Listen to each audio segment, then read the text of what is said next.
Chapter 1526.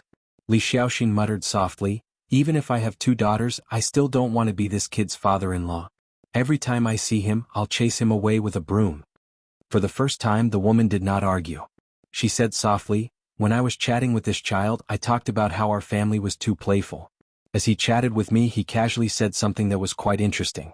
The general idea was that when he was young, he was truly naughty and mischievous. When he was young, he would always disdain his elders for restraining him. In the end, when he finally grew up, he suddenly realized that when he made a mistake, no one would scold him. Instead, he missed his childhood." The white-robed monk leaned back in his chair and rubbed his bald head. For some reason, he also missed the scene when he was young and would nag at his master's ear. Before Su Fengyin walked out of Xiang Palace, a spy leader from the Fu Shui chamber and a military officer whose territory was near Mount Wudong appeared together. The two of them were dressed in casual clothing no different from normal pilgrims. They had seized this rare opportunity to report to the prince. This made Su Fengyin seem like a noble young master who had brought his servants and servants out for a trip. Today there were no poor people in Xiang Palace. Most of them were foreigners who had deep connections with Huagai County and even the entire Beiliang officialdom. Everyone was either rich or noble. Otherwise they were people like Su Huang and Sima Qin, who had enough confidence to look down on nobles. It was said that even the eldest son of the Hezhou provincial governor and the daughter of the Ji provincial governor had climbed the mountain together, but they were still not allowed to enter Xiang Palace. They could only stay in the Heaven Temple. Su Fengyin listened to the two's concise and respectful reports. He did not give any orders. As they neared the elephant cleansing pool, he let them do their own things. They didn't talk much, but the two of them still felt honored. Regardless of whether it was the shrewd spy or the steadfast military officer with real power, when they looked at each other and smiled, they couldn't hide the smiles on their faces. This kind of honor came from the bottom of their hearts. It was the attitude of the other officialdom officials to get close to the big shots of the officialdom to get familiar with them. In fact, there was a world of difference. Su Fengyin revisited this place and found that the quiet and empty elephant cleansing pool of the past was extraordinarily lively. It could be said that the crowd was shoulder to shoulder. After asking, he found out that there were 2 people competing on the giant rock in the pool. The rules were very simple. Whoever fell from the rock into the pool would lose. Su Fengyin really could not squeeze his way to the edge of the pool. He could only stand about 50 steps away from the elephant cleansing pool. In the stream of people, there were many hawkers with bamboo chests hanging in front of their chests. They were shouting, "Watching 2 masters fight, how can we not drink a big cup of our Beiliang's green ant wine? Or, buy 2 jugs of wine and we'll give you a copy of the King of Beiliang's martial arts quotations from Mount Wudong for free." The 2 masters on the giant rock in the pool were in the midst of a fierce battle. Su Fengyin's ears were filled with loud cheers. As far as the eye could see, only when the 2 masters leaped high in the air could he see their silhouettes. One saber, one sword, the light of the saber and the shadow of the sword reflected each other's brilliance. This was probably the so-called floating like a startled swan. Su Fengyin did not know why his interest was piqued. He bought some melon seeds and red dates from a hawker. Like most of the spectators, he stood on his tiptoes and stretched his neck, listening to the spectators beside him explain their moves in surprise. He was somewhat self-deprecating. Look at how imposing the other people were when they were fighting. The spectators were as numerous as the clouds, the cheers shaking the sky. Compared to his final confrontation with Tuoba Bodhisattva in the small alley, this was countless times more awe-inspiring. That's right, it seemed like this was the Jianghu that he had dreamed of when he was young. Su Fengyin leisurely ate the melon seeds, listening to the friendly introductions that did not even charge him a single copper coin. He was very satisfied. According to the most well-informed ears around him, Su Fengyin learned that the 2 young warriors who were showing off their skills to their heart's content were not nameless juniors in the Jianghu. Among the new top 10 experts in the great snow plains of Mount Hui, the Jianghu talent with the famous sword, Wushu Su, was a close friend of the direct disciple of one of the grandmasters. Their relationship was a little distant? Could an ordinary cat or dog be related to the direct disciple of the new top 10 experts in the world? As for the local Beiliang youngster who used the saber, he was even more influential. It was said that even the king of Beiliang, Su Fengyin, cherished his talent and even personally taught him 2 or 3 moves of the saber technique.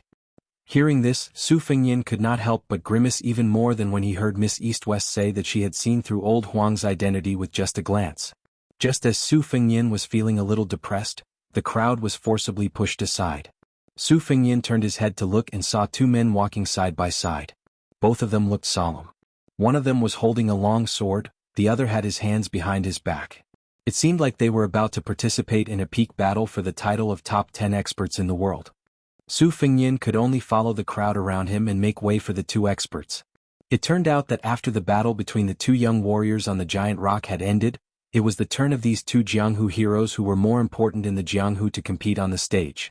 One of them was known as the Jiangnan Plum Rainsword, while the other was known as the Central Plains Divine Dragon. Just listen, with such a respectable nickname, how could they not be heroes? While Su Fengyin made way for the two heroes, he thought to himself that he did not seem to have any good nicknames. It was a little unreasonable.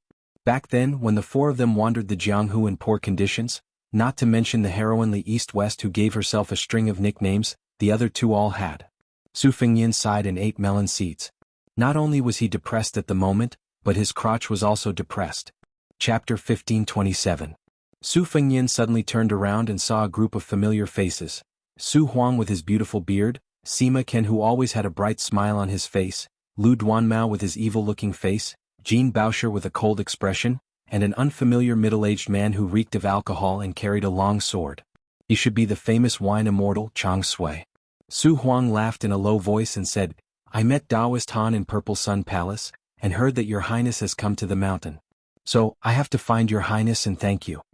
What was supposed to be a harmonious and courteous conversation was completely destroyed by Chang Sui's arm around Su Fengyin's shoulder. After all, this fellow had directly put his arm around Su Fengyin's shoulder and said in a loud and careless manner, "I've made a trip to North Ji, and only then did I know that not only are the infantry under Yan Wenwan's command the best in the world, even the cavalry of Yuzhou is not something that the cavalry of Liangye can compare with. Originally, I thought that Mr. would not let go of his old face, so I could find an excuse, saying that I was not acclimatized to Beiliang and had to rest for 3 to 4 years. But I did not expect that Mr. would be so generous this time, even throwing Su Huang and the others to Beiliang. So, it is just nice as we can still be together. But I tried so hard but it backfired. After we bid farewell in Jibei, it should be the last time I see Mr. in this life. If I had known this would happen, I would have followed him to Qingcang City in Lu Province. Su Fengyin, we are going to follow you in the future. Why don't we take this opportunity to discuss something and ask for the position of general for Su Huang? Let me put it bluntly first, a position with an unknown title is not going to work. Even if you can't be a general with real power in the border of Liang Province, you can still do it in Lu Province in Yuzhou. With my junior brother Su's full of military strategies, it is more than enough for him to lead an army of 10,000 men. That brat Sima can stay in the Liangzhou provincial governor's office as a 4th or 5th rank official. If you're a little bolder, you might as well shove him to Song Dongming as an assistant. However, you must be careful of this brat seducing the pretty maidservants of your Qingliang mountain. This brat's biggest problem is that he can't control the bird in his pants. As for junior brother Lu Duanmao and junior sister Jean Baosher, you don't have to worry. If there is no official hat for them, they can just find a place to train for a year and a half. Su Huang's face was full of helplessness. Sima Qian's bright smile became forced, while Lu Duanmao simply turned his head and pretended that he did not know this senior brother. Jean Baosher secretly glanced at Su Fengyin with a complicated expression. Since old Mr. Han was so generous, Su Fengyin, who was extremely surprised, was not a petty person. He immediately showed the swift and decisive side of a vassal king and said in a deep voice, "Mr. Su can go to the Huayang Pass Protectorate office first. I will personally write a letter to Chu Lushan. The military affairs in Beiliang's border have always been strict. To be honest, I, Su Fengyin, dare not guarantee that Mr. Su can immediately become a general in Liang Province, but I will definitely not let Mr. Su use a sledgehammer to crack a nut. Mr. Sima, you can go straight to Qingliang Mountain and assist Deputy Administrator Song Dongming.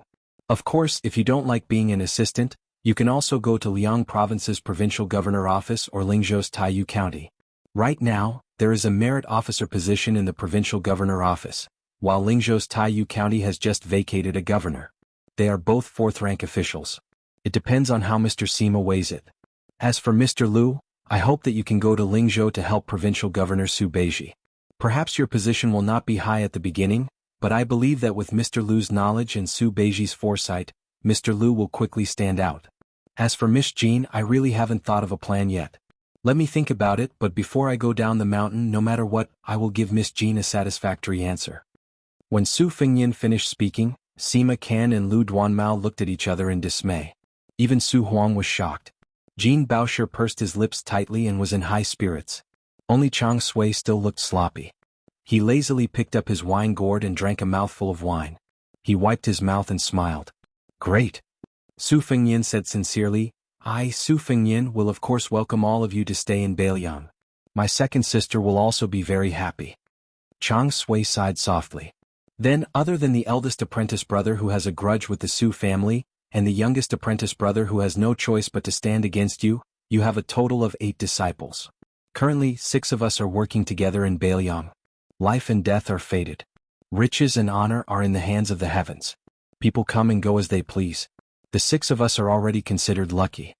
Chang Sui's last sentence was clearly said to his junior apprentice brother Lu Duanmao, who still had a knot in his heart. Among the 8 of them, Lu Duanmao had the best personal relationship with Prince Zhao Kai. Lu Duanmao turned a deaf ear. Next, Chang Sui suggested that they get together to taste the most authentic green ant wine in the world. Su Fengyin took out all of his silver and bought more than 10 bottles of wine from a vendor. Then he led them to a nearby thatched cottage. The cottage was cleaned all year round. Although no one lived in it, it did not look decadent at all. Even the small vegetable garden behind the cottage was full of greenery. Su Fengyin moved out bamboo chairs and stools from the cottage with great familiarity. He even took out a table that was originally used to store books. The thatched cottage was not far from the elephant washing pond, but the contrast between the two was clear. This had a lot to do with Mount Wudong's intention. The group of people sat around the table in the open space in front of the cottage. Chang Sui had already begun to drink to his heart's content. Su Huang and Lu Duanmao sat side by side. Jean Baosher sat across from Chang Sui, diagonally across from Su Fengyin. Naturally, Su Huang and Su Fengyin talked about the naval battle of Guangling. When they met in Liuzhou regarding the fact that it was just a civil war that belonged to the Guangling Navy, the 2 of them each had their own opinions. Just as Sirhan had said, the 2 of them each had their own opinions. Su Huang guessed half correctly that it was a quick battle, while Su Fengyin guessed correctly that West Chu had won the battle. As for the following situation in Guangling, Su Fengyin and Su Huang had a dispute. Su Huang, a master of the art of war who had traveled through the old West Chu several times, firmly believed that Liang would quickly form an encirclement, and West Chu's breakthrough point would inevitably be the seemingly unstoppable 100,000 elites from Nanjiang. Only by doing this could they truly gain strategic depth for West Chu and gain a firm foothold in the gap between Jiangzhou and Nanjiang, and truly display the advantages of the Guangling River as a natural barrier. Although in this way it would still be difficult to escape the predicament of being pincered by Lu Xingxiang and the Prince of Yen, but compared to desperately defending a corner of West Chu's capital city and only being destined to be nibbled away bit by the Liang imperial court, the situation was still much better. For this reason, Su Fengyin specially dug out a geomancy map of the Guangling Road from his room and slowly spread it out on the table. Su Huang held a wine cup in one hand and used the other to point out the mountains and rivers. He spoke tirelessly. Landscape painting emphasizes power, and when martial artists exchange blows, they also emphasize power. Then West Chu's power almost reached its peak after Xie defeated Yang Xinxing and Yen Jinchuan on the western front, Ko Jianghuai displayed his brilliance on the eastern front, and Chao Changqing stabilized the Guangling River in one battle. However, Su Huang filled his half-empty wine cup to the brim, and then pointed to the wine bottle by his hand. No matter how powerful West Chu's power is, it is still only a cup of wine. But Liang's power is as big as a wine bottle. Yang Xinxing's Jizhou infantry suffered a lot of casualties, Yen Jinchuan's cavalry was wiped out in one battle, and even Guangling Prince Zhao Yi's navy was completely wiped out. But the wine in the bottle is still more than the wine in this cup, a lot more. And this is just us talking about the military on paper, talking about the number of troops. The real general trend of Liang is that after the new emperor ascended the throne, the people of Liang are still stable, so much so that it can be said that they are becoming more and more stable. The Yong Hui auspicious talisman is far less turbulent than what outsiders imagine. Therefore, in the battle of West Chu and Liang, the former can succeed in one battle, while the latter can only lose one battle. Su Huang pointed to a strategic town on the north bank of Guangling River and a pass in Jianzhou on the south bank. He said in a deep voice, "If I were Chao Changqing when the old general Wu Zhongshuan leads half of the Nanjiang army to cross the river, I would send a valiant general who dares to fight a tough battle and 10,000 elite troops south to cut off their retreat. Then, I would send a veteran general who is good at defense to guard the western front door, so that the Nanjiang army of 100,000 can neither fight nor retreat comfortably." Su Fengnian bent over slightly to look at the map, frowned and said softly, "The deputy commander of Beiliang's infantry, great ancestor Gu, has mentioned Wu Zhongshuan, this veteran general. He thinks that this person's command of the army is far above Yang Xinxing and Yan Jinchuan. He also has many valiant generals under his command. Wu Zhongshuan will definitely keep an eye on his rear if he has to travel a long distance to fight in a foreign land." Su Huang shot a glance at Sima Kan, who was sitting cross-legged and munching on melon seeds. The latter resentfully put down the handful of melon seeds in his hand and sat upright. He said, "Wu Zhongshuan and the group of meritorious generals by his side are all experienced men who have fought many battles. They would not be so careless. However, according to military books, it is said that they do not transport grain for 1,000 miles. This is a hidden danger of the southern border army. More importantly, it is a fatal flaw that is not something that Wu Zhongshuan and the others can solve. That is, no matter how hot-blooded and passionate the battle on the battlefield is, it has always been a silent ripple of the battle in the imperial court. Since the late emperor of Liang, no one has trusted the prince of Yanqi Zhaobing. The current emperor is no exception. Isn't it using northern Mang to cut down the 300,000 cavalry of northern Liang's territory, and using western Chu to cut down the 200,000 ferocious troops of southern border's territory? If Wu Zhongshuan easily took West Chu, wouldn't the officials of Great Peace City be afraid of the 100 to 200,000 southern barbarians? If they had nothing to do, they would run right under their noses to show off their might? Chapter 1528. Sima Kan couldn't help but secretly pick up a handful of melon seeds from the table again. While eating melon seeds, he said vaguely, "Beiliang's transport is trapped, and the 100,000 troops in Nanjiang are not really comfortable. Therefore, in this battle, if Wu Zhongshuan was able to defeat Chao Zhangqing, that would be because he had the ability to reach the heavens. During this period of time, the imperial court would definitely make a move. It was the same logic as when Yan Jinchuan had no choice but to tacitly understand and take the risk to advance. Liang imperial court is the happiest when the battle reaches a stalemate. If they lose, they will be reorganized by Lu Xingxiang, the commander-in-chief of the southern expedition. Not a single soldier will be able to return to Nanjiang. Maybe even Wu Zhongshuan will have to enter the capital to be an official. Didn't Tangxi Sword was Liu Baijie just get demoted from the position of Minister of War to the position of Administrator? Won't Wu Zhongshuan be moved? Don't you want to compete with the newly appointed Assistant Minister of War, Tang Taihuang? You are young and your military achievements are not that good. You are not as famous as me. What right do you have to compete with me for the position? Besides, didn't Tian City say that a civil official who doesn't want to be the Grand Secretary is not a good civil official? A general who doesn't want to be the Minister of War is not a good general." Jean Bauscher stepped heavily on the guy's foot under the table. Sima Kan was obviously a person who had been tortured. His expression didn't change, but he was finally not so cynical.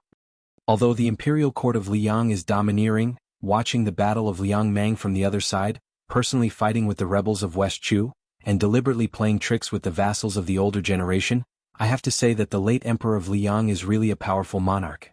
If you look at the history books, if you don't talk about the military achievements, he should be in the top 5. Let's not talk about other things.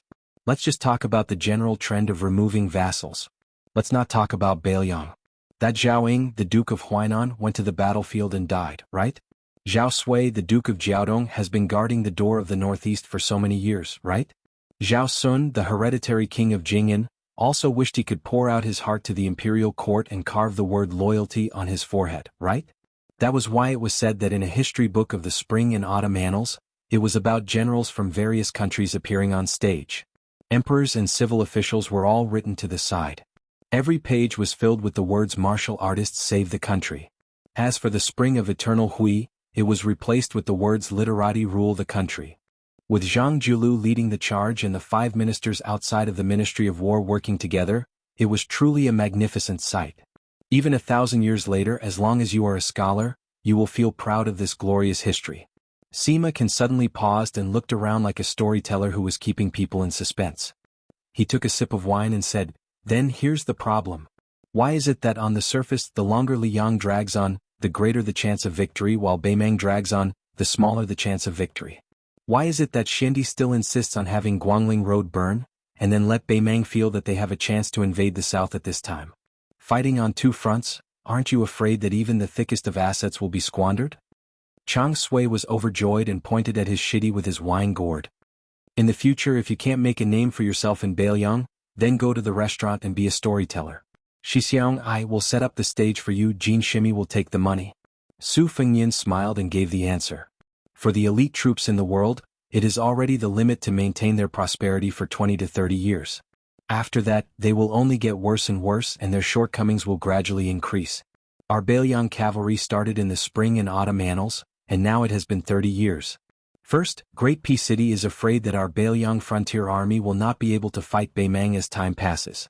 Second, they are afraid that our Su Fengnian will have ill intentions after he stabilizes his position and grasps power. A very simple example. If my father had said in the past that he wanted to divide the river with the Zhao family, at least half of the soldiers would have left, and the morale of the army would have fallen. But if it was during the last years of Yonghui, Su Shao, who was deeply rooted in Bailiang, mentioned this, the 300,000 cavalry would all be old people rooted in Bailiang. Not many people would leave.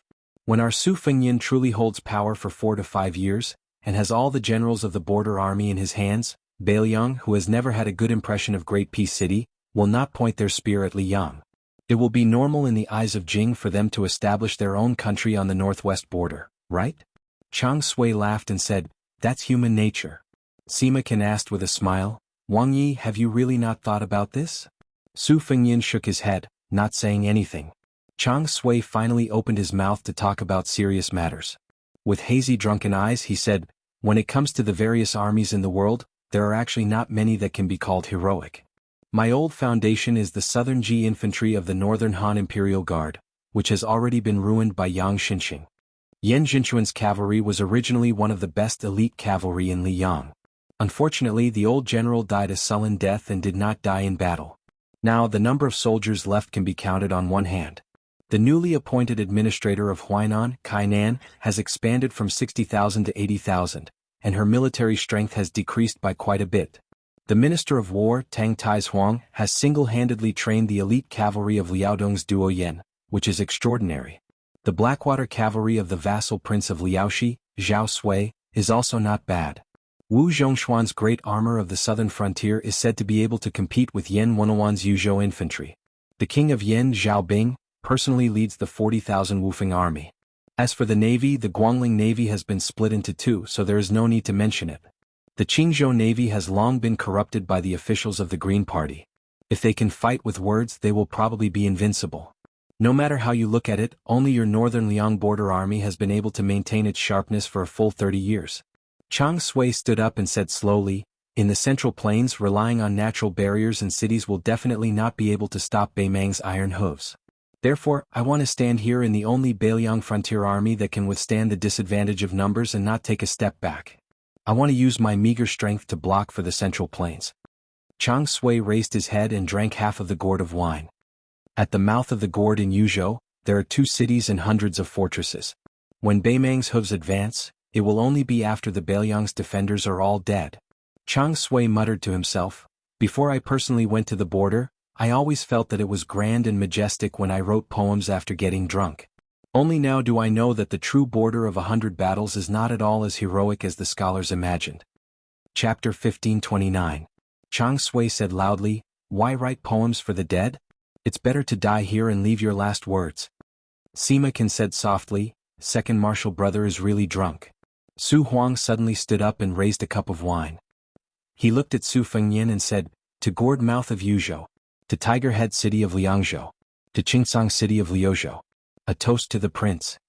Sima Qian, Lu Duanmao and Jin Baosher also stood up and raised their cups. Su Fengnian stood up and said softly, I don't deserve this toast. You can all drink a toast to the Bailiang who has lived up to his name for the Central Plains for 20 years. In the end, Sima Qian was so drunk that he had to look for a cup under the table. Chang Sui also sang at the top of his voice, but he was humming in the dialect of his hometown that no one could understand. Su Huang also couldn't escape this calamity. This beautiful bearded man, who valued elegance the most, drank until his beard was covered in wine. Even Jin Baosher, who drank the least, drank until his cheeks turned red. This made Su Fengnian, who drank the most but was still sober, feel a little embarrassed. One time, when he pulled Sima Qian out from under the table, he looked up and saw the woman with smiling eyes. Su Fengnian blushed and said, I'm the only one who isn't drunk. It's a bit of a bummer. The drunk Su Shao squinted his eyes and smiled. He was already tongue-tied. I heard from the teacher that before the great general was conferred the title of prince, you came to the capital to confer a reward. After the court was dismissed, you knocked on the hat of a big shot from the Ministry of War and said that I, Su Xiao, only had 600 to 700 men. In your eyes, I'm not even worth a fart. When I have 6,000 to 7,000 men in my hands, whether I can see you or not depends on your mood. When I have 60,000 to 70,000 men in my hands, you call me brother on the surface, but behind my back, you still call me a stupid old ruffian. In the end, I accidentally gained control of 200,000 to 300,000 soldiers and destroyed 6 countries. I even killed 4 emperors. What do you think? Today I will call you elder brother, but do you dare to accept? Ah, great general, oh great general, as a martial artist of the younger generation, I, Su Huang, also hope to be able to gallop on the battlefield like you, and settle my grudges as I please. Su Fengnian saw the questioning gaze from the Treasury Department and said helplessly in a low voice, "This is just a rumor spread by the officials of Liang. There's no such thing. If there really was such a thing, Su Xiao would have bragged to me hundreds of times." Chang Sui also went crazy from the alcohol. The great general is indeed formidable, but how could Li Yishan, who relied on the scholar's strength to assist the great general, ultimately helping northern Liang fight northern Meng alone, be inferior in the slightest? It's a pity that Li Yishan is already dead. Otherwise I, Chang Sui, would be willing to become his errand boy. It's a pleasure to be able to chat with him. Lu Duanmao looked around in a daze. The wine in the cup in his hand had already spilled, but he was still muttering to himself, "Where's the wine cup? Where's the wine cup?" Sima Can slammed the table and replied, "Isn't the cup on the ground? I saw it under the table just now." The half-drunk Treasury Department reached out to touch his forehead. Couldn't these brothers have a little bit of the restraint of scholars? It was fine when they were in Shangyin Academy, but why were they so unrestrained in Beiliang, a place they were unfamiliar with? Su Fengnian smiled and said, "It seems that our Beiliang's green ant wine is still the best." At dusk, in the end, Chang Sui and the others still didn't let Su Fengnian send them up the mountain. They supported each other as they staggered towards Xiang Palace. However, Chang Sui didn't forget to shamelessly ask for the northern cold saber from Su Fengnian. Jean Baosher laughed and said, "Senior apprentice brother definitely isn't drunk. Otherwise, every time he gets drunk he would give people things. He definitely doesn't have the habit of asking people for things." Chang Sui glared and said, "Senior brother doesn't even want his life anymore. What's wrong with asking for a saber?" Then he immediately muttered to himself drunkenly, "I don't want to think about sword chi soaring into the sky.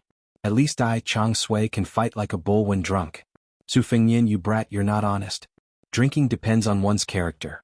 How can you be the only one sober when everyone is drunk? This won't do. I'll drink with you again tomorrow. Today's because my junior brothers and sisters were dragging us down." Jean Baosher said unhappily, all right. We'll talk about it tomorrow when you can get the money from Mount Wudong." Su Fengnian smiled and said, "Then I won't see you off." Jean Baosher nodded and said apologetically, "Sorry about that. Senior brother and the others are usually not like that." Su Fengnian shook his head and said, "People with temperament are the easiest to deal with. Beiliang's environment is only suitable for people like that."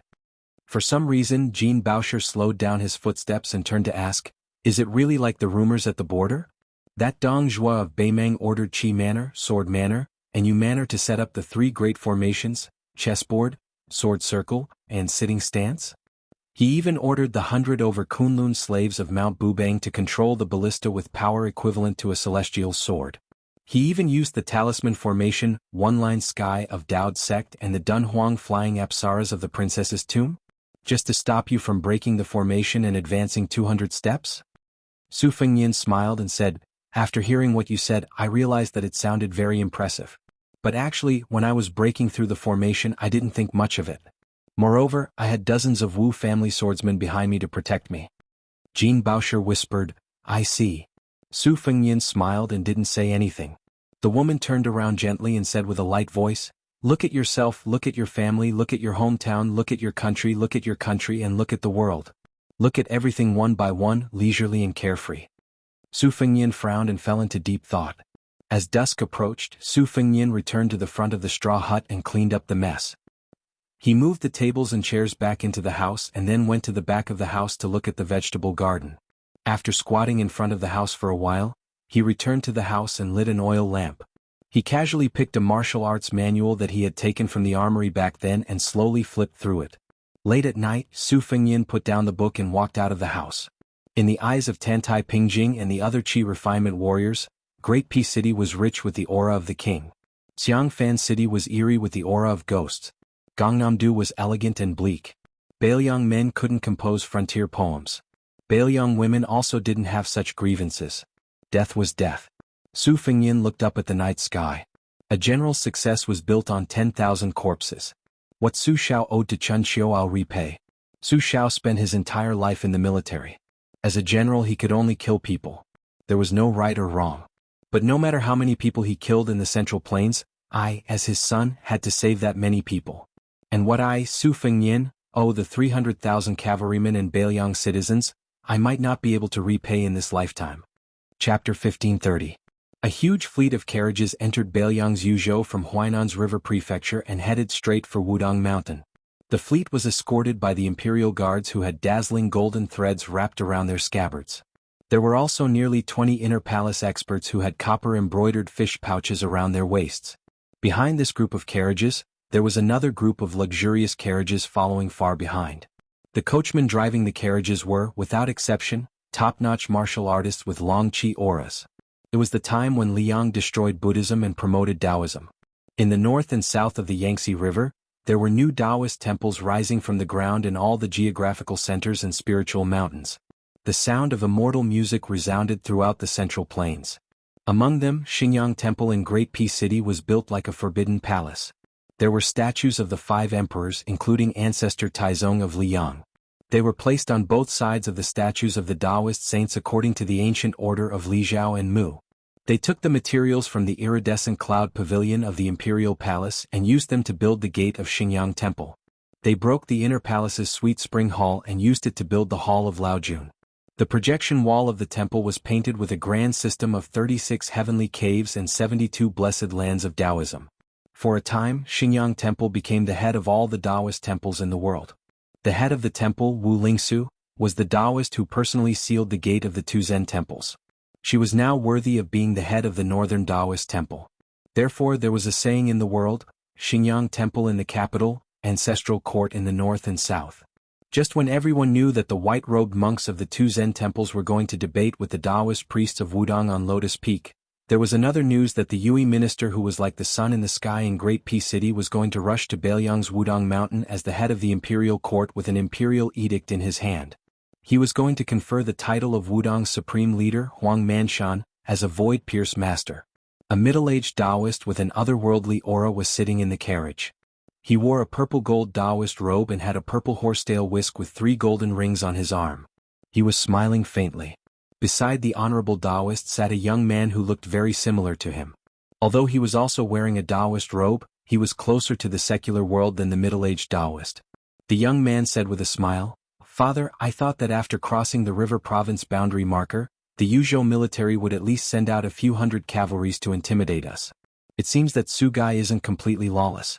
He's still very wary of father." The middle-aged Taoist was none other than Wu Lingsu, who had risen rapidly in Jing. He remembered that when he had just arrived at Great Peace City, the nobles of the city all liked to use his title of Qingqing King to make fun of him. Occasionally, when they met at a banquet, who did not call him Wang Yi, but did not bother to disguise the disdain in their eyes. Fortunately, the bitter days were over very quickly. He had failed to live up to expectations at Mount Longhu and was repeatedly tormented by the young man surnamed Su. A certain mysterious Taoist who lived in seclusion at Mount Longhu had died and his Tao had vanished. This even angered the previous emperor and the new emperor. In addition, Li Yang was an irresistible trend. Finally, Wu Lingsu was able to transform into a dragon as soon as he encountered the wind and cloud. He forcefully stepped on Mount Longhu and the 2 Zen temples to reach the peak of power. Among all this, his wife in name had secretly taught him. Although the two had not actually been husband and wife, even though Wu Lingsu had become the head of Taoism in the northern lands, he still held her in awe. Wu Lingsu glanced at his only son, Wu Shizhen, and felt somewhat dissatisfied. He, the official prefect of Chongshin of the court, had gone to Mount Wudong to issue an imperial edict. What was this brat pulling in a bunch of Great Peace City wastrels to follow behind him?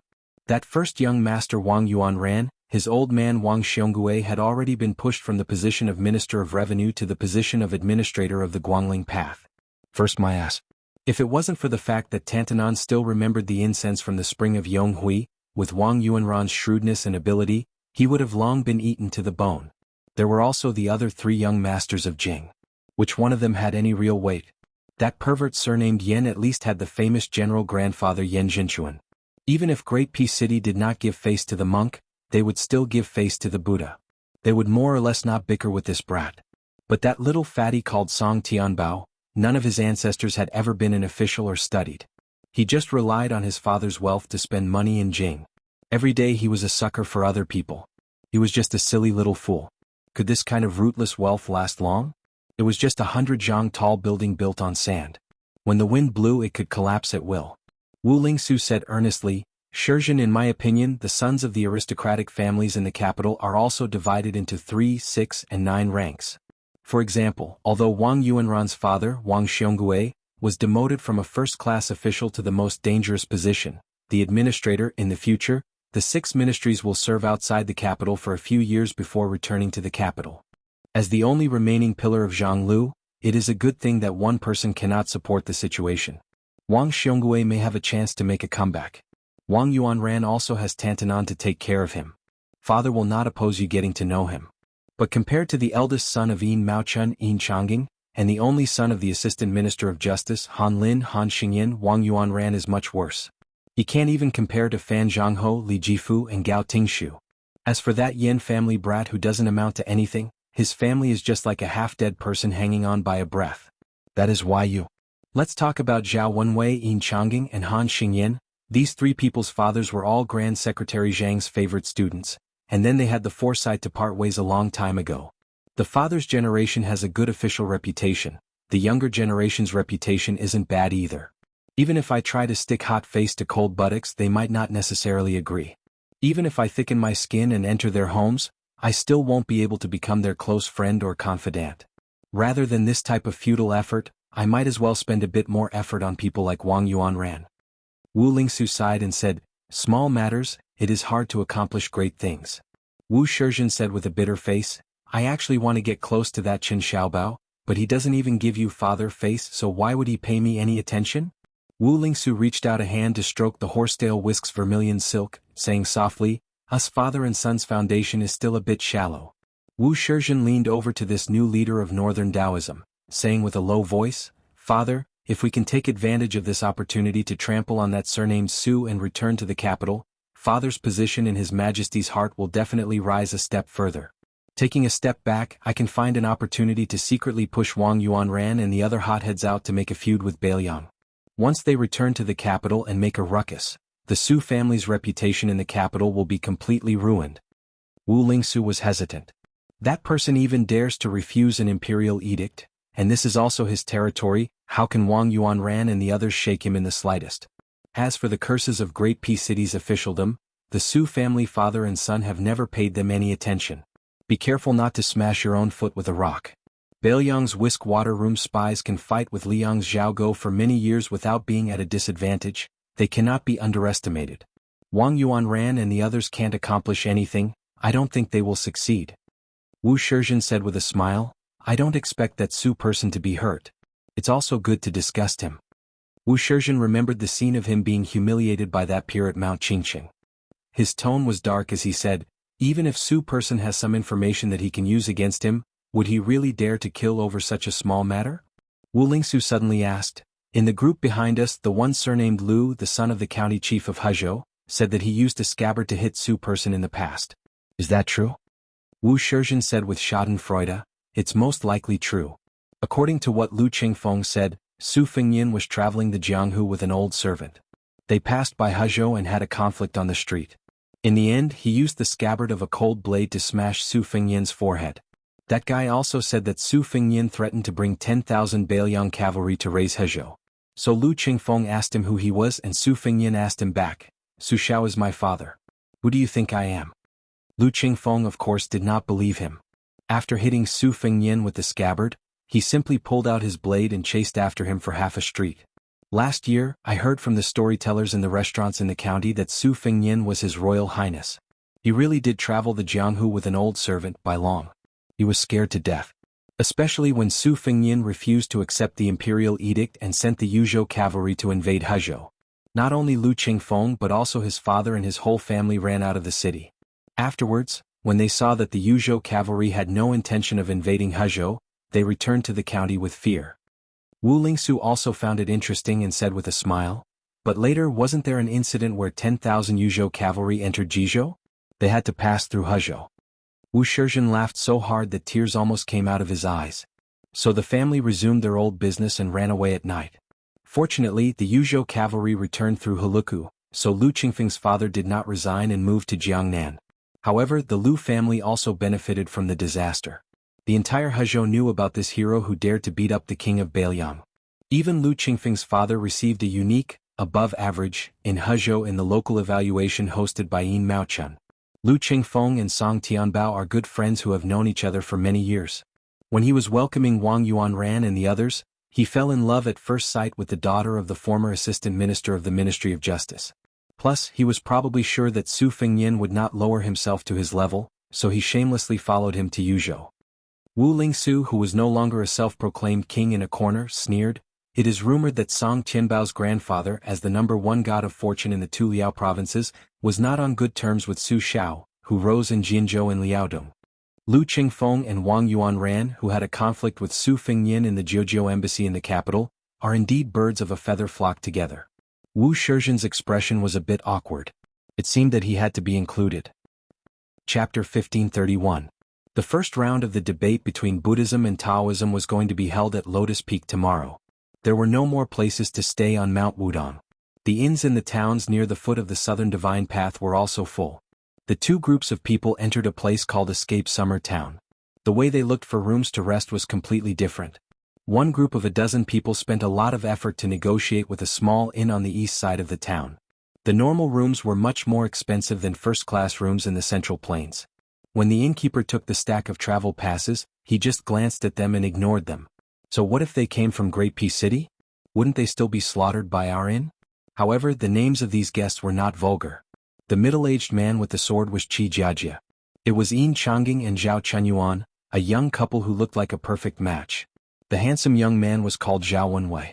The two scholars in green were called Han Xingyan and Gao Shilian. The rest of them looked like retainers and servants. Their parents didn't pay much attention to their names. The other group of 20 or so people went directly to the best inn in Escape Summer Town. When they heard that it was full, one of them threw down 500 taels of silver without hesitation, saying that he wanted to book the entire inn. The old innkeeper was annoyed by the young people's bureaucratic tone. He thought, so what if it's 600 taels? My inn is charging 100 taels a day according to the market price. You people want to stay for 3 days. 500 taels is nothing. The innkeeper rolled his eyes and said that the inn was doing business. There was no rule to chase away customers. The young man with the River Province accent took out another 500 taels without saying anything. The innkeeper reached out and touched the thick stack of brand new banknotes. He began to feel conflicted. The young man waved his hand as if he was afraid that others didn't know that he was rich. His helper immediately threw out 2 large gold ingots. The innkeeper looked and thought, silver is the father and gold is the lord. Since we're meeting these elders, let's not talk about manners. However, the innkeeper still wanted a yard after taking an inch. He said that the 30 or so guests were all staying. He was afraid that the staff wouldn't be able to get them to move. As soon as he said this, a few people reached out and grabbed the hilts of their swords.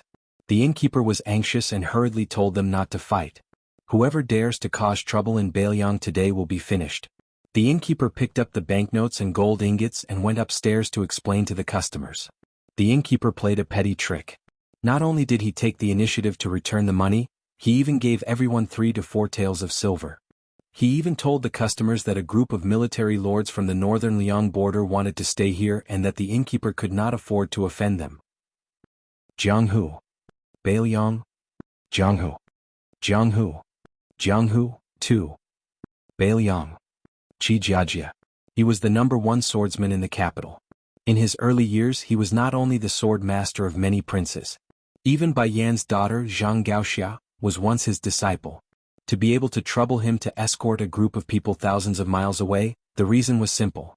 If any one of these young people were thrown into Jiangnan, they would all be people that high officials and nobles would do their best to curry favor with. This was because their family elders were the deputy of the head of the secretariat, Qi Yanglong, the former minister of appointments, Yin Maochun, the former #1 prime minister, Gao Shizhi, the Duke of Yen, and Han Lin, the Assistant Minister of the Ministry of Justice. Among them, Yin Maochuan's eldest son Yin Changing and Zhao Yuling's second daughter, Zhao Chunyuan, were husband and wife.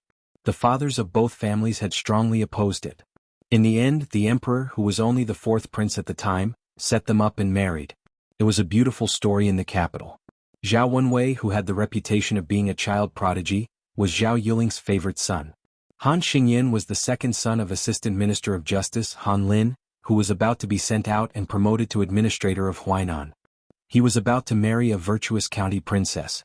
Gao Shiyan and Gao Shiqing were the son and daughter of Gao Shizhi, the Duke of Yen in his later years. They had always been doted on by the Duke. Fortunately, the brother and sister had always kept a low profile in Great Peace City. Gao Shiyan and the son of Great Pillar State Gu Jiantang were close friends, while Gao Shiqing and Zhao Chunyuan were close friends who had played together since childhood. It could be said that these young people were the most outstanding children of officials in Liang's officialdom. The provincial governor of Huainan province was Kai Nan, who used to be Gu Jiantang's most trusted general. Han Lin was about to be promoted to administrator of Huainan province, so they would have a lot of dealings in the future. Gao Shiyan and Gu Jiantang's two sons were also very close. There were many things that the big shots could not sit at the same table and talk cheerfully, and it was even impossible for them to have a tacit understanding. However, if a junior who did not see the big picture came forward, it would be much smoother. At this time they were all gathered in Yin Changging's room. The window just so happened to be facing the street. Han Xingyan stood at the window and looked at the Bailiang cavalry slowly passing by on the street. He smiled and said, "Just by watching a leaf fall, you can tell that the Bailiang frontier army is really terrifying." Gao Shiqing joked, "Oh, now that you're the son of a second-rank administrator, your guts have grown by quite a bit. You even dare to say good things about Bailiang?" Han Lin raised both his hands, indicating that he was willing to be beaten and scolded. Gao Shiyan could not help but feel indignant for Han Lin. He stared and said, "You talk without thinking, how can you marry?" Gao Shiqing glared back at him and said, "Shut up." Gao Shiyan muttered his catchphrase in a low voice, "Having a sister like this, I'm really out of luck." Gao Shiqing, who yearned for chivalry the most, fiercely pressed down on the hilt of his sword and threatened, "Are you looking for a beating?" Yin Changging, who was the oldest and the most mature in the group, said helplessly, "You can drink tea, but if you want to quarrel, go outside." Zhao Chunyuan, who was brewing tea, waved at Gao Shiqing. Zhao Wenwei, who was still a teenager, asked with a laugh, "Brother-in-law, why did Wang Yuanran and the others arrive at the foot of Mount Wudong before the Wu family's master Taoist?" Yin Changging softly revealed the secret. Master Wu deliberately slowed down his pace and waited until the last day of the Lotus Peak debate before ascending the mountain to issue the imperial edict. The reason why he was in such a hurry before was because he was afraid that the Yuzhou army would come out to obstruct him, so he missed the best opportunity. Since the Yuzhou army has not made any moves, he can take it easy. The small town was so small that one could see the scene in the west from the east just by sticking one's head out of the window. Han Xingyan frowned. "It seems that Wang Yuanran and the others are stirring up trouble again. It's fine if they're in the capital, but why won't they stop when they're in Bailiang?" Yin Changging said calmly, "Let them be." Gao Shiyan leaned against the window and glanced out. He angrily sneered, "They're making quite a scene." As expected of the capital's four young masters traveling together, they're full of style. This bunch of vermin lying on their father's books of merit. It's one thing to enjoy a good life, but they still want to harm others. If they become high officials in the future, what else can they do besides bring disaster to the country? Yin Changging frowned, "Be careful with your words." Gao Shiqing made a face at her brother. "Did you hear that? Big brother Yin also wants you to shut up." Gao Shiyan put his palms together and silently muttered, "Heavens, oh heavens, hurry up and throw down a man to marry this girl." Zhao Wenwei stuck out his chest. "Second brother Gao, what do you think of me? Am I worthy of sister Gao?" The corner of Gao Shiyan's mouth twitched. He didn't know whether to laugh or cry. Gao Shiqing slapped the child's head. "This old lady changed your diapers in the past." Yin Changging smiled. All right, don't make a fuss. Sit down and drink some tea. This is one of the few tales of spring deity lake tea we have." Chapter 1532. As soon as Gao Shiqing sat down, she immediately stood up and giggled. "No, only a fool would not join in the fun. I have to go to the other side of the town to take a look." As she said this, Gao Shiqing carefully looked at Yin Changging, who always spoke softly but was the most decisive. Yin Changging raised his head to look at her and slowly said, We agreed in the capital that it would not happen more than 3 times. It has already happened twice in the capital and Jinan. If it happens again you have to return to the capital immediately. Gao Shiqing smiled brightly and said, "Understood."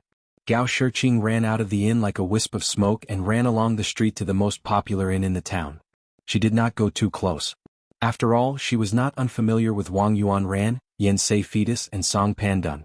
Especially since the Yen family residence where Yen Sei Fetus lived was their neighbor. Gao Shiqing respected old General Yen Jinchuan very much, but she hated this eldest grandson of the Yen family who was upright at the top but crooked at the bottom of the tree. After old General Yen sacrificed his life for the country, an exception was made. During this period of time, Yen Sei Fetus's tail was raised to the sky. He actually had the guts to ask the elders of the family to propose marriage to the Duke Yen family. Gao Shiqing almost couldn't help but find someone to put this guy in a sack and throw him to the bottom of the lake. In Gao Shiqing's vision, Yen Sei Fetus did not disappoint. After coming to a small town like Bailiang, he still flirted with good people. He was currently surrounded by 2 young women with a group of bad friends. Gao Shiqing was a little surprised. Didn't people say that women in Bailiang were mostly tall and strong? The 2 young women in front of her were very beautiful. The young woman who carried a sword like her was probably above average and could not be considered stunning. However, the other one was quite outstanding. The brothel of Great Peace City was known to be filled with outstanding beauties. Gao Shiqing had disguised herself as a man a few times to go there to broaden her horizons. Even those courtesans did not have the moving beauty of the tall woman in front of her, especially her unapproachable aura. As long as it was a man who wanted to win, he could not help but challenge her. No wonder Yen Sei Fetus jumped out in such a hurry. However, Wang Yuanran was not present. He should be hiding in the inn overlooking the street. Yen Sei Zun gently twirled the sandalwood fan in his hand and chuckled. Big Brother is a scholar and has never done unscrupulous things like snatching common women. But Big Brother is naturally hospitable. I just want to invite you 2 sisters into my building to drink tea, recite poems at night, and admire the moon. Big Brother is from the capital, and has long been curious if the moon in the northwest is as round as the moon in Great Peace City. Sisters, it shouldn't be difficult for you to give me some face, right? The woman with the sword was so angry that she laughed. Give me face my ass. Yen Sei Zun laughed and said, You're really shrewish. So it's a wild horse from the northwest. Big Brother likes it a lot. The woman with the sword was about to draw her sword and slash at the man when her companion pulled her back. It turned out that a group of Bailiang's most notorious Jin cavalry had already rushed over. The rider who looked like a sergeant asked in a deep voice, What's the matter?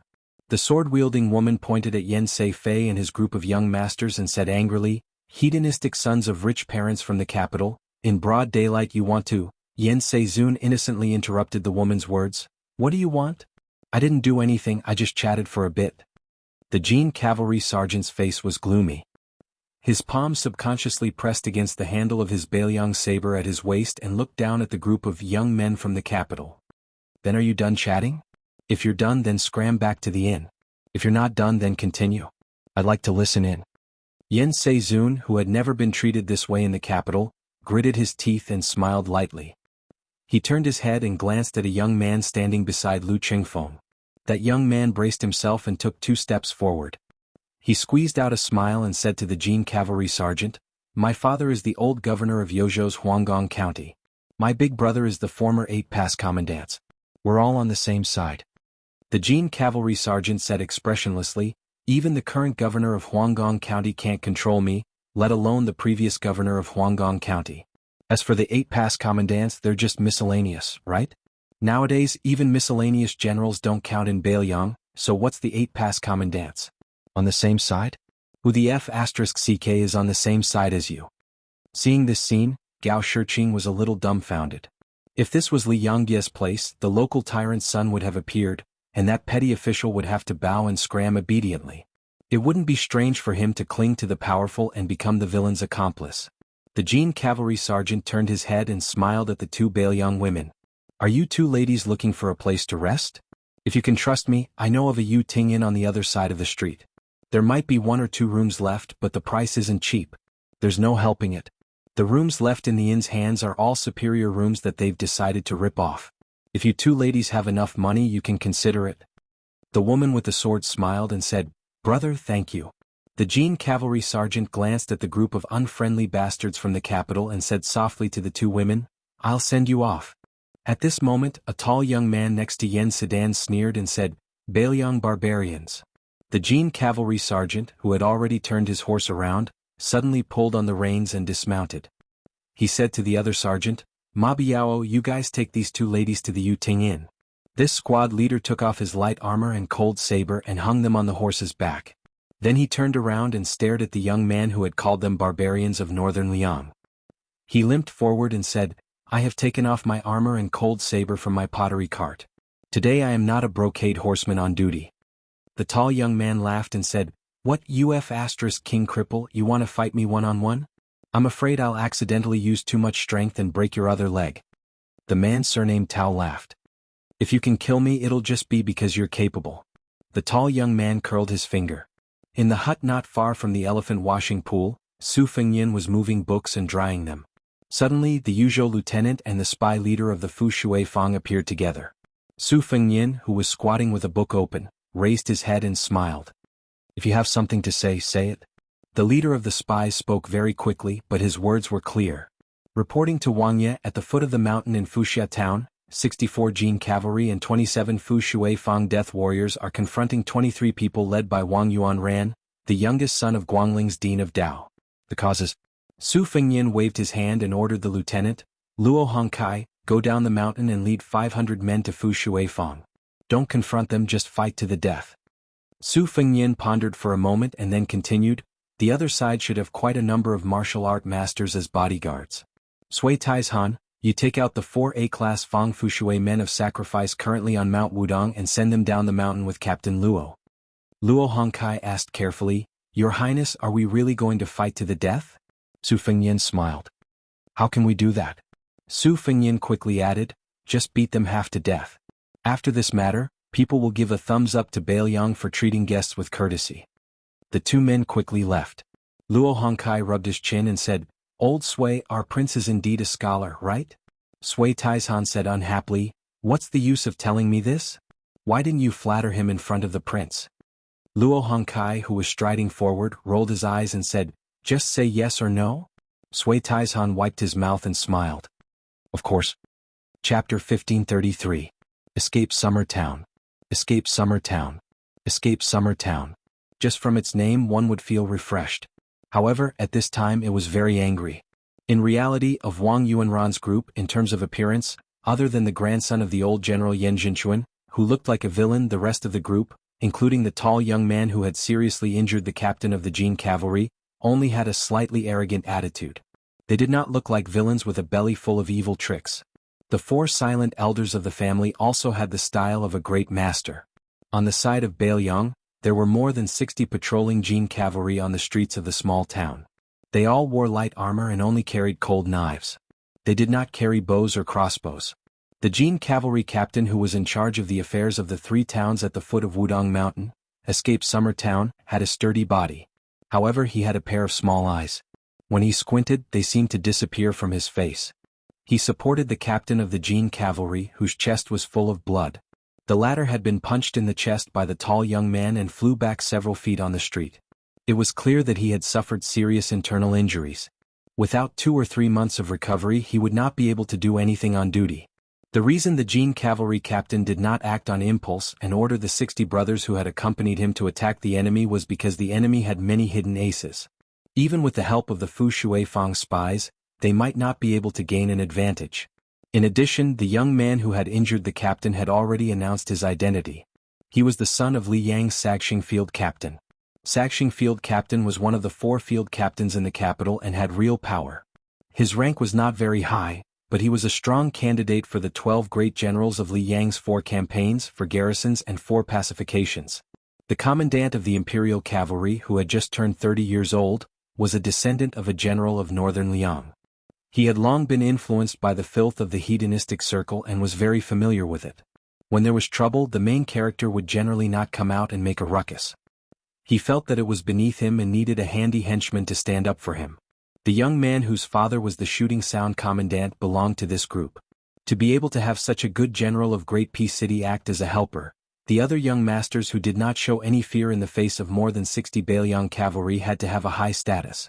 This imperial cavalry commandant's immediate superior was the Horned Eagle Commandant, Luo Hongkai, who was in charge of the military affairs of the 3 nearby counties. Commandant Luo had long since left a ruthless message that this time, the conflict between Buddhism and Taoism held by Lotus Peak was related to Bailiang's face. Those who came to Mount Wudong to join in the fun were either officials or scholars. Those young ladies were all delicate young ladies from respectable families. They were all timid and couldn't withstand the torment.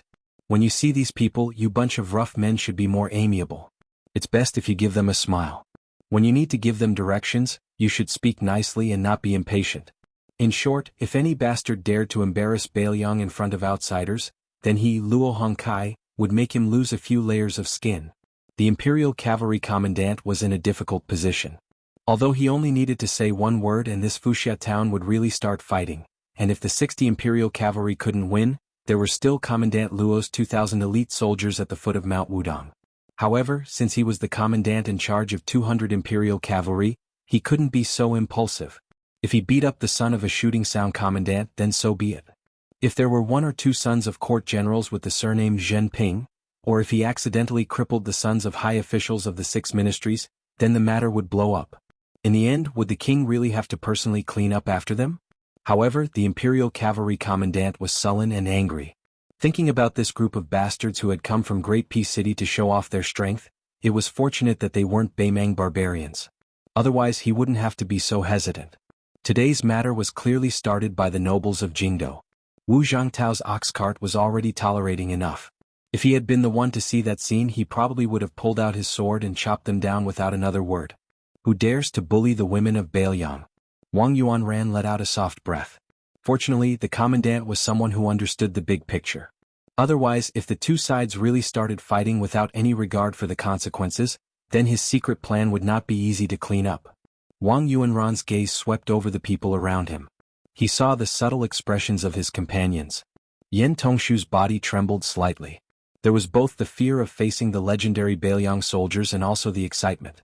The entire Great Peace City was cursing him for being a lecher who couldn't be supported. It was the famous General Yen Jinchuan of the spring and autumn period who had killed too many people and committed too many crimes that he had received retribution. This was why he had such a useless grandson to support the face of the Yen family. However, if he, Yen Tongshu, could safely return to Jingdo this time, who wouldn't say that he was a hero who dared to fight the Bailiang army? Who would dare say that he was a coward? The son of the shooting commandant Li Shogua, Li Zhangliang, was in charge of guarding the northern part of Jingdo. The most famous person in Jingdo wasn't the high-ranking Commandant Li, but Li Zhangliang's brother Li Chang'an. He was only in his early 30s and was already a corps general among the permanent generals of Liang. More importantly, Li Chang'an was a 4th-ranked general and was one of the first generals promoted by the emperor after he ascended the throne. Li Zhangliang himself had followed Yang Xinxing and Yang Huqin's Jizhou army down south to quell the rebellion last year. Unfortunately, the Yang army was defeated one after another and became the laughingstock of all the civil and military officials. Other than the peerless General Yang Huqin who had lost an arm, no one in this army was rewarded for their contributions, regardless of whether or not they had achieved anything. Li Zhangliang, who had personally taken the heads of more than a dozen West Chu rebels on the battlefield, also fell silent because of this. Why would Li Zhangliang act today for Yen Tongshu, whom he had always looked down on? The loyalty of a friend? That was underestimating Li Zhangliang, whose father and brother were both heroes. Before this person left Jingdo, his family had been secretly trying to help him enter the Duoyen elite cavalry that the assistant minister of the Ministry of War, Tang Taizhuang, had built in Liaodong. However, Assistant Minister Tang had always been vague about this. He said that now that he didn't lead troops, his words might not be useful. Who would believe that? In the 2nd year of Xiangfu, the Duoyen elite cavalry that had won a number of small battles on the border should be called the elite cavalry of the Tang family, right? However, in order to avoid suspicion, the Tang family was afraid that Tang Taizhuang, would attract criticism in the Ministry of War, so the new commander of the 16,000 Duoyen elite cavalry used a border general whose surname wasn't Tang. However, that guy was slowly promoted from a sergeant to a commander by Tang Taizhuang. As long as Li Zhangliang made a statement in Bailiang today, Tang Taizhuang, who was Gu Jiantang's right-hand man along with Kai Nan, would understand without needing Li Zhangliang to say anything in Great Peace City. A duo-yin elite cavalry that everyone was jealous of was already a lieutenant. Wouldn't that be in Li Zhongliang's pocket? Song Tianbao seemed to stare dumbly at that tall Beiliang beauty. Wang Yuanran laughed coldly inside. Learning from Yen Tongshu and pretending to be a pervert? That Yen Tongshu had brought 3,000 taels of gold into Jingdo last year. In just half a year he had squandered it all. Just for Yen Tongshu alone, he had bought the first spring of several young courtesans in Great Peace City? You fatty, you can't even forget your friends when you see a beauty, so don't pretend to forget your life when you see a beauty. In the second year of Xiangfu, you claimed to have stolen 5,000 taels of gold from your father. Based on your father's shrewdness, not to mention stealing 5,000 taels of gold from Liaodong without anyone noticing, I'm afraid without his consent or tacit consent, you, kid, would have a hard time even stealing a single copper coin. Fatty Song, ever since you entered Jingdo in this year relying on my Wang Yuanran's, Yen Tongshu's and the others' names, your father probably earned far more than 8,000 taels of gold. Wang Wani, the daughter of the former assistant minister of the Ministry of Justice, Wang Zhua, was famous in Jingdo. The old assistant minister had 8 sons. In the end he had a daughter in his later years, so he gave his daughter this name. Wang Wani's appearance was passable and her figure was very good. Unfortunately, her temperament was questionable. After all these years, how many poor scholars had she seduced that had the potential to become a carp jumping through the dragon's gate? Did she really think of herself as a fox immortal in a supernatural novel? Those poor scholars who could only stay in the temples in the suburbs of Jingdo, when they were reading at night, suddenly floated in from outside the window. Everyone was confused and infatuated. At this moment, Wang Wani was staring at the tall woman from the northern region, who looked like a real fox fairy descending to the mortal world, as if she was her enemy. Seeing that the situation was under control, Wang Yuanran became increasingly calm. His line of sight leaped over the Beiliang cavalry, discovering that Yin Changing and the others had already arrived by Gao Shiqing's side. When Wang Yuanran saw these people, he obviously couldn't help but feel complicated. Last year, his father was still a minister who had the potential to take over Gu Lu's authority from Grand Secretary Zhang. However, even if his father wasn't transferred to the chaotic Guangling path, during that storm that shook Jingdo, after Wang Yuanran provoked Zhao Chunyuan and beat up Han Xingyan, he was still brought by his father to kneel outside Zhao Manor for half a day. Even now, Wang Yuanran still didn't feel like he was in the wrong. It was Zhao Chunyuan, this fickle woman, who had let down her childhood sweetheart first. In the end, she ran off to become the wife of that surnamed Yin, saying that she and Yin Changing loved each other, that it was she who let down Wang Yuanran's brother who was publicly acknowledged as gentle and honest. In reality, wasn't it because she saw that the Yin family's future prospects were good, especially since Yin Maochun was going to take over her father's heavenly official position as Minister of Personnel? Zhao Yuling, this old man, had occupied the Ministry of Personnel for more than 10 years, grasping the authority to promote all of the officials under the heavens. Did he really not have a bit of shit under his seat? Could he really wipe it clean before heading to the Secretariat? If Wang Yuanran could, he wanted to run up to Zhao Chunyuan and give her a slap. Then he would expose Han Xingyan's past in front of the Gao siblings. You brat, you only have this much prospects. You clearly love that Gao Shiqing, but you don't even dare to say it out loud. You can only obediently follow the matchmaker's words and marry that county princess Zhao. Wang Yuanran's relationship with Han Xingyan wasn't bad. Last year, when he punched Assistant Minister Han's son in the face, wasn't it also because he lamented over his son's misfortune and anger? In the end, Wang Yuanran's line of sight stopped on Yin Changing's body.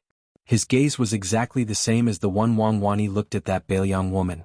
Chapter 1534. Yin Changing, what a great talent that everyone thought highly of.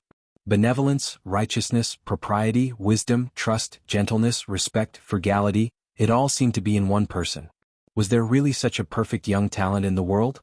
Wang Yuanran did not believe it, but from Zhao Yuling to Yuan Guo to Han Lin, and even Wang Yuanran's father Wang Xiongui, this large group of Yong Hui's famous ministers who came from Gu Lu, who did not praise Yin Changing. Wang Yuanran suddenly laughed. There really was someone who thought the same as him. And it was someone Yin Changing wouldn't have guessed even if he was beaten to death. That was the important minister of the 3 dynasties of Liyang, Tantanan, Huanwen. Wang Yuanran was afraid of many people in his life, but the only person he respected was Tantanan. So when Tantanan told him to go to the Imperial College to reflect on his mistakes, Wang Yuanran directly refused his mother's urging to stay and really went to the Imperial College to reflect on his mistakes. When Wang Yuanran was about to leave the Imperial College, There were already rumors that Tantanan intended to abdicate and that Zhao Yuling or Yin Maochun was very likely to enter the Minxiao province. When the undercurrents were surging, the old man personally went to the Imperial College to see Wang Yuanran. Before leaving, Tantanan said something that Wang Yuanran thought he would never forget in his life. "Brat, being a person is like flipping through a book and reciting scriptures. Not to mention this old man whose neck is in the yellow earth, even your father Wang Xionggui's age is half buried in the earth. He has almost flipped through the book to the end and can't find anything new. But a young man like you is different. There is an old saying that every family has its own difficult scriptures, but no matter how difficult it is, you should be sensible. You have to read it well and read it well. The reason why I'm talking nonsense with you is that when I, Huanwen, was young I was also like you, idling around. But the old saying that a prodigal who returns is more valuable than gold is not a lie." Of course, Wang Yuanran knew that the little Jinren Wu Shizhen had an ulterior motive. This was nothing. Not to mention those in the distance, just Li Zhangliang, Song Tianbao, and the others who were nearby were all smart people. Acting so rashly was all for the sake of getting what they needed. To be able to make it to their level, even the infamous Yen Tongshu wasn't a fool. Song Tianbao wanted to rely on Yen Tongshu's identity as Yen Jinchuan's grandson to raise his banner. Other than freeloading and sleeping with courtesans for a whole year, how much money had Yen Tongshu secretly earned for the Yen family who had always been cash-strapped? At least 200,000 taels. Otherwise, do you think old General Yan's posthumous body could pass the Board of Rights meeting so smoothly? The more he re-examined the people around him, the more Wang Yuanran began to understand that it was not easy for his father to become an official. Therefore, although Wang Yuanran could not help his father return to the capital as an important official, at the very least, he could win some reputation for his father. All of a sudden a pleasant surprise came. Probably sensing the difficult situation of the Bailiang cavalry, as one of the parties involved, the Bailiang woman with a sword reported her identity. It turned out that her father was Song Yen, the son of the Lingzhou provincial governor.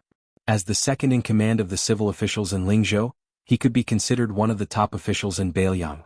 Song Yan's daughter, Song Huangmei, pointed the tip of her sword at Li Zhangliang, the son of Colonel Shooting Sound, and said angrily, "Compared to officials, is that so?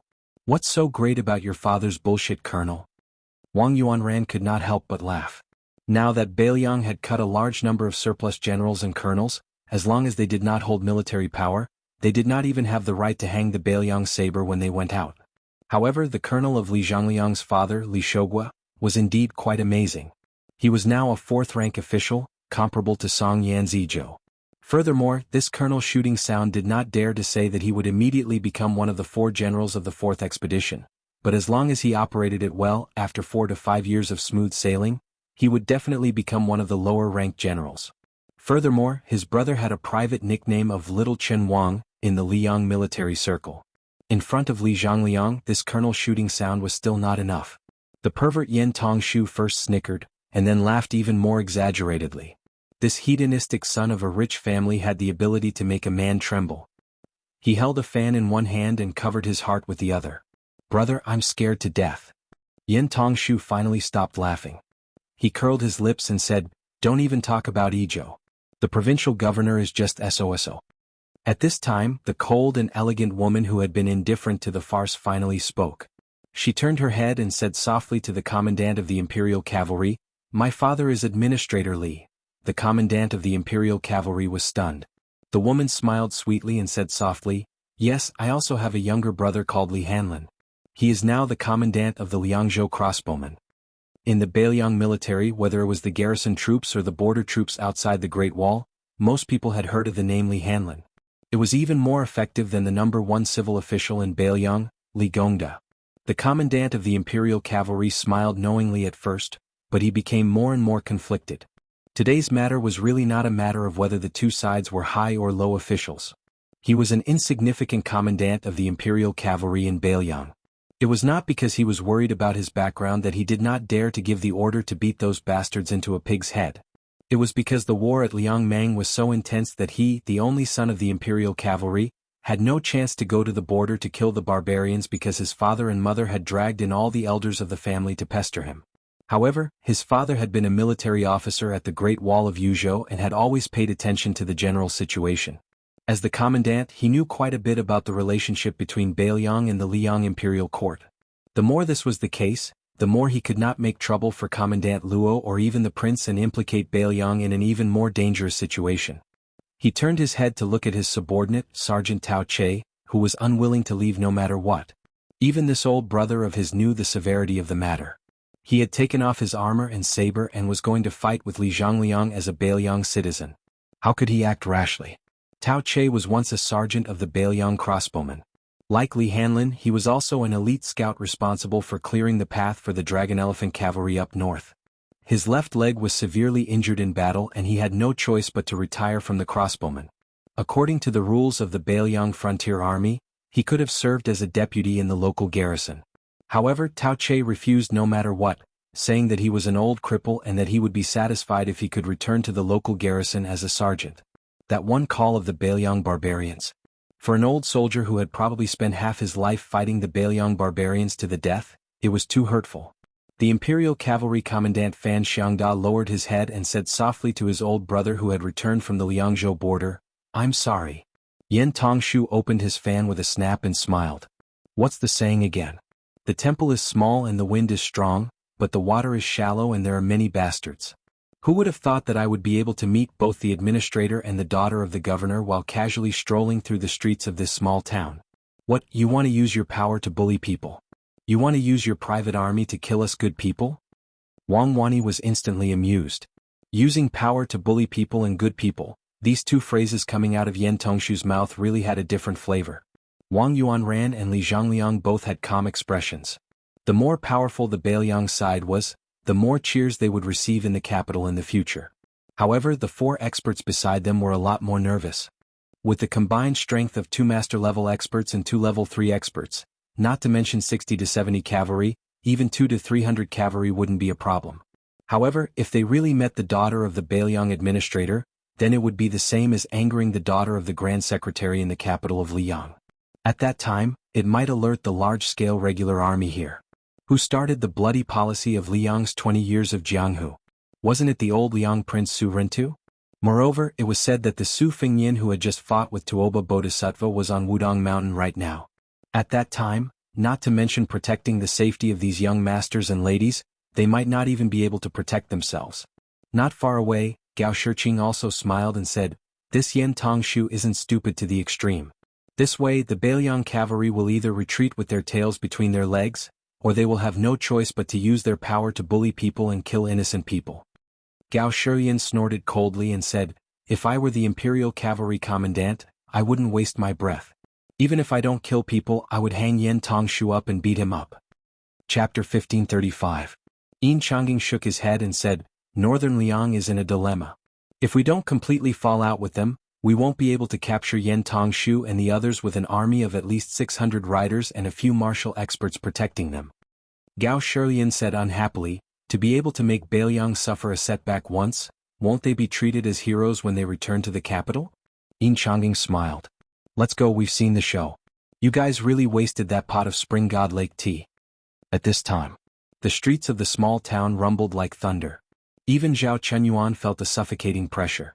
When a group of black-armored cavalry charged into the small town, there were constantly archers dismounting from their horses and climbing onto the roofs to occupy advantageous terrain. In this small town, there were no more than 400 to 500 soldiers on the streets and archers on the roofs, but they formed a black cloud that could destroy a city. The leading general took the lead, urging his horse to gallop to the side of the Jin Cavalry Commandant Fan Xiangda. Sitting high on the back of the Liangzhou horse, he angrily rebuked with a gloomy face, "Surnamed Fan, are you sunbathing here?" Fan Xiangda didn't know what to do. He was about to speak when the Horned Eagle Captain Luo Hongkai scolded, "Bastard, how can there be a Bailiang army that doesn't draw their sword when facing an enemy? If the prince hears this and knows that I raised a nest of bear soldiers, how can I still be a captain?" Luo Hongkai looked around and said in a low voice, "Unrelated people, leave the streets. You will not be treated as an enemy if you're late." This Lieutenant Luo was probably really angry at that Fan Xiangda, but he was his trusted aide after all, so he left some face for the commandant of the Brocade Cavalry. He turned his head slightly and spat before suddenly raising his arm and saying in a clear voice, "Patrolling Brocade Cavalry, retreat. Hippogriff Cavalry, get into formation. Draw your swords."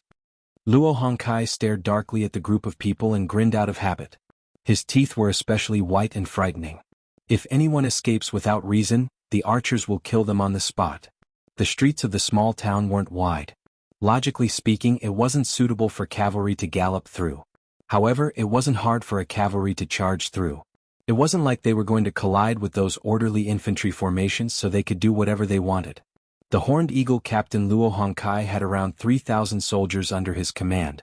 He only had 500 cavalry. He had always been very careful.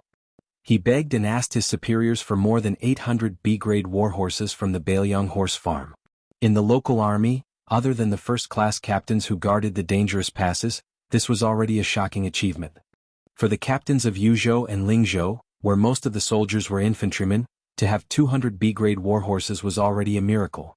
Of course, the reason why Luo Hongkai was so capable was because the king of Bailiang had personally led 10,000 Yuzhou cavalry from Jibei to Hulu's mouth.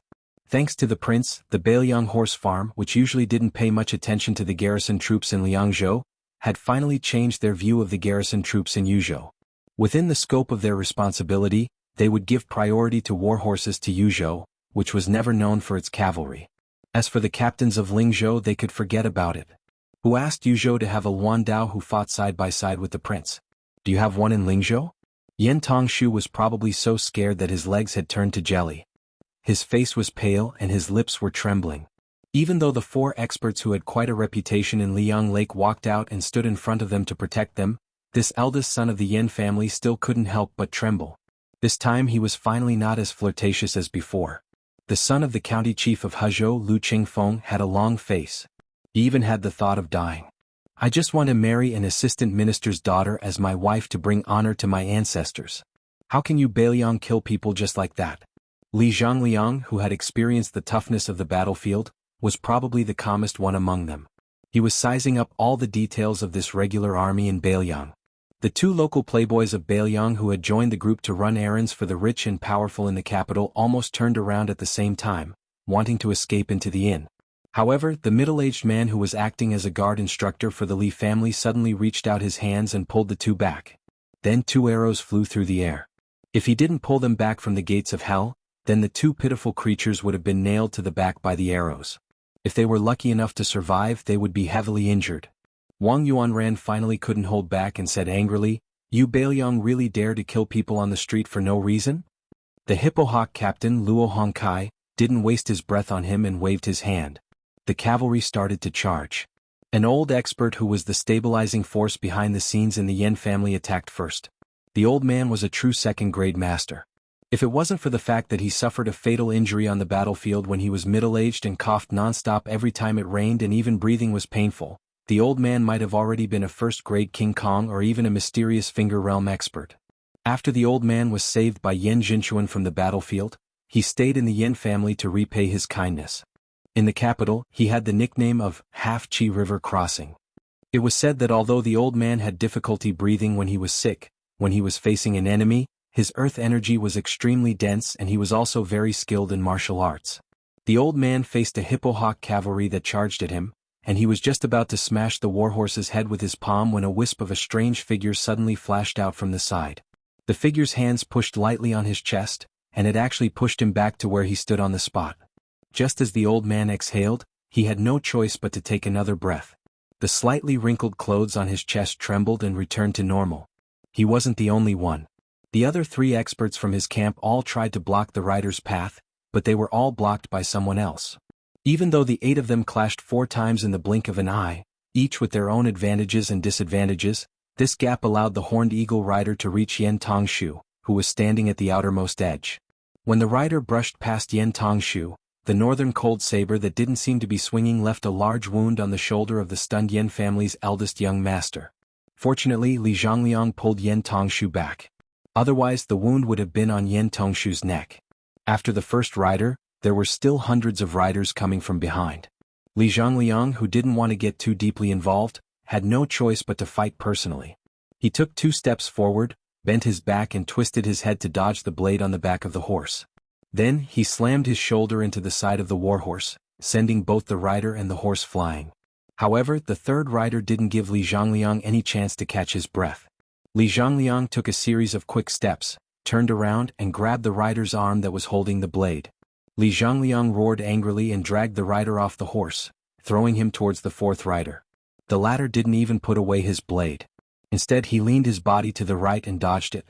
Then he still managed to stab Li Zhongliang with his blade. Gao Shilian, who was following the crowd back to the inn, saw this scene. Although he wasn't part of the situation, he was still very worried. He said softly to Yin Changing, "Are we really going to leave like this? From the looks of it, this Bailiang cavalry really knows how to kill." Yin Changing hesitated and finally stopped. He looked at Li Zhongliang and the others in the distance, who were already in danger. His expression was heavy. The group stopped under the eaves. Gao Shiqing said angrily, "These Bailiang people are too much. How can they kill people on the street in front of so many people? Is there any justice in this world? Wang Yuanran is the son of an administrator. He didn't do anything heartless. How can the Bailiang cavalry just kill him like that?" Yin Changing didn't say anything. He knew that it was probably because of the sensitive identities of Wang Yuanran and the others that the Bailiang didn't hesitate to go to war. Under certain rules, the imperial court made things difficult for the Bailiang. The Bailiang could endure it and had endured it for 20 years. However, the Bailiang couldn't be humiliated. The corner of Yin Changing's mouth lifted slightly. He walked out of the eaves and said softly to the window on the second floor of the inn, "Thank you, Mr. Qi." The next moment, the streets of Escape Summer Town were filled with Sword Qi. The coldness of the Sword Qi instantly made the name Escape Summer Town more appropriate. However, before Gao Shiqing, Zhao Wenwei, and the others could sincerely sigh at Qi Jia's profound swordsmanship and magnificent sword Qi, they suddenly felt a bone-piercing coldness come and go in a hurry. It was gone just like that. Then, without them noticing, a young man with a book in his hand was standing next to them. It was as if he had just been reading at home and didn't have time to relax before coming out to join in the fun. There was only a slight breeze on the streets of Escape Summer Town. It wasn't enough to flip the pages of the book. However, Zhao Chenyuan and Gao Shiqing, who were more observant, saw that the young man had just turned a page of the book. Chapter 1536. A middle-aged man stepped over the threshold of the inn. Such a simple movement made Yin Changing and the others feel a breath like a spring breeze. The man was wearing a white robe with a jade belt. The sleeves were narrow and the body was wide. The robe was made of Sichuan brocade, a first-class tribute of the Liang dynasty. The collar and sleeves were inlaid with fine and delicate brocade with golden edges. The big part was simple and elegant, but the small part was noble. Probably only this kind of refined man with a hidden edge could marry the rouge girl with the reputation of peach blossom horse and pomegranate skirt, when he was 20 years old. The middle-aged man had a long sword hanging from his waist. The scabbard was black and simple, as if it was made from the skin of a python. But what was really strange was that the sword did not have a sword guard or hilt. Qi Jiajie, the #1 swordsman in the capital. Since he was 9 years old, he started practicing with the family heirloom sword Ban Xiang.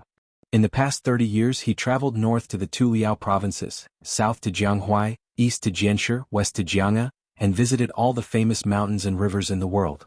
During this period, Qi Jiajie changed to the sword, Setting Sun, at the age of 18. He challenged 6 grandmasters of the sword, including Dongyue Sword Pool's suzerain Song Yanqing, Guangling Spring Snow Building's chief minister Chai Qingshan, and Tangxi Sword Saint Lu Baijie. He lost all 6 battles and returned to the capital for closed-door training. When he came out at the age of 26, he changed to the killing sword, Smelly Tang. At the border of Liaodong, he single-handedly fought 800 Beimang cavalry and retreated unscathed, chopping off more than 300 heads. At the age of 30 he changed to the sword Changyu. It had no edge and no hilt, so if he held the scabbard upside down, the sword would slip out of the scabbard. Since ancient times, the long sword in the world had been called Changyu. Qi Jiajie's intention in changing to this sword was obvious. There were millions of long swords in the world, but only one, Changyu, was enough. As a result, Qi Jiajie and that northern Mang sword energy that he had changed his name to be close to yellow-green were known as Qi Shu Yellow Path, respectively viewed as the successors of Deng Tai A and Li Chuangong's successive sword gods. After Shenyuan Qingfeng, Qi Jiajie was ranked as one of the top 10 experts of Liyang. His ranking was even higher than Chai Qingshan, who had returned to the Dongyue sword pool to assume the position of suzerain. What made Qi Jiajie even more famous was that the purple dress of Mount Hui, who was known for her loftiness and arrogance, had publicly said, "Mr. Qi's realm is 1 foot lower than mine, and when it comes to killing, I'm 10 feet lower than Mr. Qi's." This directly caused Qi Jiajie, who had not shown his sword for many years, to reach the peak of his reputation, vaguely gaining the status of the #1 expert of the northern land in Jianghu. Seeing Mr. Qi come out in person, Gao Shilian and the others felt relieved. In the minds of these juniors and Jing who had heard the name Qi Jiajie since childhood, even if the sky fell, Mr. Qi would be able to hold it up with one sword. Although they had guessed that Mr. Qi's previous release and withdrawal of sword energy was mostly related to this unknown young master beside them, so what? There had always been a saying in Great Peace City that Mr. Qi's true strength was not in his current realm of the sword, but in how Mr. Qi's cultivation would be higher than yesterday's. Especially when Liu Baijie resigned from his post as Minister of War and left to take up his post elsewhere. Qi Jiajie had sent him off and even gifted his sword to him. Liu Baijie, the Tangxi sword immortal, smiled and said, "Maybe in less than 20 years I won't even be worthy of being Mr. Qi's sword disciple." Qi Yonglong's knowledge, Tantanan seal engraving, Qi Jiajie's swordsmanship, and now the chess skills of Li Yang's chess saint, Fan Zhangho. Of the millions of people in Great Peace City who would not be proud. When the young master who had come with the book saw Qi Jiajie walk out, the two exchanged a look. Compared to the young man who had a leisurely attitude and always had the ability to find irrelevant details in the wind and waves, Gao Shiqing found to her shock that Mr. Qi had taken the famed sword from his waist for the first time and held it in his hand. At this time, a group of people quickly came from the east end of Escape Summer Town. Zhao Wenwei, who was young and lively, couldn't help but look over. There were 4 people in the group, men and women of all ages. He only had his eyes on one person. As they came closer, the youth could finally see the person's appearance and could not move his eyes away. It was a woman of the same age who had just started to show signs of being outstanding. Her face, which had some baby fat, was thinning. A beauty with an oval face floated out of the water. Her robes were as white as snow, and she carried a white scabbard longsword on her back. She also had a simple red sandalwood hairpin on her head. The hairpin was like a sword that flew through her hair. In this moment, Zhao Wenwei was mesmerized. The saying that there were beauties in books was a lie. How could they be as beautiful as the real woman outside the book? Everyone had their own eyes. Gao Shiqing's first eyes were on the handsome young master in green robes and holding a sword. She exclaimed, "Li Yibai of the Dongyue Sword Pool?" Li Yibai was not only famous in Liang Lake, but also in Jiangnan and even in the officialdom of the capital. Li Yibai's teacher was Song Yanqing, the head of the Dongyue Sword Pool. His family was a distinguished family. In the past, the top 10 magnates of the spring and autumn period valued family status the most. Except for the intermarriage of the 10 families, even some of the imperial families who were not of orthodox birth disdained to form an alliance through marriage. However, the Li family that Li Yibai belonged to could become the next best marriage partner of the 10 magnates. In the spring and autumn period there were only 8 families that received this honor. Li Peiyu and Xia. Among them, the Pei family fell into silence after the Shenzhou continent sank. The most famous person in the family was actually a woman, Pei Nanwei, the concubine of the old king of Jing, Zhaoheng. Li Yibai's temperament showed the gentleness and elegance of a noble young master in Liyang. With a charming smile, he looked at Gao Shilian and Gao Shiqing and said softly, "I didn't expect to meet Brother Gao and Miss Gao in the northwest." Since it was Li Yibai who came from the Dongyue Sword Pool, then the identity of the tall old man beside him was revealed. He was Chai Qingshan, one of the few great masters of the sword in the world. Presumably, Qi Jiajie's majestic sword Qi that filled the small town had attracted this group of people. After Chai Qingshan entered the small town, he did not look at Qi Jiajie who was at the same level, but at the young man holding the book. Li Yibai ignored the strange atmosphere under the eaves of the inn and introduced to the Gao siblings with a smile. "My martial uncle Chai was a good friend of the holy monk of the dragon tree in his early years. When he heard that the white-robed monk was going to preach at the Lotus Peak, he specially brought us to Bailiang. As for these 2 children, they are martial uncle Chai's beloved disciples, Song Tinglu and Shani. What are you waiting for? Quickly call Brother Gao and Sister Gao." Chapter 1537. The handsome young man, who was not tall but had an extremely long sword on his waist, responded with an "Oh." He politely greeted Brother Gao and Sister Gao, and then continued to stare at his peer with vigilance. He was furious. This guy wants to stick his eyes on my junior sister. What does he want to do? Does he want to take my sword? Only when Song Tingla looked at Zhao Wenwei did everyone notice that he was staring at the girl in white with a strange name. Zhao Wenwei's sister, Zhao Chenyuan, didn't know whether to laugh or cry. Her silly brother, who only liked to read, practice and paint with his father since he was a child, finally had his first awakening of love? Zhao Wenwei asked softly, "Your name is 321? The girl, who had long been accustomed to this kind of thing, said indifferently, "My surname is Shan. I'm not 321. Today the girl in white's simple and polite words were remembered by Zhao Wenwei, who would die of Wenjin in the future for a lifetime. Song Tinglu snorted coldly, "Brat, don't try to get close to my junior sister. I can beat 100 weak scholars like you down without using my hands. When the time comes, beat me up. Don't say I didn't warn you." After such a commotion, the three boys and girls, each with their own thoughts, gathered under the eaves, which were slightly hostile after the strange young man and Qi Jiajie appeared one after another. Suddenly the atmosphere relaxed a little. The scholar, who had just closed the book and tucked it under his armpit, suffered such an unexpected calamity for no reason. Not only was he not angry, he even smiled and gave the young Song Tinglu a thumbs up. The seemingly naive Zhao Wenwei said happily, "You know it even if I didn't warn you. You're also a scholar." Yin Changing gently knocked on his brother-in-law's head and scolded, "Learning to read and write can't be used to argue." Standing under the stairs, Chai Qingshan looked at the young man under the eaves. His scholarly aura was not as good as Yin Changing's, and his Jianghu aura was not as good as Li Yibai's. However, even Qi Jiajie and Qi Jiajie, two gurus, still couldn't suppress this person's potential momentum. Only Li Yibai, who had reached a high level in Jianghu, could slightly sense it. Yin Changing, Gao Shilian, and others were not Jianghu people after all. Shan Yi suddenly asked curiously, "You have sword qi on you. Are you also a swordsman?" The man took out the book from under his armpit and waved it. He said with a smile, "Green Water Pavilion Sword Practice Record of 60 years. Have you heard of this secret manual?" The girl nodded solemnly and said, "I've heard from my master that there are many swordsmanship manuals in the world, and the Green Water Pavilion has the reputation of being the best. It's a pity that the author's aptitude is limited and can't catch a glimpse of the scenery above the shin finger level. Therefore it only has momentum but not spirit." That person lamented, "When I first used Green Water Pavilion to practice my swordsmanship, there was an old man who commented on this book, and it was similar to what you said." Chai Qingshan finally opened his mouth to speak. He said in a low voice, "I didn't expect that the parting with Li Chungang by the Guangling River would be the last time I see him."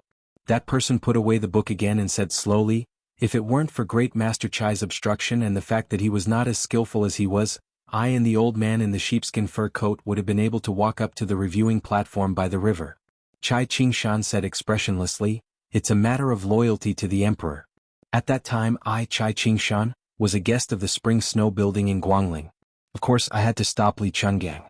As for how I stopped him and whether it was honorable or not, I didn't care so much." Qi Jiajie's words were shocking. "Lord Chai, is there a first-come, first-served rule?"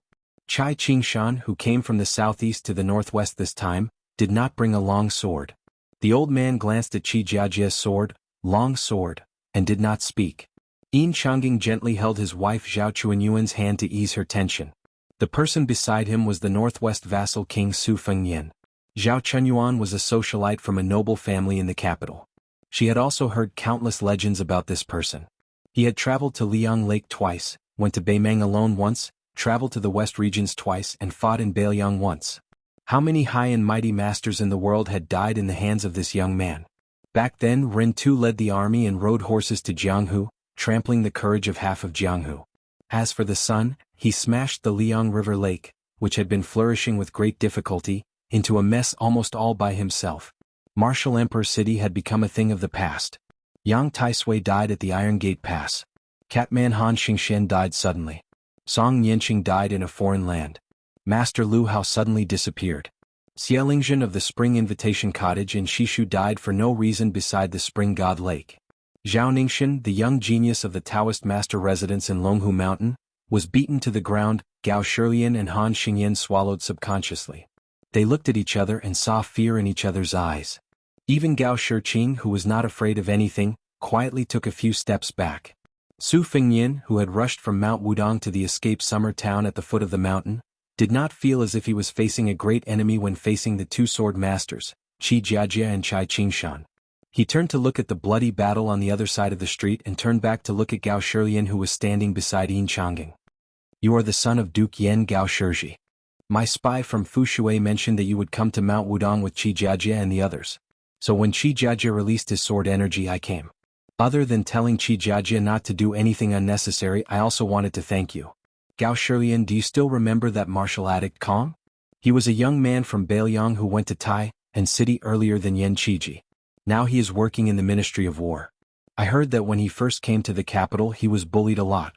It was you, Gao Shilian, who helped him. Later, Yen Qiji followed Yen Jieshi and Yen Dongwu to the capital. You were also the first person from the capital to hang out with Yen Qiji. Gao Shilian did not feel the slightest bit flattered. In fact, this duke's son even had the thought of killing himself. Kong Wuqi and Yen Qiji felt like old friends at first sight. I have nothing to do with you, the Prince of Northern Liang. Please don't thank me. You Su Fengyin should just knock me out with one punch. Otherwise, when I return to the capital, rumors will spread all over the capital. Won't that bad-tempered father of mine break my legs? But Gao Shilian sadly found that he only dared to listen and could not say a word. Qi Jiajie asked, "Are you done?" Su Fengyin shook his head and said, "No hurry. It just so happens that I am waiting for someone here." "What, are you going to stand up for Wang Yuanran and his group of playboys? But let me say this first. No matter how much trouble they make, it is still the same. For example, that Lu Qingfeng who sneaked into the capital from Hezhou, the grudges from his early years are in the past. Wang Yuanran who fought with me at Zhujiao Embassy in Tai and City is about the same. But if you, Qi Jiajie, intend to interfere, then their originally insignificant debt will be counted on you, the number one swordsman in the capital." Su Fengyin smiled for no reason. "If we really want to calculate, there is indeed a debt between us." Qi Jiajie clenched the famous sword he had been with for more than 10 years. He was calm and composed. He laughed and said, "Let's do it together." The young man Zhao Wenwei clenched his fist and waved it quietly. Mr. Qi was indeed Mr. Qi. Even when facing one of the 4 grandmasters of martial arts, the king of Beiliang, he was not inferior in terms of speech, momentum, or the style of a master. Su Fengyin, who had his back to the inn and was facing the street, did not look sideways. He said softly, "Okay, then please draw your sword first." Chapter 1538. As soon as he said this, Yin Changjing, Han Xingyin, Li Yibai, Song Tinglu, and Shan Yi were all shocked beyond words.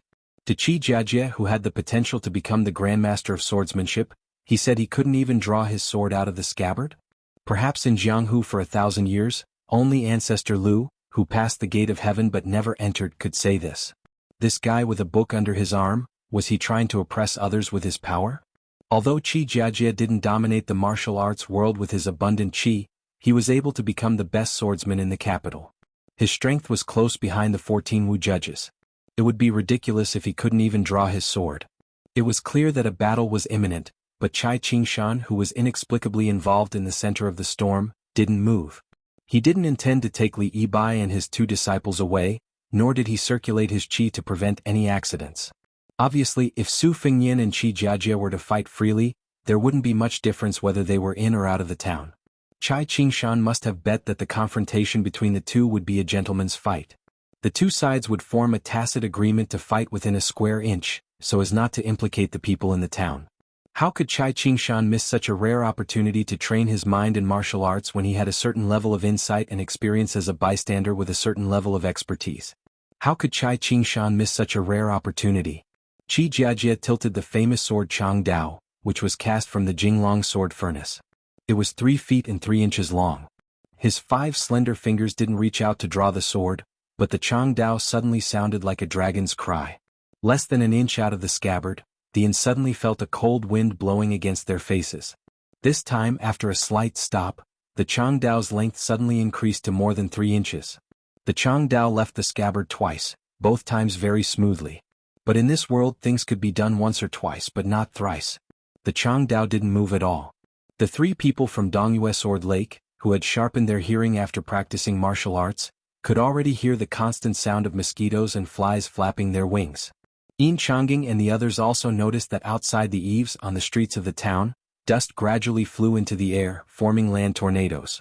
They spun slowly, like a group of women in yellow dancing gracefully. Finally, at an extremely slow speed that even Gao Shiqing could see with the naked eye, the long sword left its sheath by another inch or so. However, Qi Jiajie's Sichuan brocade robe, which seemed to be untainted no matter where he was, began to tremble slightly, like a dragonfly touching the surface of a calm lake, causing ripples. Under the scorching sun in Escape Summer Town, the place where Qi Jiajie stood under the eaves of the inn happened to be alternating between light and dark. Originally, it was difficult for ordinary people to perceive the light, but now it was not only clearly visible, but also distorted in an instant. Song Tinglu and Shan Yi blinked at the same time, thinking that their eyes were playing tricks on them. However, after blinking, those strange lights were indeed like snakes. At the same time, the small tornadoes on the street shattered and dissipated. The saber finally came out of its sheath another inch. Gao Shiqing was completely unaware that she was already sweating profusely. The black hair on her temples was wet and stuck to her crimson cheeks. Zhao Wenwei also subconsciously loosened her fists and spread out her palms to wipe the sweat on her robe. The white-clothed girl with a sword on her back was also an outsider, but in fact she was more nervous than Gao Shiqing and the others. She whispered to the boy of the same sect, "Song Tinglu, do you think Qi Jiajia's sword can be completely unsheathed?" The sword at his waist was actually 4 feet long. Song Tinglu thought for a moment and solemnly said, "Call me senior brother and I'll tell you the answer." The young girl wore a sword-shaped red sandalwood hairpin, and her willowy eyebrows were as thin as swords. Therefore, when she frowned, she appeared particularly heroic. However, the young girl quickly smiled brightly and sweetly called out, "Senior brother." The boy shivered as if he had seen a ghost during the day. He then pretended to be stupid and laughed. "The answer is, I don't know." Given the girl's temper, if it was in the past, she would have already drawn her sword and slashed the future sect master of Sword Lake until he ran all over the mountain. However, today she took a deep breath for the first time and let Song Tinglu go. The latter soon understood the reason behind it and rolled his eyes. Compared to Zhao Wenwei's irritation when she glared at her junior sister in the past, the boy, who was quite energetic, had suddenly turned into a frosted eggplant, and he looked listless. There was no helping it. Her junior sister had to carefully maintain her ladle-like image in front of her, as well as a certain person that almost all the other senior sisters and junior sisters of Sword Lake admired. Her junior sister was a person who would have probably never come into contact with Yellow Rouge in her entire life.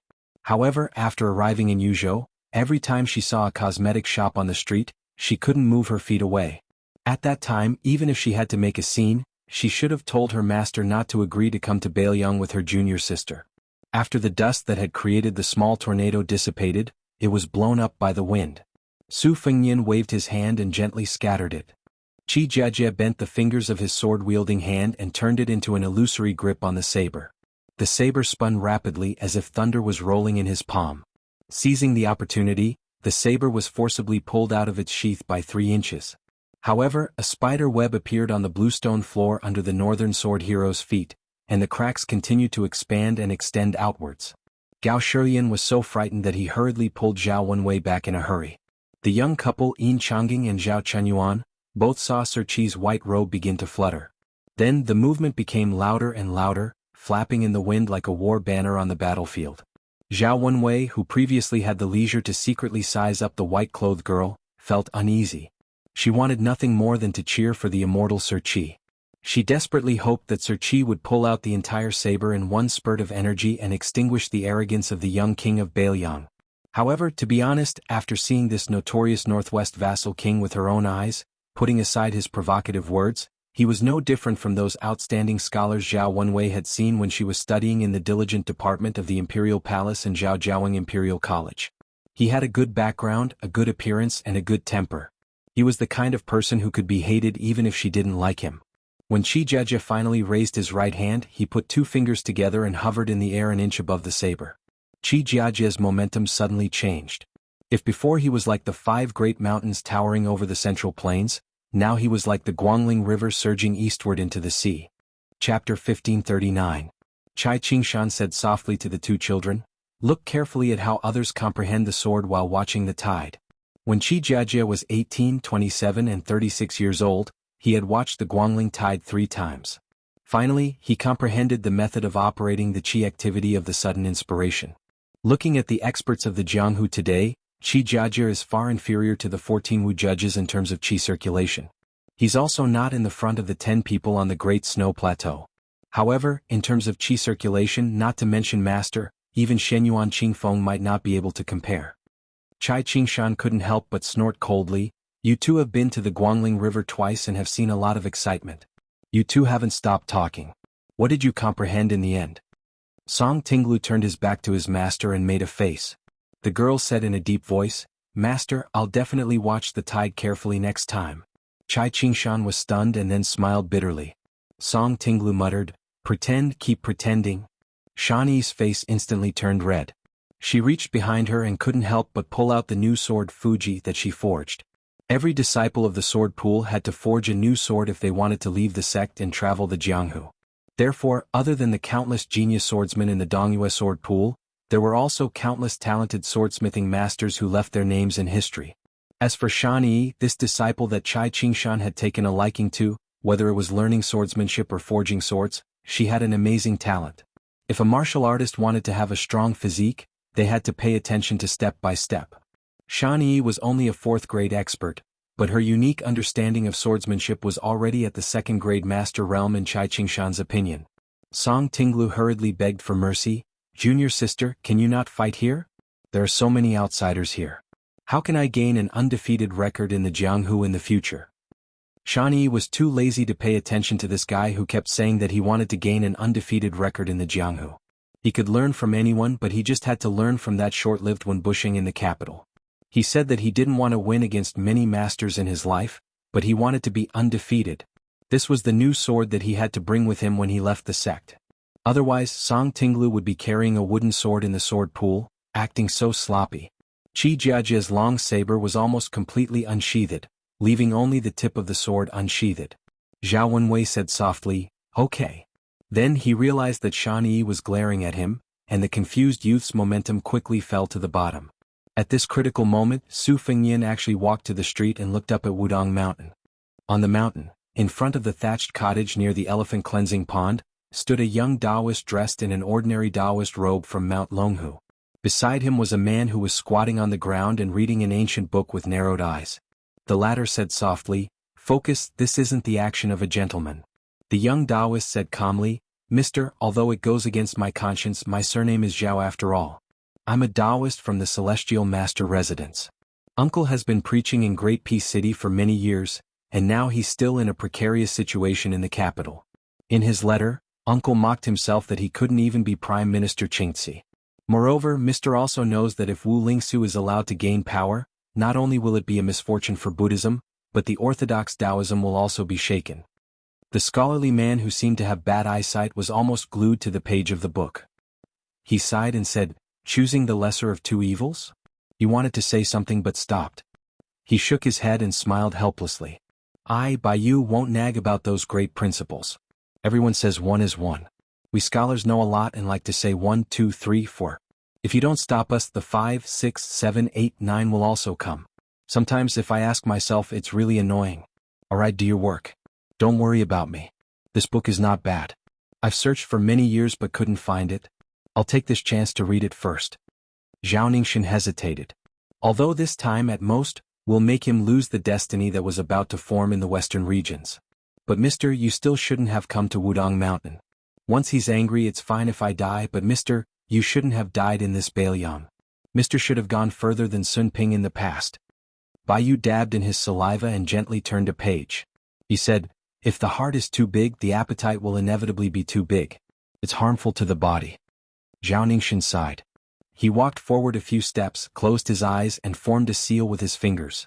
In the Celestial Master Residence of Longhu Mountain, the highest bud of the purple gold lotus in the lotus pond suddenly bloomed and then withered. On the large ship on the first floor of the Qingzhou Navy, there was a scholar sitting cross-legged. There was a bowl of water in front of him. He pinched a clean white stone between his fingers and said with a smile, "Since the matter has come to this and the situation has changed, don't blame me, Xie Guanying, for adding insult to injury." The stone smashed into the water in the bowl. At the same time, a streak of white light flashed from the southeast to the northwest. After looking at the north, Su Fengyan retracted his gaze and began to turn sideways to look at the east. Without the support of the Qi Jiajia's long spear slid back into its sheath. Qi Jiajia took off the long spear and casually threw it on the street. Yin Changing and the others were confused. Shan Yi and Song Tinglu were also confused. Chai Qingshan, who had been watching the show, also took a step forward. Su Fengyan looked into the distance and said with a smile, "The Dongyue sword pool has poured in all its efforts to forge a new sword. Qi Jiajia is the sword master. The few remaining Qi refinement warriors of Liang have gathered together with Zhao Ningxin of Longhu Mountain and Chai Qingshan's help. The sword that you invited from thousands of miles away is much more extravagant than the sword that I used to kill Han Xingxian." Qi Jiajia said softly, "I'm ashamed." Chai Qingshan was silent. Su Fengyan, who still had the Green Water Pavilion sword training record under his arm, did not show any sign of anger. Mount Wudong is not far, he said. Burning incense and making a wish is quite effective. You'd better pray that I won't be able to block your sword, he said. The girl from the Dongyue sword pool said timidly, Su Fengnian, doesn't the Jianghu say that you are the reincarnation of Jinwu Great Emperor? What's the use of making wishes? Su Fengnian could not help but say, that's true. Su Fengnian looked at her and the young man who did look like Song Yanqing. The latter quickly grasped the sword hilt with both hands. He knew that the king of Bailiang was very good at borrowing swords without asking for permission, and he would often borrow hundreds or thousands of swords. On the other hand, the girl who had not grown up yet, blinked at Su Fengnian, indicating that the sword on her back was not bad. If he wanted it, he could take it. There was no need to borrow it. Su Fengnian exhaled softly. He looked to the east and said to himself, there's no need to borrow it. I have my own swords now.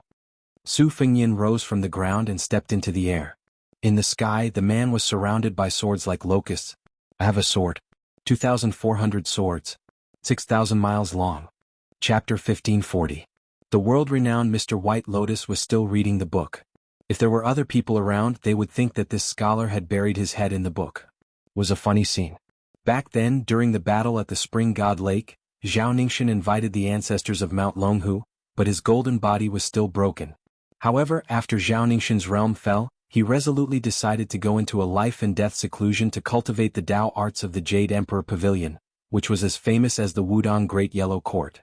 Finally, he broke through and stood up again to condense his fate. The purple golden lotus in the Dragon Lake bore a natal bud. In the future, as long as Zhao Ningxin carefully nurtured it, he might be able to ascend like his grandfather Zhao Shi and his father Zhao Danxia. He might even have a higher rank and complete the magnificent feat of ascending on the dragon. Therefore, this time, Zhao Ningxin destroyed his own purple gold lotus and guided the 10,000-mile sword to break Su Fengnian's fate. He was destroying both jade and common stone. Otherwise, with Qi Jiajia's sword strength, he wouldn't be able to fly from Dongyue Sword Lake to Wudong Mountain in the northwest. Zhao Ningxin's body swayed and fell to the ground.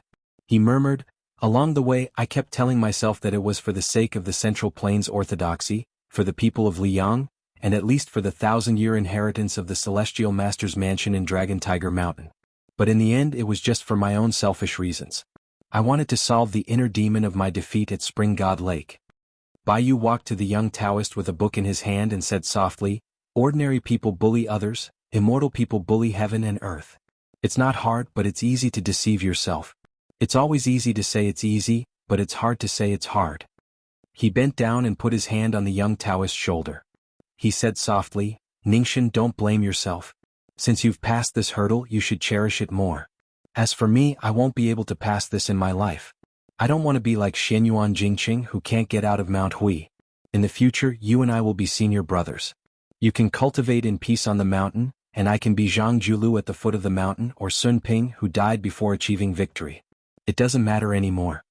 The man from the Taoist Master Mansion who was personally bestowed the title of Mr. White Lotus by the late Emperor of Liang, squints his eyes and looks into the distance. My eyes are not good. Unfortunately, I can't see how magnificent that sword is. Zhao Ningxin looked into the distance and said bitterly, then I'll take a look for you. At the Green Mule Ferry at the west end of Bailu Lake, under the tight escort of the Qingzhou Navy, 100,000 Nanjiang elite troops began to methodically cross the river. This was undoubtedly a huge project, but the Qingzhou Navy that was temporarily under the command of the King of Jing and Zhao Sun was cautious and conscientious. They won the approval of the Qingzhou Navy, including the general of Nanjiang Wu Zhongshuan, and changed their bad impression of the Qingzhou Navy that was said to be an embroidered pillow. However, the young vassal king who assisted the southern border army in crossing the river did not have much interaction with that great General Wu. They had only met at the banquet for the southern border generals. However, that night, as long as there were prostitutes in Xiangfan City and even the entire Qing province, almost all of them were invited to the Qing province navy's ship. The king of Jing and Zhao Sun also had the elegant title of Rouge Prince in the literary circle of Qingzhou. On the ship that had quietly withdrawn all of the Qing province navy soldiers, a man and a woman stood at the door to the cabin. They looked at the middle-aged scholar who had been sitting cross-legged for a long time. Earlier they had watched him inexplicably place down a white bowl and then toss in a stone. The young man was wearing a brocade robe and a jade belt. He was elegant and elegant. The graceful and moving woman also took off her hat after boarding the ship, revealing a face that could make the old Qingzhou faction's bigwigs dumbfounded. The woman and the concubine Pei Nanwei who accompanied the old king to the underworld were 80% similar in appearance and 70% in spirit. The woman frowned and said, "Prince, that light just now was Zorchi?" The king of Jing and Zhao Sun said helplessly, "You're asking me? AI with my mediocre skills." She didn't pretend to be a mature woman or a shy girl. She didn't even want to smile. She just slightly raised the corner of her mouth. No matter how many times Zhao Sun saw this kind of cold expression, he still felt a rush of excitement. The rising young vassal king of the Liang dynasty held her hand without saying a word. A man in a white robe walked out of the cabin and passed by the two people. He walked to the side of the gray-haired scholar and glanced down. He saw that in the white bowl, there was a thin white line cutting through the water. The middle-aged scholar waved his hand and the bowl disappeared. He slowly got up and walked to the railing with the man in the white robe. He looked around and said with emotion, 800 miles of Spring God Lake in addition to the Guangling River, there are 4 rivers flowing into it. What a magnificent and boundless place. Even the villagers who have lived by the lake all their lives wouldn't think that the Spring God Lake is actually withering day by day like an old man past his prime. But the White Reed Lake under our feet is like the scene of the young man gradually turning into the prime of his life. It will become more and more vast and eventually become the biggest lake in the world. Huang Longshi once said that the fate of the world is predetermined, but it doesn't stop moving. The land is the master and the water is the guest. If you don't keep it, you can't get it. The handsome man in the simple white robe didn't comment. The Confucian scholar smiled and said, "For the sake of the fate of Liang and northern Liang, Qi Jiajie had no choice but to give up his lifelong ambition. He abandoned Changwu and went to the sword pool of Dongyue to seek a sword. After Qi Lianhua created havoc in the imperial astronomer of Great Peace City, Liang had no choice but to gather all the remaining Qi cultivators of the northern supporting dragon sect at the sword pool. They used their lives as the price to inject their essence, blood and spirit into the sword furnace. Such a big movement was just an extravagant hope to shatter that person's newly obtained fate. Thinking about it, the Zhao family of Liang was indeed aggrieved. Thousands of scholars died and the Jianghu people flooded in. Then there was the Lotus Peak debate. Even the 2 famous Taoists of Huainan and Jiangnan flocked there. This was the attitude of the whole world. Seeing that Bailiang didn't follow the rules, the person sitting on the dragon throne in Great Peace City couldn't come up with a good solution. To be honest, if I didn't add fuel to the fire, Qi Jiajie and the others wouldn't have succeeded. Chapter 1541. Xie Guaniying, who ranked first on the celestial map, and Qin Jibao, who left earlier than the 10,000 Shu soldiers who were summoned to quell the rebellion. Xie Guaniying did not turn to look at the king of Jing'an, who had succeeded in inheriting the title like Su Fengnian. He laughed softly and said, "Without Lu Su's help, he is doing well." Xie Guaniying joked, "Your Highness, you should give him some face. He admires you a lot. Furthermore, we still have to rely on this emperor of 10 years in the future. Without him, things will be much more troublesome." Qin Jibao looked towards the northwest. The bright white rainbow was becoming more and more majestic.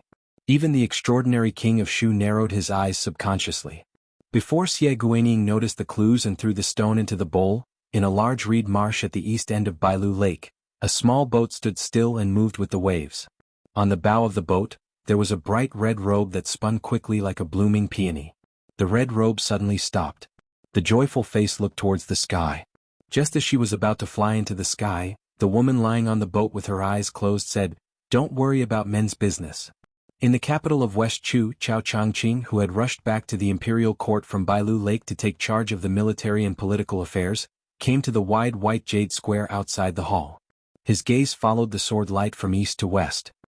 He sighed and said, "Lord Yanxing, this sword should have been waiting for me outside Taiyan City, right?" Chao Changqing said loudly, "Su Fengnian. Please help Li Chenggang, Wang Xinji, Jian Zhihuang, and all the people of Jianghu who have died in Jianghu. Teach the people in the imperial court what Jianghu is." The 3 Taoists walked along Guangling River to the east. When they could see the outline of Xiangfan City, the young Taoist in Wudong robe stopped. The little Taoist whose entire body was flowing with spiritual qi asked curiously, "Master, why aren't you moving?" The man with a sword on his back, who was wearing a Taoist robe from Longhu Mountain but mingling with the Wudong Taoists, frowned and said, "This sword is coming from Dongyue Sword Pool to Wudong Mountain." Li Yufu, the current leader of Wudong sect, who accompanied the carp to transform into a flood dragon in the river and into a dragon in the sea, nodded gently. He did not say anything, but there was a rare anger between his brows.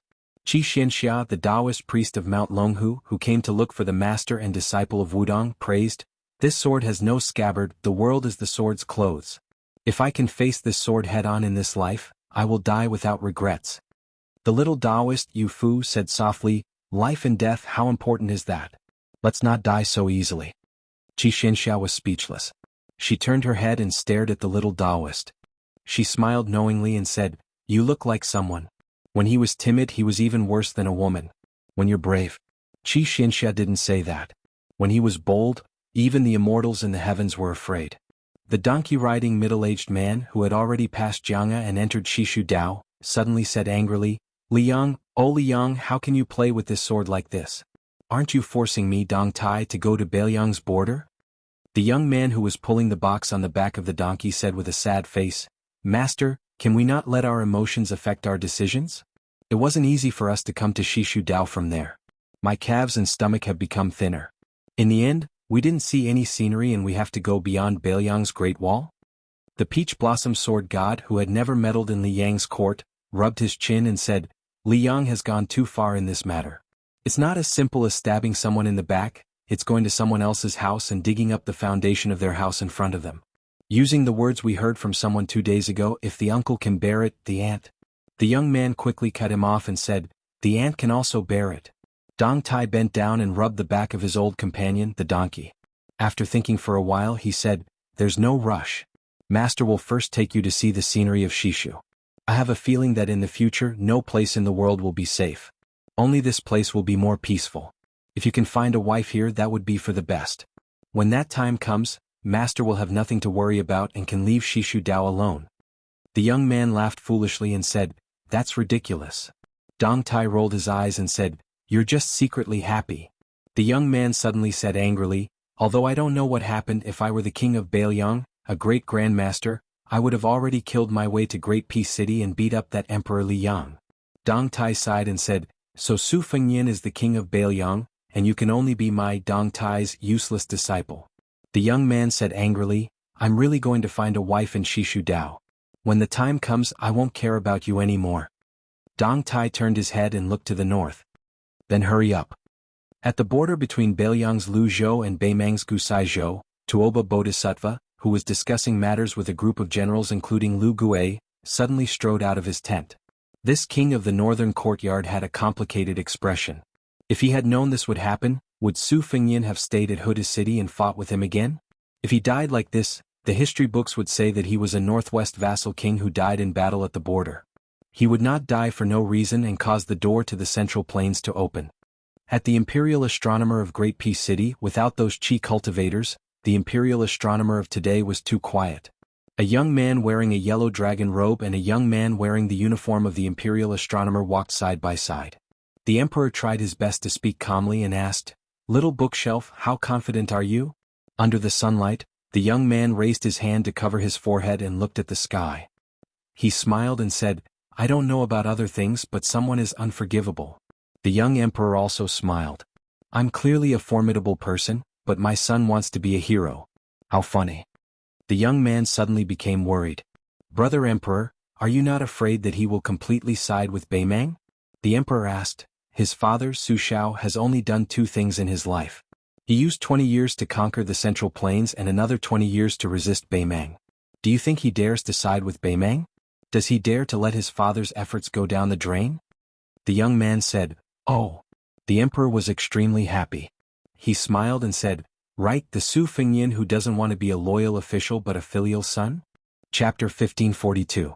In the summer town, Mr. Qi, who was as immovable as a mountain, stared at Chai Qingshan and said angrily, "Why didn't you stop Su Fengyin from leaving? Don't you know that the later Su Fengyin meets the sword, the more likely we are to succeed?" Qi Jiajie took a step forward and stretched out his hand. The long banners on the street rose into the air. He glanced at the girl with a single surname beside Chai Qingshan who was holding the book like it was a treasure and said angrily, "You just casually threw out a crude copy of the Greenwater Pavilion Sword Practice Manual. Do you, Chai Qingshan, still want the Dongyue sword pool to suppress the Wu family sword tomb? Have you forgotten why your junior brother Song Yinqing died?" Chai Qingshan rubbed his disciple Shani's head and said with a smile, Do you think I can stop Su Fengnian if he wants to leave? Chai Qingshan shook his head and said, if I join hands with you, the #1 swordsman in the north, and sacrifice our lives, we can delay Su Fengnian for a long time. In the end, the sword will reach Yuzhou or even the foot of Wudong Mountain.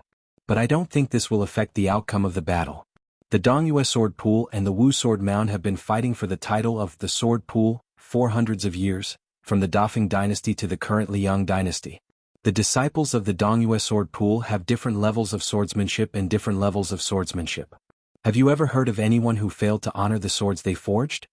Chai Qingshan sneered and said, first, junior brother Song Nianqing died for the imperial court. Now the sword pool forged a sword for you, Qijiajia. So I didn't even bring my sword on this trip. Someone needs to beg for food at the foot of the emperor, but I, Chai Qingshan, don't. What? Not convinced? Come and hit me? Anyway, it's not the first time I don't like you and Master Lu Hao. Qijiajia was so angry that he lost his composure. Even the long spear trembled in the air. Even Song Tinglu and Shan Yi, the two disciples of the sword pool, had their horizons broadened. Master was usually a very serious old man. Why had he changed today? Haha, but the boy and girl liked it. This was the good master in their hearts. The girl in white with a sword on her back felt even more satisfied. Su Fengnian had thrown her the green water pavilion before he left. In her opinion, her master should have met such a person and drank 300 cups of wine together. Therefore, she made a face and shook her head to add fuel to the fire. What do you think? If you're not convinced, come and hit me. Come and hit me. Song Tinglu turned his head and bared his teeth. Look, as long as that person was not around, his junior sister would reveal her fox tail. But he liked it from the bottom of his heart. The sword pool disciple was angry. The boy, the boy, the boy. The sword pool youth shouted, Master, he, Jiajia the boy. The boy he was. The sword. The sword was shouted A's he. The sword boy was to stare S's. Sa he. The boy was slapped on the head by his sister. Song Tinglu, you're his mother. Zhao Wenwei, whose face became thinner after meeting the girl, only dared to say in his heart, Miss, my name is Zhao Wenwei. I'm a scholar who aspires to be the most famous scholar in history. Qijiajia's eyes were fierce. Chai Qingshan had let go. He didn't pretend to be an elder in front of his disciple. He tilted his head and picked his ears. Qijiajia, if I remember correctly, you, the one flying the kite, still have to pay attention to the flying sword thousands of miles away. Don't let it go to waste. If you really want to fight with your life on the line, then wait until this matter is over. When the time comes, regardless of whether it is your swordsmanship or your state of mind, you will have benefited greatly after this trip. You will have a chance to reach the realm of Deng Tea's sea visit to the immortals. When the time comes, you and I will definitely die. Qijiajia suddenly closed his eyes and sensed the thread-like will of the sword. After he opened his eyes, he regained the otherworldly demeanor of Mr. Qi of Grand Peace City. He smiled and said, Chai Qingshan, you don't have to talk about the demeanor of a swordsman or the honor of Jianghu. You just don't think that the sword can achieve anything. Let me tell you a piece of news. Someone has secretly added a great aura to the sword that is enough to trigger the anomalies of the world. Chai Qingshan narrowed his eyes. Let's wait and see. Qijiajia smiled and waved his hand. The long tortoise and sword were nailed into the pillar of the inn. Han Xingshen was waiting for him in Xinwu City. Yang Taisui was waiting for him outside the Iron Gate. Huang Qing and the Bronze Man Grandmaster were waiting for him in Liuzhou. Diwu Raccoon went to Mount Bubang to find him. Wang Xinji went to Bailiang to find him. Tuoba Bodhisattva was looking for him in the western regions. This time it was nothing more than a sword looking for Su Fengnian. Su Fengnian broke through the air on the spot. He summoned 2,400 sword wills of one Qi and took the initiative to meet the sword. Su Fengnian stepped on a sword of Qi. He floated in the wind. With the sword under his feet, he walked with the wind. Qijiajia was only a medicinal primer carefully prepared by the Liang imperial court. It was not difficult for Su Fengnian to kill him, whether or not Chai Qingshan of the Dongyue sword pool was there to stop him. Why did Qijiajia happen to arrive at Wuxia town almost at the same time as Wang Yuanran and the others? Otherwise, with the great reputation of Mr. Qi in the capital and the background of Yin Chongqing and the others in the imperial court, how could there not be a few rooms on Mount Wudong for them to stay and rest? Qijiajia wanted to use the abundant sword aura that leaked out of the town of escape heat to force Su Fengnian to come down from the mountain and reveal himself. Then he would pretend to unsheath his long sword and have an ulterior motive in this competition. He wanted to bite Su Fengyan's unique chi to death, so that he could find a target for the 10,000 Li coming from the east sword. Of course, Su Fengyan was not unfamiliar with this bold move. In fact, to be precise, he was the ancestor of this trick. Back then, when there was a great disparity in strength, he still insisted on killing the cat Han Xingxian. For this purpose he planned carefully. First, he lent the sword to Sui Shigu in Wu City. Then he returned the sword to the outside of Shinwu City. Only then he was lucky enough to kill the cat man who was known as the first person on earth below the immortals. Su Fengyan smiled and said, "An eye for an eye. It's not that you don't want to take revenge, it's just that it's not time yet." He stepped on the tip of his foot slightly and the tip of his sword slightly tilted. Then the whole forest of swords soared into the sky and rushed into the thick clouds. When Su Fengyan broke through the clouds together with the swords, it was like a school of fish jumping out of the water. Above the sea of clouds, the rays of the sun shone brightly. The sunlight was so unscrupulous that it seemed to have draped the clouds with a graceful and magnificent golden coat. Heaven and earth were quiet and the atmosphere was peaceful. Only the swords were agile and wanton, leisurely wandering. The duck in the spring river knows when the water is warm, and the cicada is aware before the golden wind rises. The finger mystery state had the ability to predict the future. Therefore, when fighting against the enemy, they always had the advantage. The celestial state, the third realm of the first rank, got its name because of the resonance between man and heaven. Entering this realm was no different from the chi cultivators who were good at prying into the world's atmosphere, or even better. They had a keen intuition about the direction of the general trend, especially when it involved themselves. The highest land immortal among the first rank 4 realms was known to travel the East Sea in the morning and arrive at the Great Desert in the evening. His wanton and unfettered behavior was worthy of the 4 words, wonderful beyond words. In today's world, who would dare to say that the good-for-nothing crown prince of the past was not a true immortal? The Wudong peaks behind Su Fengyan gradually faded away. He could clearly sense that the distant sword had just flown from Gangnam-do to Huainan-dao. A battle of life and death was destined to take place above the 9 heavens. But after all, there was still Huainan-dao between them, so Su Fengyan was still not in a hurry. Aside from the 2,400 swords, Su Fengyan stood on the flying sword with his hands behind his back like an immortal on stilts.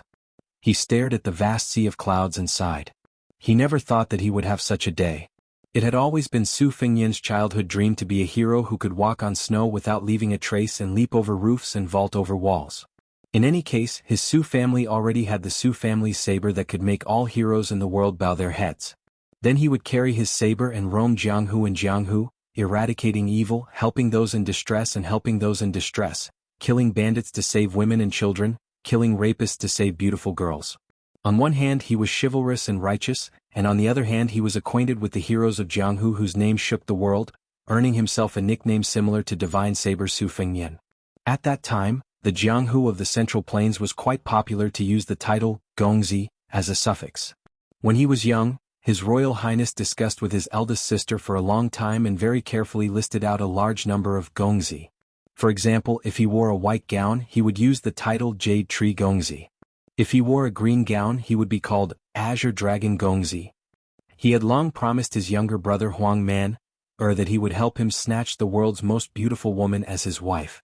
It was a pity that second sister, who only liked to read history and military books, scoffed at this. But when the youth vowed that he would find a good wife, just like how Su Xiao had found his mother in the Jianghu, second sister finally smiled. Second sister finally smiled. For the first time she didn't mock her. His Royal Highness, who was lawless in Bailiang, only heard later that there might be immortals in the world who could fly through the clouds like birds. One time, when he was bored, he went to bully a certain young girl who held a Shun glyph dagger in her sleep. He purposefully scared her, telling her that his body was so strange that even he was afraid of it, that he was a martial genius that only appeared once in 100 years.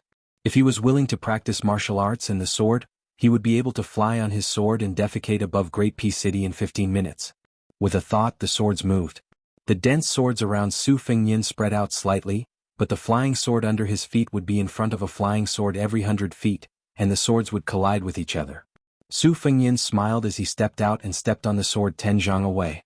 He repeated this, one sword for another, and started to run.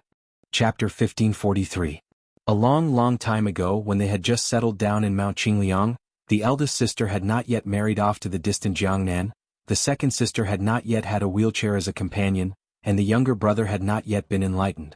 The 4 innocent and happy children would randomly find an empty space, set up a grid, and jump around for an entire afternoon without tiring.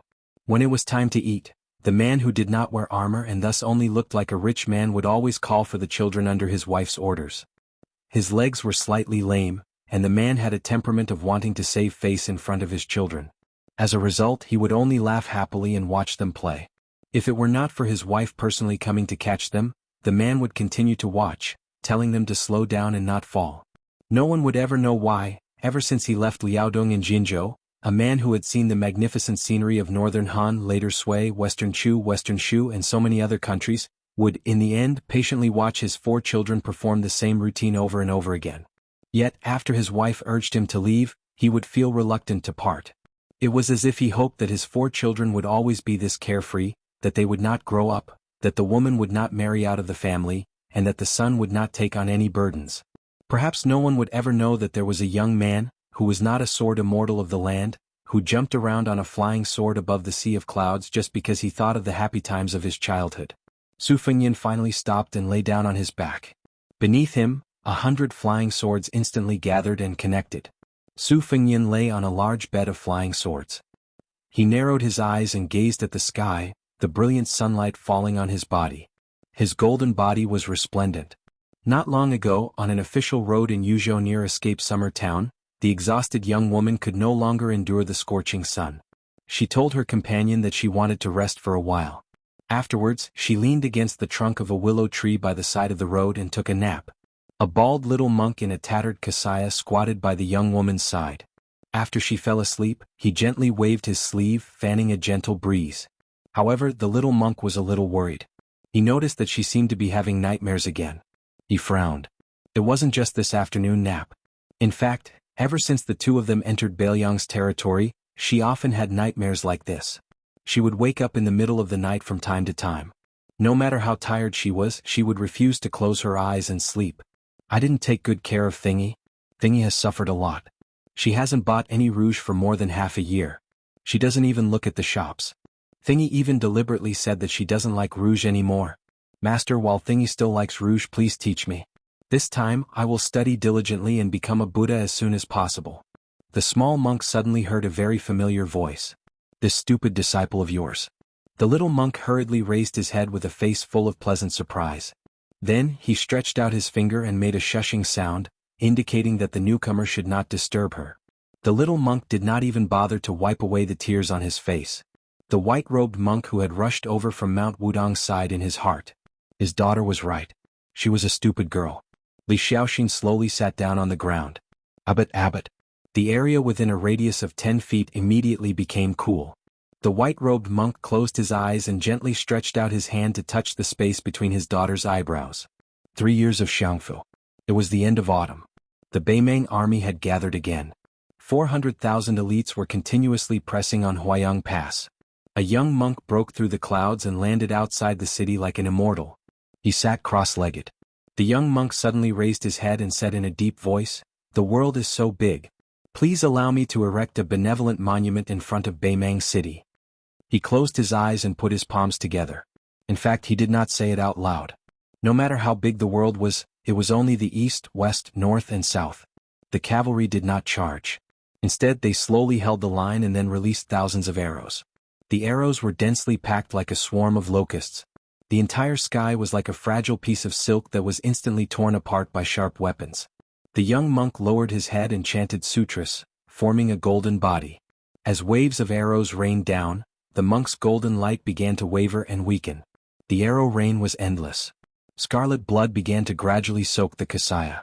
The lips of the young monk who was covered in blood trembled. He lowered his head and murmured, "Master, you have said that deep in love, do you regret it? I don't understand the principles you said, but it doesn't matter. If I go west, I'll go. If I become a Buddha, I'll become a Buddha." For some reason, his scarlet body turned into a golden color in an instant. The monk, whose vision was blurred, turned his head with difficulty and looked at the city wall. His face was full of tears, but he grinned. He raised his hand and patted his ear as if he was telling someone something. He turned his head and bent down slightly. He reached out and pushed the sand in front of his feet.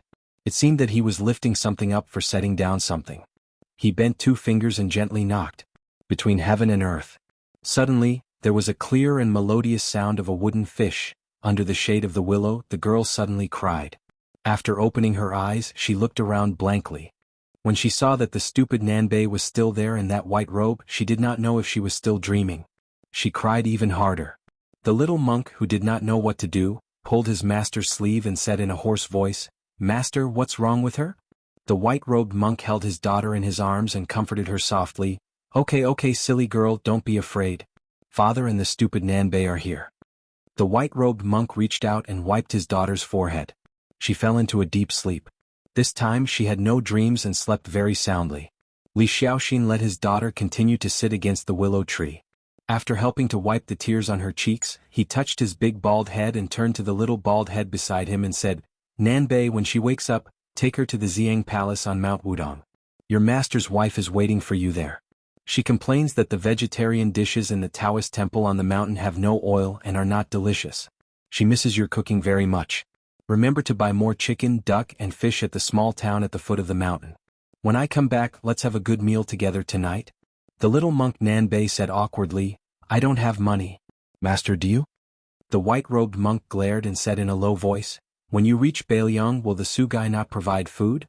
At worst, you can go to that place called Escape Summer Town and tell them your names. Just say that you are my daughter and disciple." The little monk asked, "What if it doesn't work?" The white-robed monk said unhappily, "Then when you go up the mountain, go to the Sugai's thatched cottage and secretly pick a few cucumbers." The small monk rubbed his bald head and let out a sigh. The white-robed monk slowly got up and said, "Do as you see fit. I have to go and send that kid off. The two dynasties of Liang and Beimang have destroyed Buddhism. Only Bailiang worships Buddhism. If this is intolerable, then I have no Zen. I have to recite Zen properly." The little monk said nervously, "Master, when you meet Su Fengnian, you must be polite. He is a good person." "Oh right, Master, you didn't bring the sharpened kitchen knife when you went down the mountain this time, right? If you did, I will need it to cook at night. Master, you don't have to bring it." The white-robed monk waved his sleeves and jumped up. After reaching a height of several hundred feet, he walked towards the sky step by step. "One step, one lotus." Li Xiaoxin said to himself, "Disciple, you can forget about becoming a Buddha. I'm good at this." On this day, the sky above Bailiang was like a lotus pond suspended in the sky. After that, there were even Buddhas sitting on lotuses. In the sky nearly 100 miles away from the border of Hezhou, the white-robed monk caught up with the young lord who was flying east on his sword. Su Fengnian stopped the spectacular sword formation and asked, "Master, is there anything I can help you with?" The two were already above the sea of clouds, but the white-robed monk still pointed to a higher place. "You should know, right?" Su Fengnian smiled and said, "Of course. In addition to Qi Jiajia's sword and Xie Guaniying's interference, there will be some people who will not tolerate me. But don't worry, Master, it is all within my expectations. When there are too many lice, there is no need to be afraid of being bitten. When there are too many debts, there is no need to worry." Su Fengnian raised his head to look at the vast and unfathomable space and sneered, "If it was before the battle with Huang Qing, I would still be a little afraid. But now it's nothing." The white-robed monk looked at the Northwest Lord who opened the door of Bailiang to accept all the monks in the world, and said in a deep voice, "I am not helping you, Su Fengnian. Of course I can't help you much. But the pure land of Bailiang is what my master, martial uncle, and that useless monk of Mount Lantuo want to see." Su Fengnian hesitated for a moment and finally said bluntly, "Master, you should know that I am guarding the Northwest and resisting Beimang's million-strong army out of selfishness. If I wasn't Su Zhao's son, if it wasn't for the fact that my northern Liang cavalry had taken root here for 20 years, their blood, sweat, and tears were all here, then I, Su Fengnian, might have at most single-handedly killed several dozen northern Mang generals and tried to kill Tuoba Bodhisattva. I definitely wouldn't have defended the border to the death in Liang province. As for accepting all the monks in the world, isn't it like being angry with Liang?" The white-robed monk waved his hand impatiently. "I don't care what you think. I only care about what you do and what you do." Su Fengnian laughed it off. The white-robed monk snorted and said, "This sword is not simple. Don't die. My daughter and disciple have some debts with Escape Summer Town. They are waiting for you, Su Fengnian, to return them." Su Fengnian smiled and said, "No problem." Su Fengnian turned around and continued to fly on his sword, heading straight for the border between Bailiang and Huainan.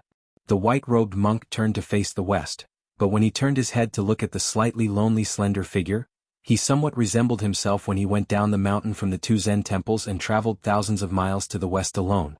The white-robed monk smiled.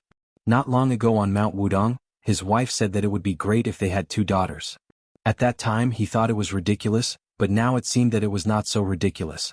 The white-robed monk put his palms together and softly chanted the name of Buddha. Chapter 1544.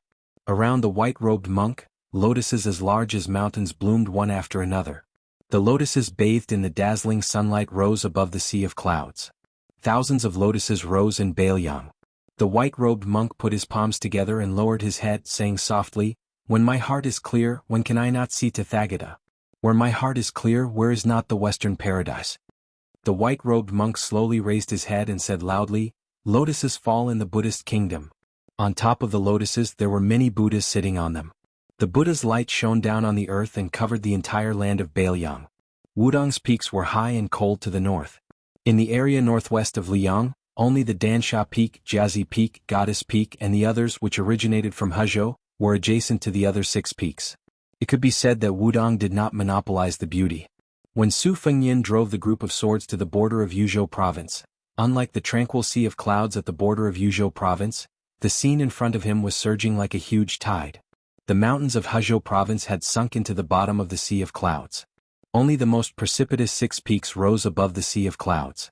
However, only the sharp corners of the 6 peaks could be seen. The peaks of the 6 peaks were like piled-up stones in the river, which stood still despite the waves. Su Fengyin looked at the 6 islands in the distance. This was the place. If Xie Guaniying did not make things worse, even if Su Fengyin allowed the flying sword to enter Yuzhou, he would still have a chance of winning if he stayed in the escape town. However, it was different now. Xie Guaniying's intentions were far-reaching. Not only did he want the sword to break the fate of Chicken Soup Monk, he also wanted to break the fate of Su Fengyin and Baoyang. If they fought at the foot of Wudong Mountain, even if Su Fengyin successfully received the sword, once the scattered sword aura escaped, it would still bring disaster to Baoyang. In that case he would still lose and he could not afford to lose. If he wanted to fight, he could only fight outside of Baoyang's border. Su Fengyin gently exhaled. He put 2 fingers together and pointed to the sky. He smiled and said, "The sword starts at the border." Apart from the flying sword under his feet, the 2,400 swords scattered in an instant. All of them had their swords pointed upwards and hovered in the sky above the border of Yuzhou province. Then Su Fengyin retracted his fingers, bent his arms and suddenly swung them outwards. Second sword, armored cavalry in formation. After dispersing, the 2,400 or so swords, which had originally appeared rather thin, actually grew from 1 sword to 100 swords in an instant. In the sky above the eastern border of Yuzhou province, a sword net seemed to have been set up. It was as if close to 300,000 Baoyang cavalry were here in formation. After setting up this magnificent sword formation that had almost exhausted all of his spirit, Su Fengyin didn't just stand in the middle of the sword formation and quietly wait for the uninvited guest. Su Fengyin tightly pursed his lips. His eyes were resolute. If an outsider saw Su Fengyin for the first time, the first thing they would see would be his pair of red phoenix eyes. If they looked carefully, other than feeling that he had an outstanding appearance, they would also notice his slightly thin lips. It was inevitable that they would guess that such a person must have a cold temperament. Baoyang has 300,000 border soldiers, and Baoyang has millions of families living in poverty. Today let me, the king of Baoyang who feels guilty towards you, not feel so guilty. Su Fengyin raised his hand and rubbed his face hard. He said softly, "Old Huang Wenhua, the old man in the sheepskin fur coat, I'm very happy to have met you in this life. I don't need to apologize to the 3 of you, because I know you don't want to hear it at all." Su Fengyin lowered his head and smiled. Then let's go. Su Fengyin took in a deep breath but didn't exhale. He took a step and rushed towards Dansha Peak where the sea of clouds was roiling. Su Fengyin's figure dropped rapidly. He stepped on the top of Dansha Peak and then shot up. After landing on the next peak, his figure leapt up again, constantly borrowing the power of this great mountain. Accompanied by the shocking rumbling of the rolling rocks, Su Fengyin, who had no more mountains to land on, opened his 5 fingers. His entire body collided with a dazzling white rainbow that cut through the sky. Yuzhou was 100 li away from the border. High up in the sky. When Su Fengyin's palm collided with the tip of the sword, the originally vast cloud of clouds exploded and completely dissipated. There were no clouds for 10,000 li. The sword that Su Fengyin's palm blocked was flowing with purplish gold light. It was actually 10 feet long but as thin as a willow leaf. Therefore this sheathless sword was all sword tip. It was the largest sword furnace in the Dongyue sword pool that had been sealed for nearly 200 years, the Dafeng sword furnace. It was said that the last emperor of the Dafeng dynasty had once thrown an heirloom imperial jade seal into the furnace. Therefore the fate of the Dafeng sword furnace was preserved until today. The furnace was quietly opened at the end of the auspicious year of the Liyang auspicious year. The furnace fire was so strong that it could be faintly seen from 10 li away. The Dongyue sword pool had no choice but to build 4 tall buildings that reached the clouds around the sword furnace. Qi cultivators of the supporting dragon sect waited outside the buildings to conceal the sword aura and fire.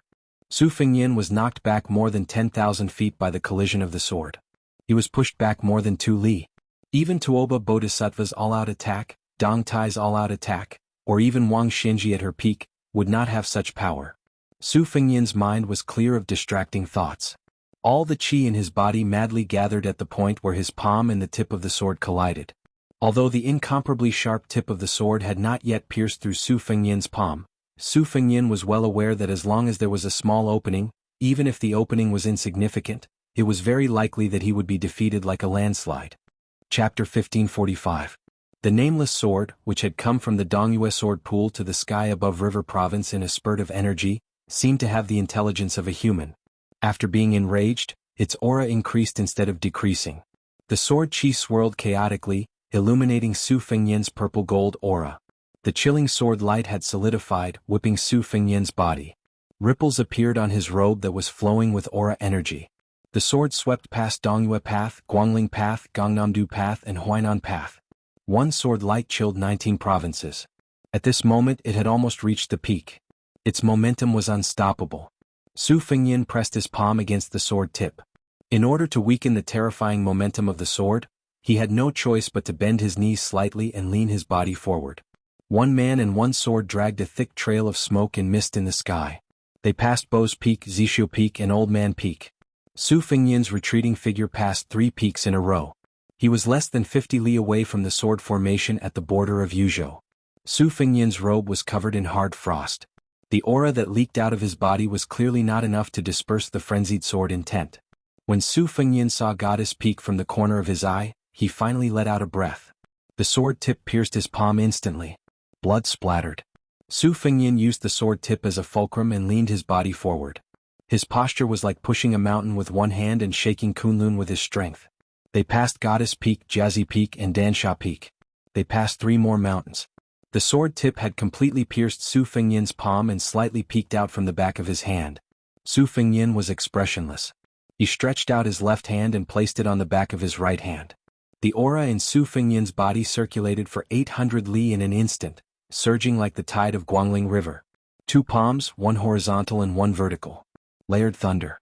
But in the short 3 li, the sword tip still peeked out from the back of Su Fengyin's left hand. The sword tip was only an inch long, but it had a lofty aura. Su Fengyin stomped his foot. Thunderous roars could be heard from the ground of River State. He allowed the tip of the sword to pierce his back another inch. The momentum of the sword finally paused. The scarlet blood flowed down the back of Su Fengyin's hand and into his sleeve, and then quickly condensed into a pool of blood frost. Although the forward momentum of the long sword had been forcibly stopped, it did not mean that the momentum of the sword had begun to decline. Almost every time Su Fengyin retreated 1 li, the tip of the sword would pierce through the back of Su Fengyin's second hand by half an inch. It was only 20 miles away from the border of Yuzhou province. The long sword began to draw an arc in the air, and the tip of the sword pointed downwards as it fell towards the land of Yuzhou. Su Fengyin leaned forward and gradually straightened his body.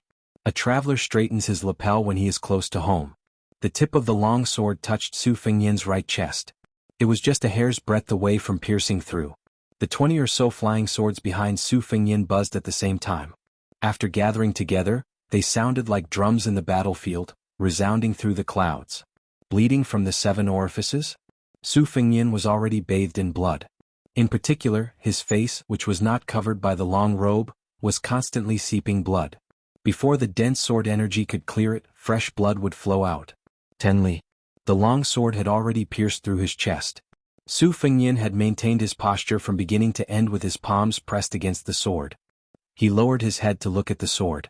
The blood obstructed his eyes, so his vision was somewhat blurry. Su Fengnian twitched the corner of his mouth and lightly spat out a mouthful of blood onto the sword. I'm not having a good time, but aren't you also on the verge of collapse? The long sword hummed, stirring up the flesh of Su Fengnian's wound. 5 li. The long sword of 1 zhang. 5 zhang was in front of Su Fengnian. The other 5 zhang was behind Su Fengnian. No one could imagine such a tragic scene. 3 li. The sword array was silent. Just like when the Northern Liang Steel Cavalry truly launched a charge to the death, there were no shouts from the other armies. The sword had already pierced through 7 zhang. Su Fengnian's lips moved slightly, but his words were unclear. When he was young, his mother said with a smile, "Xiaonian, you have to remember, the Su family is the gateway to the Central Plains." It had nothing to do with who the Liang emperor was, and it had nothing to do with whether the people of the Central Plains scolded the Su family or not. The man who had never dared to talk back to the princess said boldly for the first time, "Xiaonian, don't take it seriously, don't take it seriously. War is not fun. Don't try to be a hero if you can. What's wrong with my son Su Xiao? Must he sacrifice his life for the country? There's no such thing."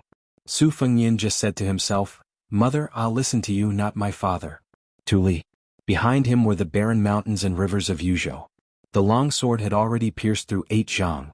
It wanted to struggle mightily between the weakening and exhaustion of its momentum. Su Fengnian's palms clenched into fists. His palms were badly mangled and his bones could be seen. He tightly gripped the long sword, which was only 3 zhang sharp, and pulled it out. 1 li. Su Fengnian staggered backward, but his hands were tightly pressed against his chest, tightly gripping the tail of the long sword. He didn't want to let go. Half a li. Su Fengnian continued to hold the tail of the long sword with one hand, while his other hand went behind his back and gripped the tip of the sword that had pierced through his chest. Beiliang's million-strong army is pressing down, but Liangzhou's Huda city and Yozhou's Xiaoguang city are still there. As long as one person in the city is still alive, the city is still there. Su Fengnian closed his eyes. Beiliang was unwilling to fight to the death and retreat. Because we can't retreat. Su Fengnian didn't break the long sword with his bare hands. Instead, he broke the 1 zhang sword with brute force. After the sound of the long sword breaking, it seemed like a long period of time had passed. In the end, Su Fengnian bowed his head and stood to the east of the sword formation. He was only a few feet away from the solemn sword formation. Both of his hands were holding a broken sword. This 10,000 li sword could pass through the 4 paths and 19 provinces of Liang, but it couldn't take a single step into Beiliang. After the long sword was broken, the millions of strands of sword energy scattered in all directions. They were all blocked by the sword formation outside of Yuzhou. This summer, Great Peace City, where the sun was high in the sky, rained heavily. Sword Rain. Chapter 1546. When the white-robed monk transformed into a rainbow and arrived at the border of the Sea of Clouds, he saw the scarlet figure sitting cross-legged on the sword facing the east. Li Dongxin suddenly stopped. Like flowing water, he stood still in the sky like a landscape painting. The white-robed monk looked at the wind and clouds that had been caused by the sword formation breaking through the air. He said, "Of the remaining 120,000 flying swords, half of them will not reach Great Peace City. Beiliang has this poor monk to help you stop the immortals from taking advantage of the situation. Great Peace City is even more so. This is unnecessary. It is better to save your will and use it to strengthen your foundation." Su Fengnian still held the 2 pieces of the sword that had lost its sharpness but still had its edge. He said softly, "I could not control myself." "You are still young." The white-robed monk shook his head and said with a smile, "Put yourself in someone else's shoes. If you were the emperor of Liang and watched as the Jianghu people and scholars brought their fates into Beiliang, would you be able to endure it? Great Peace City's original intention was to use this sword to cut off your fate. But Xie Guanyin added fuel to the fire and it became a situation where they would not rest until one of them was dead. According to the thoughts of Qi Yanglong, Huan Wen, and Yin Maochun, even if they want you to die, they should wait until the Beimeng army and the Beiliang cavalry are both heavily injured. If you die too early, it is not beneficial to the plan of Liang that Zhang Jilu had planned. Su Fengnian raised his elbow and wiped the blood off his face. Xie Guanyin wants the world to be in chaos.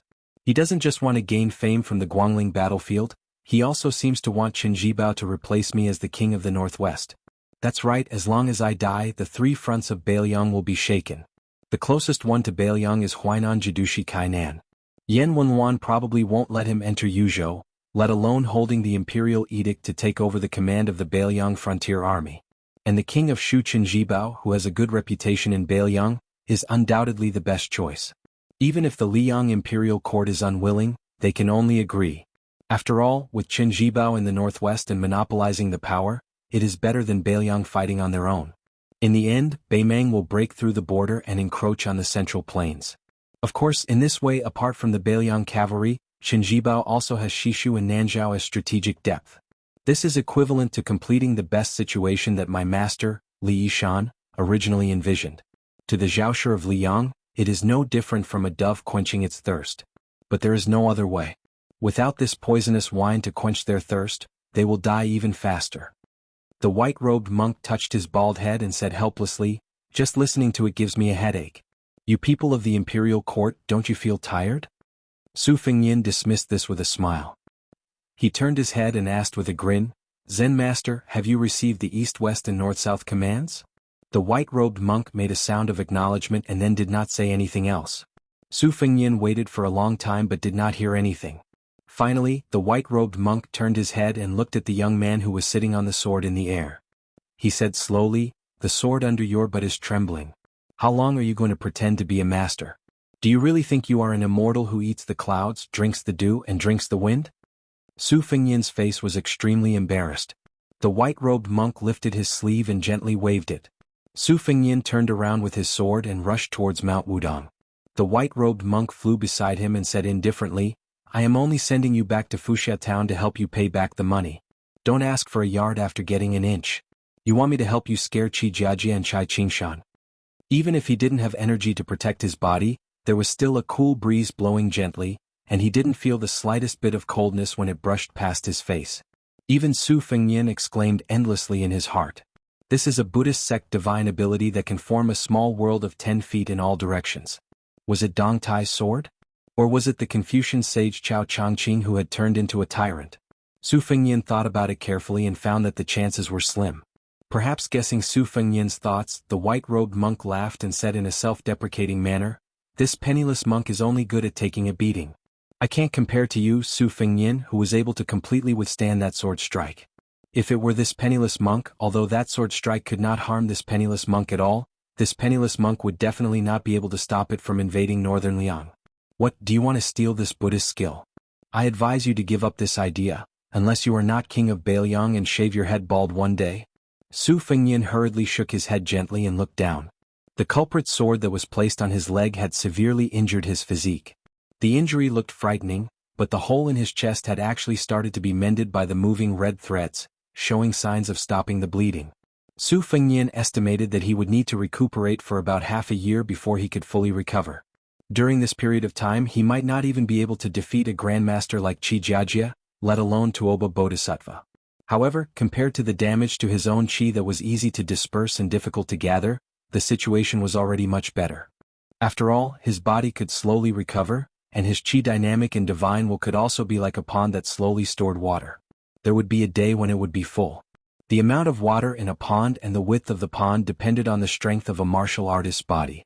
The more obscure depth was related to the qi and Tao of the void. After Huang Sanjia scattered the fate of the dynasty into Jianghu, Wang Xinji possessed both. Therefore he dominated Martial Emperor City for 60 years. Tuoba Bodhisattva and Huyen Guanyin belonged to the former, and Xie Guanyin was the latter. The white-robed monk who could always accurately grasp Su Fengyin's thoughts looked at the Wudong peaks in the distance and sighed. From the perspective of a qi cultivator, fate is something that everyone has, but there is a great disparity. Emperors, kings, generals and ministers naturally have more than commoners.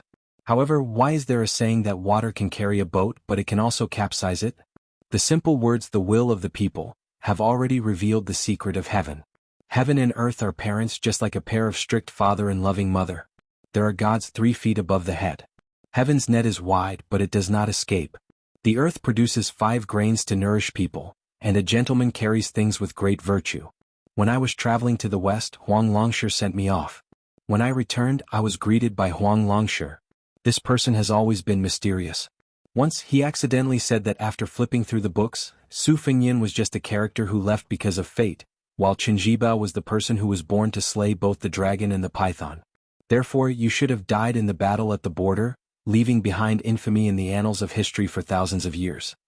The white-robed monk probably knew that Su Fengyin was unable to speak frankly. He answered his own question, I have been staying in the two Zen temples for so many years.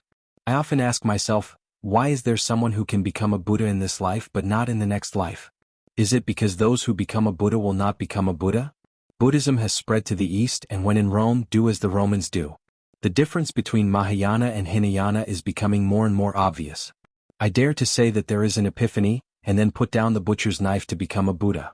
Sometimes this penniless monk is also worried that this step might be a little too big. Actually, it is a good thing for Hinayana to abandon the world and pursue nirvana by oneself. It is even better for Mahayana to benefit the heavens, and to be merciful to others. Su Fengyin said with difficulty, "Isn't it still a headache?" The white-robed monk nodded, "That's right." As they approached Mount Wudong, the lotus tip turned into an island in the sea of clouds. The white-robed monk suddenly said, "In the future you might go to Great Peace City twice, but that is only a possibility. Just treat it as me prattling on and pretending to be mysterious. Don't worry too much." Su Fengyin smiled, "I thought it would only be once." At this moment, strange movements appeared on the shoulders and sleeves of the white-robed monk's robes. It was as if hooks were tearing at the robes. Li Dongxin only waved his sleeves casually and patted his shoulders. Su Fengyin's expression was solemn. He subconsciously reached out to grab the broken sword on his knees. Immortals sat high in the 9 heavens, fishing with their rods. Those fishing lines that even chi cultivators could not see fell into the mortal world. At this moment, many of the hooks happened to hook onto the white-robed monk. The white-robed monk shook his head and smiled, "Don't worry. As a member of the 3 religions, it is more troublesome." Su Fengyin could not help but curse inwardly. How could he not care? Anyone would not be able to keep their cool when the immortals who were fishing for luck in the heavens were tearing at their clothes like this. However, Zen Master, you are patting here and there like you are swatting flies. I can only follow you and not care. Su Fengyin smiled for no reason. Zen Master, you are making such a big commotion before the fight. Han Gui of Green Mountain Monastery is under a lot of pressure. The white-robed monk chuckled. This is what my daughter taught me. She said that when the Jianghu people at the foot of the mountain fight, before their fists hit their opponents, they would first perform a set of majestic fist stances on the spot. Not only can it boost their courage, it can also earn the cheers of others. Su Fengyin forced a smile and laughed, "You are indeed an experienced Jianghu person." Near the summer escape town at the foot of Mount Wudong, the white-robed monk gently pushed Su Fengyin down on his sword. A voice came from behind, "Change your clothes before you see the thing. Otherwise, if she knows that you are in such a miserable state under my watch, I will be nagged for a long time. My ears will not be able to have peace. You have to know that my daughter's lion's roar of Buddhism is 80% inherited from her mother." After hearing this, Su Fengyin smiled knowingly. In the blink of an eye, he landed in the sky above the summer escape town. He stood up and the flying sword of will dissipated by itself. Su Fengyin held the 2 pieces of the broken sword in his left hand.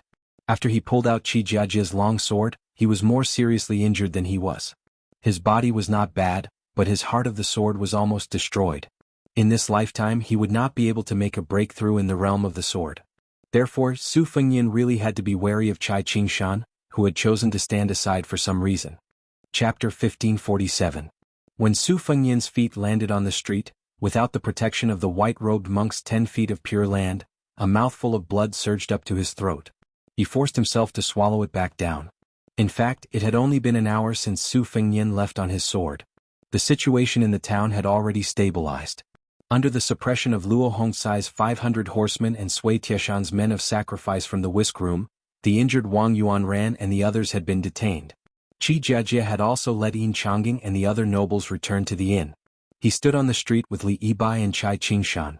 Soldiers continued to arrive from both inside and outside the town.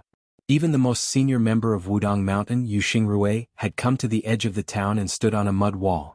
Although he had not entered the town to confront the 2 sword masters, the Wudong Taoist, who was the only one who cultivated strength, among the 6 brothers, was obviously here to block their retreat. When the 2 children, Song Tinglu and Shan Yi, saw Su Fengyin covered in blood, they were dumbstruck. After learning the general inside story from their master and Qi Jiajia's conversation, the boy was shocked that this person surnamed Su could actually withstand the sword. The girl in white, on the other hand, was in a completely different state of mind. She almost felt that her heart was about to break. Her beautiful eyes overflowing with spiritual qi were vaguely teary. Her knuckles were white as she tightly clutched the record of sword practice of Qingshui Pavilion. Su Fengyin waved his hand at Luo Hongkai and Sui Taizhan, indicating that they could withdraw from the town. The 500 horsemen and 70 Jin horsemen retreated like the tide. The men of sacrifice and archers on the roof also withdrew. It was done in one breath and without a sound. Precisely because of this silence, the momentum became more powerful. It especially shocked Chai Qingshan, who had been the chief guest of the spring snow building for more than 10 years. Guangling Dao could be said to have a strong military force, but among so many elite troops, only the troops trained by Hengjiang General Song Li could be compared to the troops stationed in Beiliang, except for the Lord's personal guards. Su Fengyin did not see the east and west girls and the north and south little monks. They should have started to climb the mountain after shopping. Su Fengyin said to Qi Jiajie and Chai Qingshan, "Shall we go into the inn and talk?" Chai Qingshan smiled and said, "Why not?" Qi Jiaj, who had a long saber hanging from his waist, remained silent. Song Tinglu was about to sit down, but Li Yibai's collar and Chai Qingshan's and Qi's Qi Jiajie took their seats one after another. Chai Qingshan and Qi followed. Chai Qingshan and Chai and Qi followed Chai and Chai Qingshan and of Qi and of the room of he. Chai. Of Li of sky of heaven, and walked alone of heaven of time, and asked of his, of. Su Fengyin gently put the two pieces of the sword on the table. One of them was longer than the table while the other was as short as a dagger. He smiled and said, "Young Master Yin, please sit down. Prisoners on death row can still eat their last meal." Yin Changging's face stiffened. When he saw the wound on Su Fengyin's chest that was bleeding the most, he quickly sat down and lowered his eyes. Qi Jiajie sat upright and still with his eyes closed. Chai Qingshan studied the two pieces of the sword with great interest. Although the sword came from the Dongyue Sword Pool's Dafeng Sword Furnace, except for the group of old swordsmiths in the sect, even he, the sect master, did not take a look at it. Before it was formed, the sword was like a girl waiting to be married, but it was already famous. Chai Qingshan, who was in the sword pool, felt its sword aura the most. But it was a pity that such a peerless sword, which had never been seen before and would never be seen again, died as soon as it was married. At the moment, the only thing left of the broken sword was its sharpness. Su Fengyin was not in a hurry to speak. The atmosphere in the inn was solemn. At this moment, the girl with the sword on her back who did not follow her master into the inn ran in with a pile of clothes, shoes, and socks that she had just bought. In fact, it could not be said that she had bought them, as the shop had closed long ago. She had kicked the door open, picked out the clothes, and threw down a bag of silver. Shan Yi said timidly, "King of Beiliang, you gave me a secret manual, and I'll give you a set of clothes in return. Is that okay?" Su Fengyin smiled and said, "If it's a business deal, I'll lose a lot. But if it's a favor, then it doesn't matter. Miss Shan just put the clothes on the table. I'll change them before I climb the mountain." Song Tinglu stood on her tiptoes with an anxious expression and whispered in the ear of her slender senior brother, Li Yibai, Senior brother, what should we do? With junior sister like this, is she going to stay in Beiliang and not return to our sword pool?" Su Fengyin ignored the youth's worries and said straightforwardly to Qi Jiajie, "If this sword is successful, you will improve the path of the sword, and the imperial court will be reassured. In reality, I admire you. Everyone says that the sky is high and the emperor is far away. But you have schemed to do this. You really think highly of me, a person who is no longer in the Jianghu. Someone has done something to the sword. You already know, Qi Jiajie. I won't beat around the bush with you. You Qi Jiajie scram back to Great Peace City today. You are not allowed to use the sword for 10 years. Also, help me send a message to your master. I will find a chance to talk with him just like we are now." Qi Jiajie suddenly opened his eyes. "What, you have no intention of talking?" Su Fengyin, who had been using his sleeves to cover his hands, slowly raised his arm, bent 2 fingers, and tapped on the extremely long broken sword. It was too much for the eyes to take in. At the same time, Su Fengyin laughed softly and said, "Breaking a willow and sending people away is not just a custom of the Central Plains. Beiliang has it as well. But Beiliang is not like you. Once people leave here, many people will not be able to come back. I wonder if you, Qi Jiajie, will do as the Romans do when you arrive in Beiliang?" The broken sword, more than 1 zhang long, was broken into dozens of pieces. The pieces of the broken sword rose into the air and spun lightly on the table like willow leaves leaving the branches and moving with the wind. Qi Jiajie snorted coldly. He seemed to be venting his anger, but everyone present knew that this was Mr. Qi showing weakness. The willow leaf slowly fell back to the table. Yin Changging, whose heart had been in his throat, seemed to be relieved of a great burden. Sweat had seeped out of the young master's forehead. But in the next moment, Yin Changing felt a cool breeze in his face. Then he was knocked back and fell to the ground with his chair. The entire table had been split in half. Chai Qingshan turned his head and saw Su Fengnian had one hand around Qi Jiajia's neck. This Mr. Qi's back was pressed against the wall of the inn, his feet off the ground. The long saber at Qi Jiajia's waist was only half out of its scabbard. Su Fengnian had one hand around Qi Jiajia's neck, one hand behind his back. He raised his head to look at the best swordsman of the capital whose energy had exploded. He said with a smile, "Under the precondition of receiving the same level of injury, it is not as hard to kill you, Qi Jiajia, as you think. It is impolite not to reciprocate. Later I will have Mr. Yin, who definitely hates you, take your head back to Great Peace City." As the sword master's energy quickly weakened, the long saber slowly slid back into its scabbard. Chai Qingshan, who was thinking quickly, did not move in the end. He sighed in his heart. This young man was really ruthless to the enemy and even more ruthless to himself. In order to kill Qi Jiajia, this young vassal king looked so relaxed, but the blood on his body that had just shown signs of drying would probably add another 7 or 8 tails of blood. Su Fengnian let go of his hand. The already dead Qi Jiajia sat limply against the wall. The man and woman on the second floor, Zhao Chunyuan and Gao Shiqing, both covered their mouths, not daring to let themselves cry out. Gao Shiyan and Han Xingyan both gasped. For the first time, the young Zhao Wenwei paid attention to this vassal king of Liyang who did not listen to orders, instead of paying more attention to the white-clothed girl Shan Bai. Different from the shock and fear of his brothers and sisters, this young man who had only read frontier poems and books did not panic. Instead, the young man looked down at everyone's reaction. The seemingly expressionless swordsman Chai Qingshan, whose left hand tightly gripped the chair's handle. Yin Changing, whose hands were slightly trembling, re-straightened the chair. He hesitated for a moment before sitting down, and the young vassal king who slowly sat back down with a smile on his face. At that moment, Zhao Wenwei, who had admired his brother-in-law Yin Changing since childhood, began to change his mind rapidly. The secret words that he did not listen to before, no matter what his father said, suddenly became clear to him. Especially the sentence, "Wenwei, that Yin Changing is just a prime minister in peaceful times. He can't be the chief secretary in troubled times. It may not be a blessing for our Zhao family to have such a son-in-law." Su Fengnian smiled at Chai Qingshan and said, "Mr. Chai, I was surprised that you could hold back and not make a move." Chai Qingshan replied, "Your Highness couldn't hold back and made a move." This commoner was even more surprised.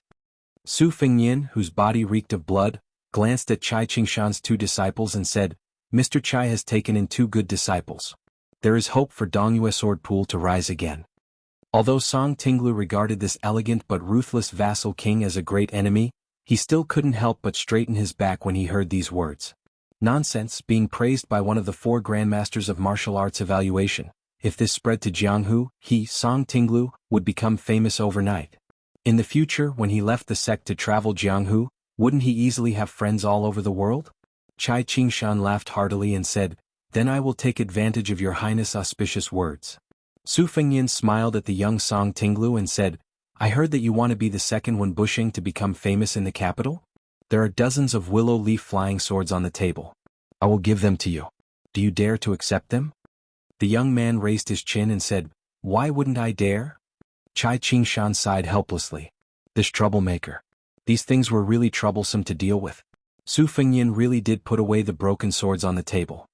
He stood up and said, "Young Master Yin, I will have to trouble you to take me to Qi Jiaji's room.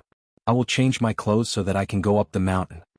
The white-clothed girl looked at Su Fengnian's bloody hands and hurriedly picked up the clothes and said, "I will help my Highness bring them upstairs." Chapter 1548. Chai Qingshan felt even more helpless. Damn girl, did she want the entire world to think that sword pool had something going on with Bailiang? Yin Changing took Su Fengnian up the stairs, the young girl following closely behind. His companions at the stairs had already retreated to their rooms. Song Tinglu rested his head on the table and laughed foolishly. Li Bai teased, "With a new sword you don't have to worry about your shimmy?" The youth stared at the willow leaf swords that he liked the more he looked at them. He twisted his mouth and said, "In any case I can't win against Su Fengnian. I'll just leave it to fate." Chai Qingshan slapped the back of his disciple's head. "Look at you." Stopping at the end of the corridor on the second floor, Yin Changing said softly, "This is Mr. Qi's room. Without waiting for Su Fengyin to act, the young girl in white cleverly pushed open the door like a servant girl.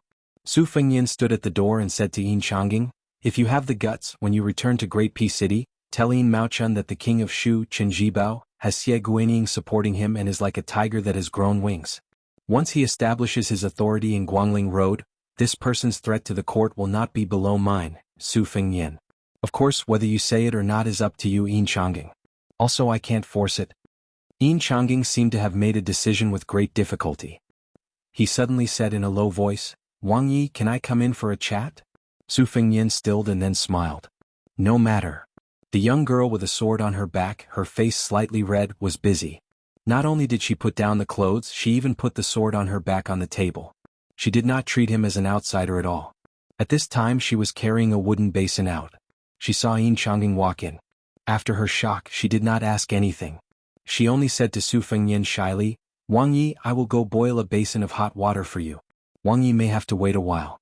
Su Fengyin joked, Go. But this time I have nothing to give you." The young girl lowered her head and walked out of the house in small steps. When she reached the corridor, she began to jump up and down. With the girl's interruption, Yin Changing's mood calmed down a bit. He closed the door and sat down after Su Fengyin. Yin Changing did not take advantage of the situation to sit down. He just stood there. Just as he was about to speak, he found that Su Fengyin covered his mouth with his hand. Shocking blood flowed out from between his fingers, especially the large pool of blood on his chest. Yin Changing could not help but wonder, even if he was a martial arts great master, was it really okay to bleed so much? Su Fengyin's throat moved slightly. After he put down his hand, he took a deep breath and said with a smile, "Although your Mr. Qi didn't draw his sword before he died, the 18 strands of sword qi that he gave me are raging in my heart.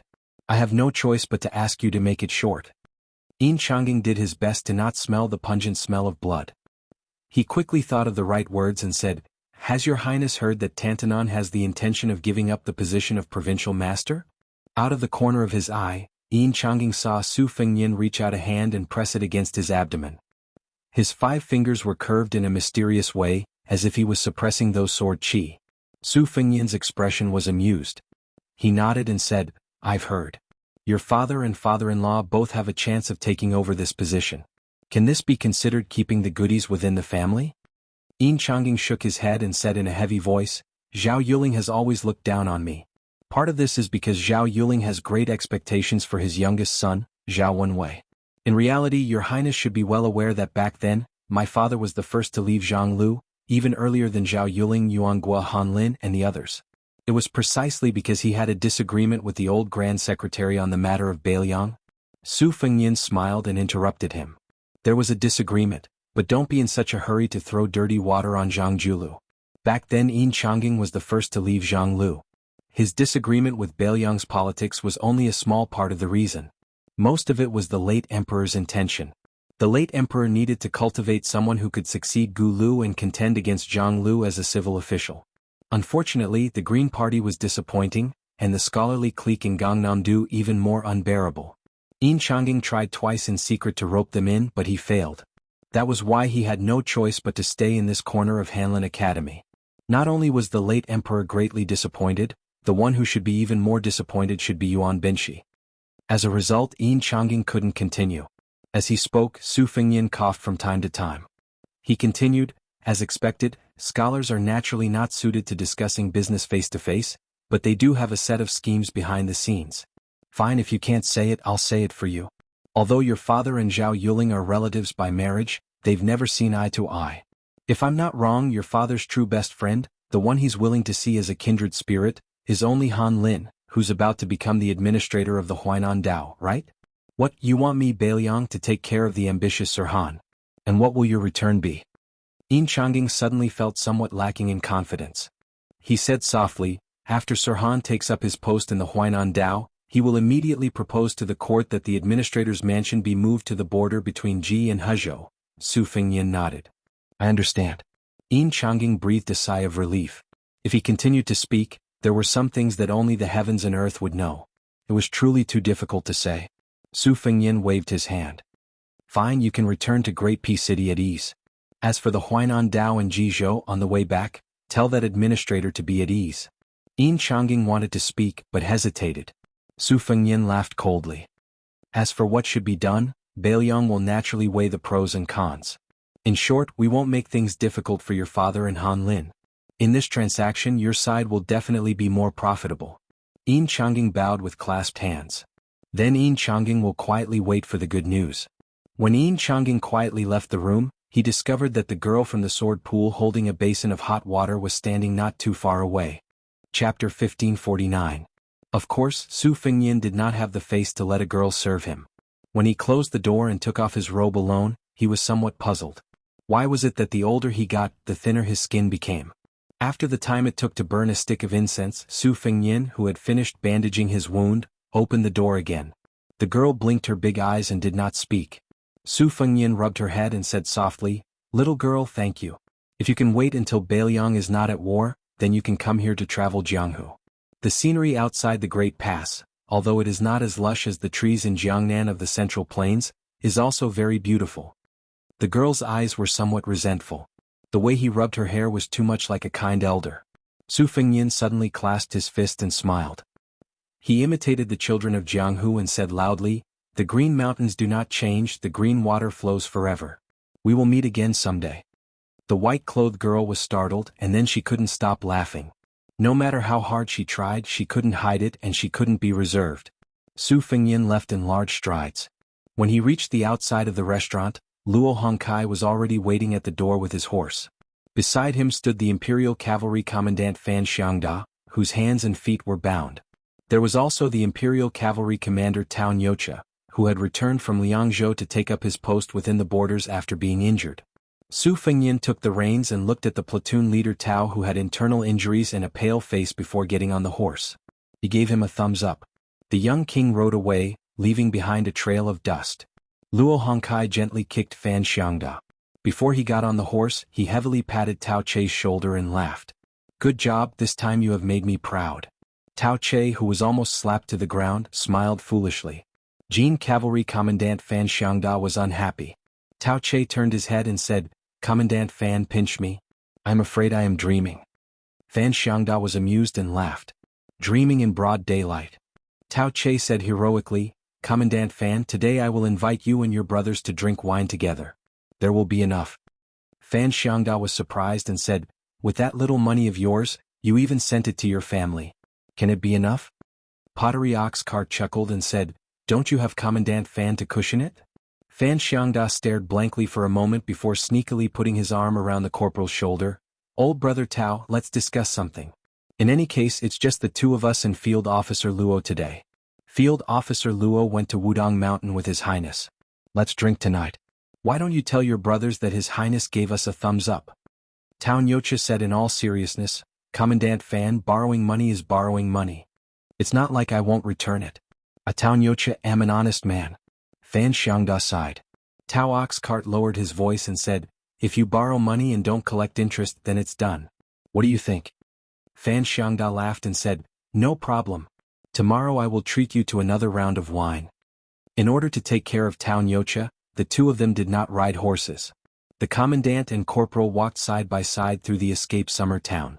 Tao Nyocha's eyes suddenly became absent-minded and he said softly, "I am one of the last group of crossbowmen that governor who brought out. It's a bit late. Us field officers like to brag that they've seen the great general with their own eyes. During those years outside the pass I was so envious. Commandant Fan, after His Highness leads us to defeat the Baimang barbarians, can we also tell the younger guys that we've seen His Highness with our own eyes back in the day? He's only 2 or 3 steps away." Fan Xiangda nodded and said in a low voice, "There will be such a day." When Su Fengyin and Luo Hongkai went up the mountain, Yu Xingrui was also there. Su Fengyin asked the old Taoist for an elixir and asked Luo Hongkai to give it to the Imperial Cavalry Corporal. It was not his idea. When Su Fengyin came to the front of the hut, Zhao Ningxian was sitting on a small stool. There was an empty stool next to him, and Mr. White Lotus was helping Su Fengyin move books to dry them. After Su Fengyin sat down, Zhao Ningxian, who was also a Taoist master of Mount Longhu like his uncle Zhao Danping, said flatly, "If His Highness wants to punish me, I will not fight back." Su Fengyin sneered and said, "Not fight back? What can you do even if you fight back?"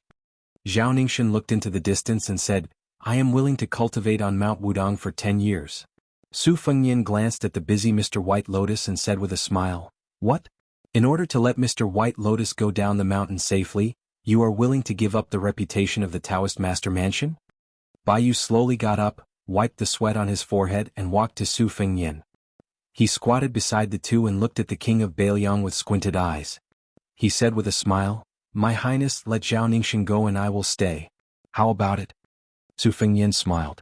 This Mr. White Lotus was obviously more tactful than Qi Jiajie and even Yin Chang'an. Baiyu stretched out a finger. "But I can only stay in Bailiang for 1 year. I will do my best in this 1 year."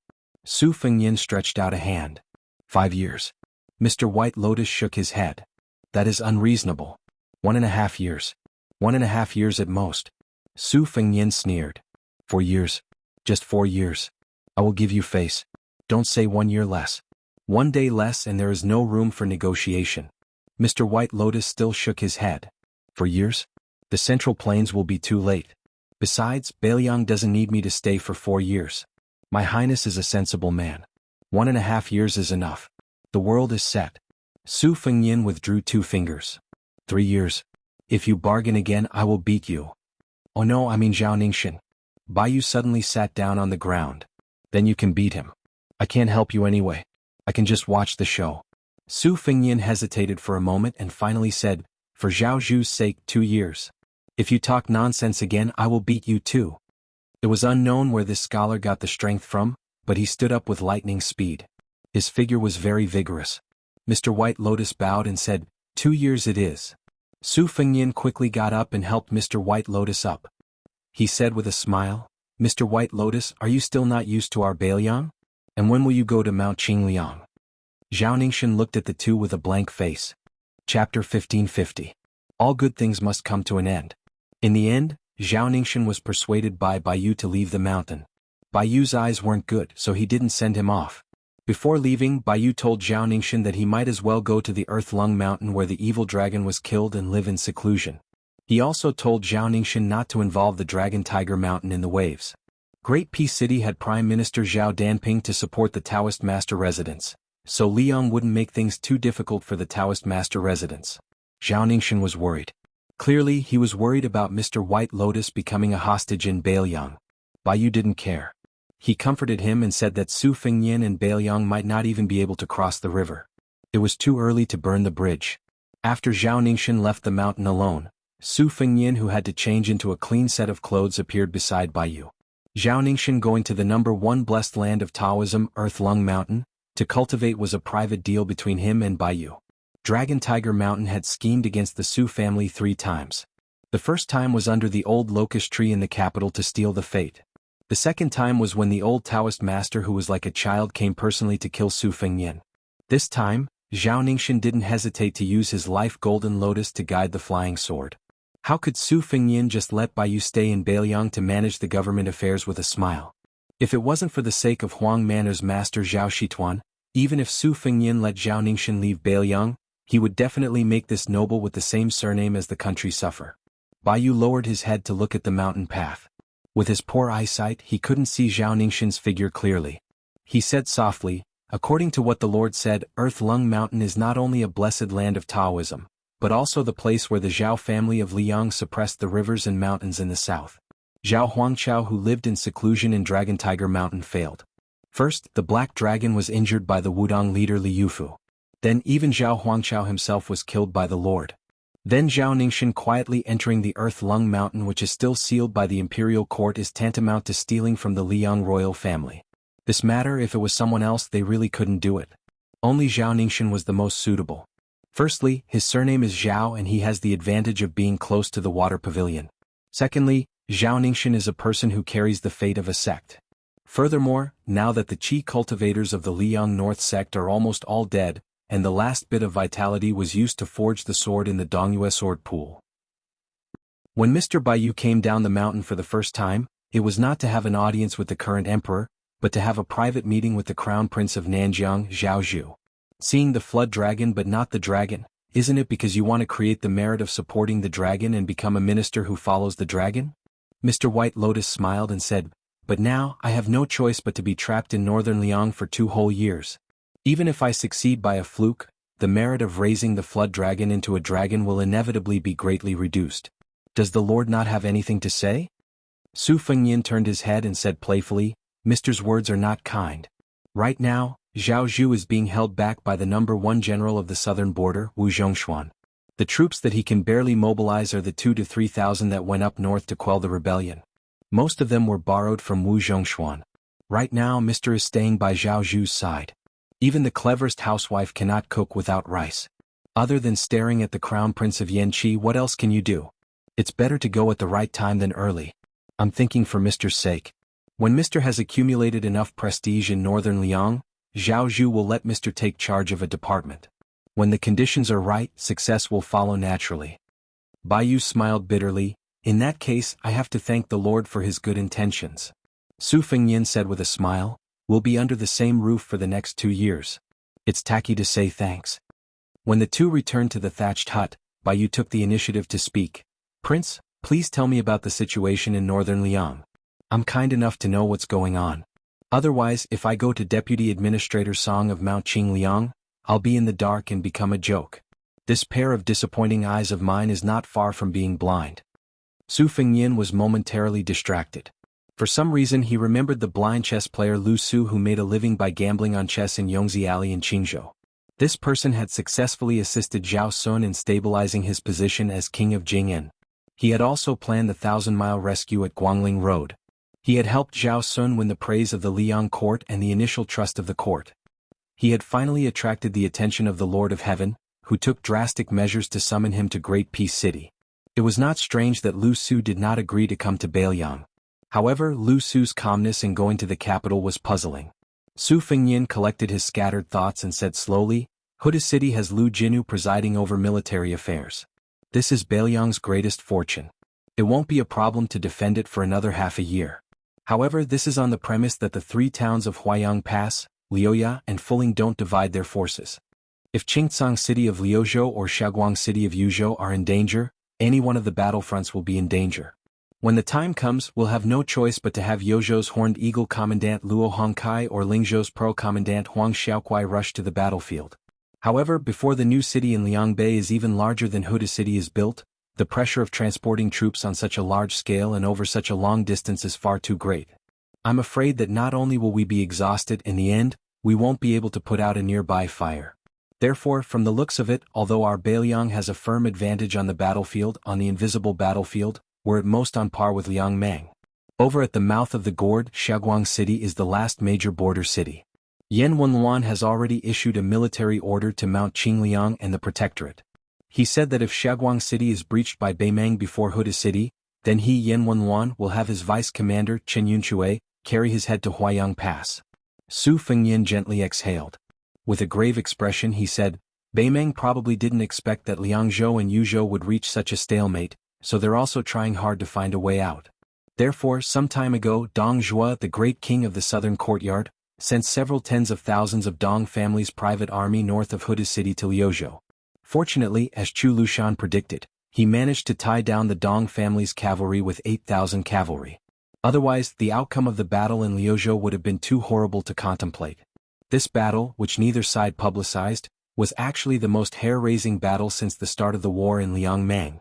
Although both sides didn't suffer much losses, as long as Chu Lushan's 8,000 cavalry didn't succeed, he would be able to preserve his own forces and not give the Dong family's cavalry a chance to quickly break into Liuzhou. Otherwise, even if Chu Lushan paid the enormous price of losing all 8,000 of his men in battle to wipe out 20,000 of the Dong family's cavalry, as long as the remaining 10,000 managed to infiltrate Liuzhou, once they joined forces with Lu Gui's army and Tuoba Bodhisattva's personal army, Liuzhou would be as good as gone. Outside the western gate of Liangzhou, we could only watch as the reinforcements of Beimang galloped as they pleased. Not to mention that we can't build that new city in Bailiang with enough troops to move and store, we can launch an attack on Huayang Pass in one go. Of course, now that the situation is different, teacher and I won't hide it anymore. That Ko Jianghuai, whose reputation has risen in Guangling, is already our new general in Liuzhou, and he's successfully leading troops to reinforce Qingcang City. Bai softly said, It seems like Protector General Chu really is the nemesis of Beimang's Dong Zhuo. Back then, in the first battle between Liyang and Beimang, if not for Protector General Chu spoiling Dong Zhuo's plans, he might have already become the youngest general in Beimang's history. Today, Protector General Chu is personally leading 8,000 cavalry. It's like a divine army descending from the heavens, causing Dong Zhuo to once again fail on the verge of success. Su Fengnian nodded and joked, Southern Chu and Northern Dong are two fatties. It's probably because our Protector General is a little fatter that he has an advantage in battle. Bai Yu suddenly sighed with emotion. I never thought that there would be a day like today, that I would be able to fight side by side with Beimang's enemies, Lu Jinu, the great demon of spring and autumn, Chu Lushan, the commander of Beiliang's infantry, Yan Wenwan, the #1 man of the old southern Tang, great ancestor Gu, and so on. Su Fengnian laughed and said, You'll get used to it. Perhaps it's because I grew up here a long time ago that I don't quite have teacher's feelings. Bai Yu softly muttered, If there comes a day when you get used to this place and can't bear to leave, then what should you do? Chapter 1551. Su Fengnian shook his head and said, Very difficult. Bai Yu quickly understood what he meant. The chances of Beiliang winning were too small. Regardless of whether Bai Yu wanted to stay in Beiliang or not, he had no choice. Perhaps when the time came, he would have to flee to the central plains with many scholars. Behind him was the bleak battlefield of Beiliang, where blood flowed for thousands of miles. Furthermore, Bai Yu, wanted to have a place in the imperial court where the civil officials stood, and not the military side. His words just now were just a spur of the moment. So he grunted, That's true. Approaching the cottage, Bai Yu asked, Is there a geographical map of Beiliang in the cottage? There were a few in the residence of the Taoist master, but they were all too old and crude. Liuzhou was not among them. Su Fengnian brought Mr. White Lotus, who seemed to have mysteriously become Beiliang's advisor, in with him. He took out a map and spread it out on the table. It was already dusk. Su Fengnian had specially lit an oil lamp. Bai Yu held the copper lamp and leaned over the table, beginning to ask Su Fengnian in detail about the Beiliang border and the distribution of troops within it. He even asked for pen and ink, asking one question and answering the other. A scholar knows the world without leaving the house. This sentence was both correct and incorrect. It was possible to give pointers on the big picture, but it was not enough to support a specific strategy for the time being. This was especially true in Beiliang, where crouching tigers and hidden dragons were hidden. If Bai Yu wanted to have some achievements in military affairs at the border, he had to have a plan in mind. Otherwise, if he blindly showed off in front of Song Dongming, the talented prime minister, or Li Gongda, the old fox of officialdom, he would only be asking for humiliation. Su Fengnian leaned across the table and said softly, After great ancestor Gu entered Beiliang, my master Li Yishan had a good talk with him. The two of them finally decided to divide Beiliang into 14 important areas of defense.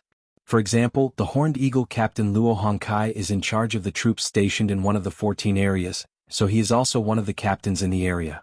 His rank is one level higher than Huang Xiaokuai and the others in Lingzhou.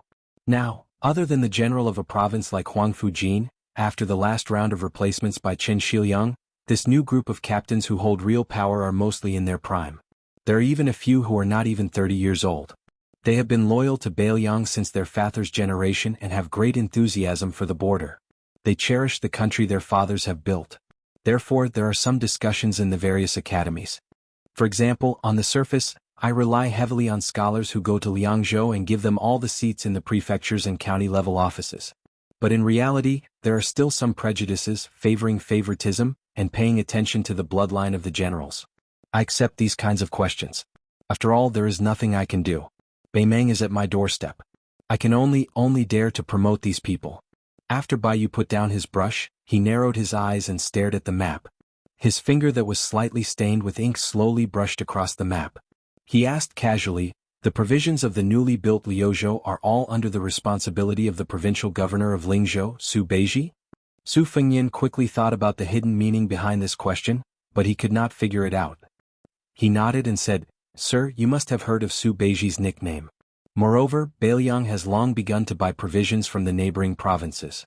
To tell you the truth, many of the large families who fled Beiliang out of fear on the surface have the hidden identity of spies from the Fushui chamber. In the matter of purchasing provisions, they have contributed greatly. Liang and Yu provinces are self-sufficient, so the matter of Liuzhou's provisions is far from an urgent matter. Su Fengnian smiled.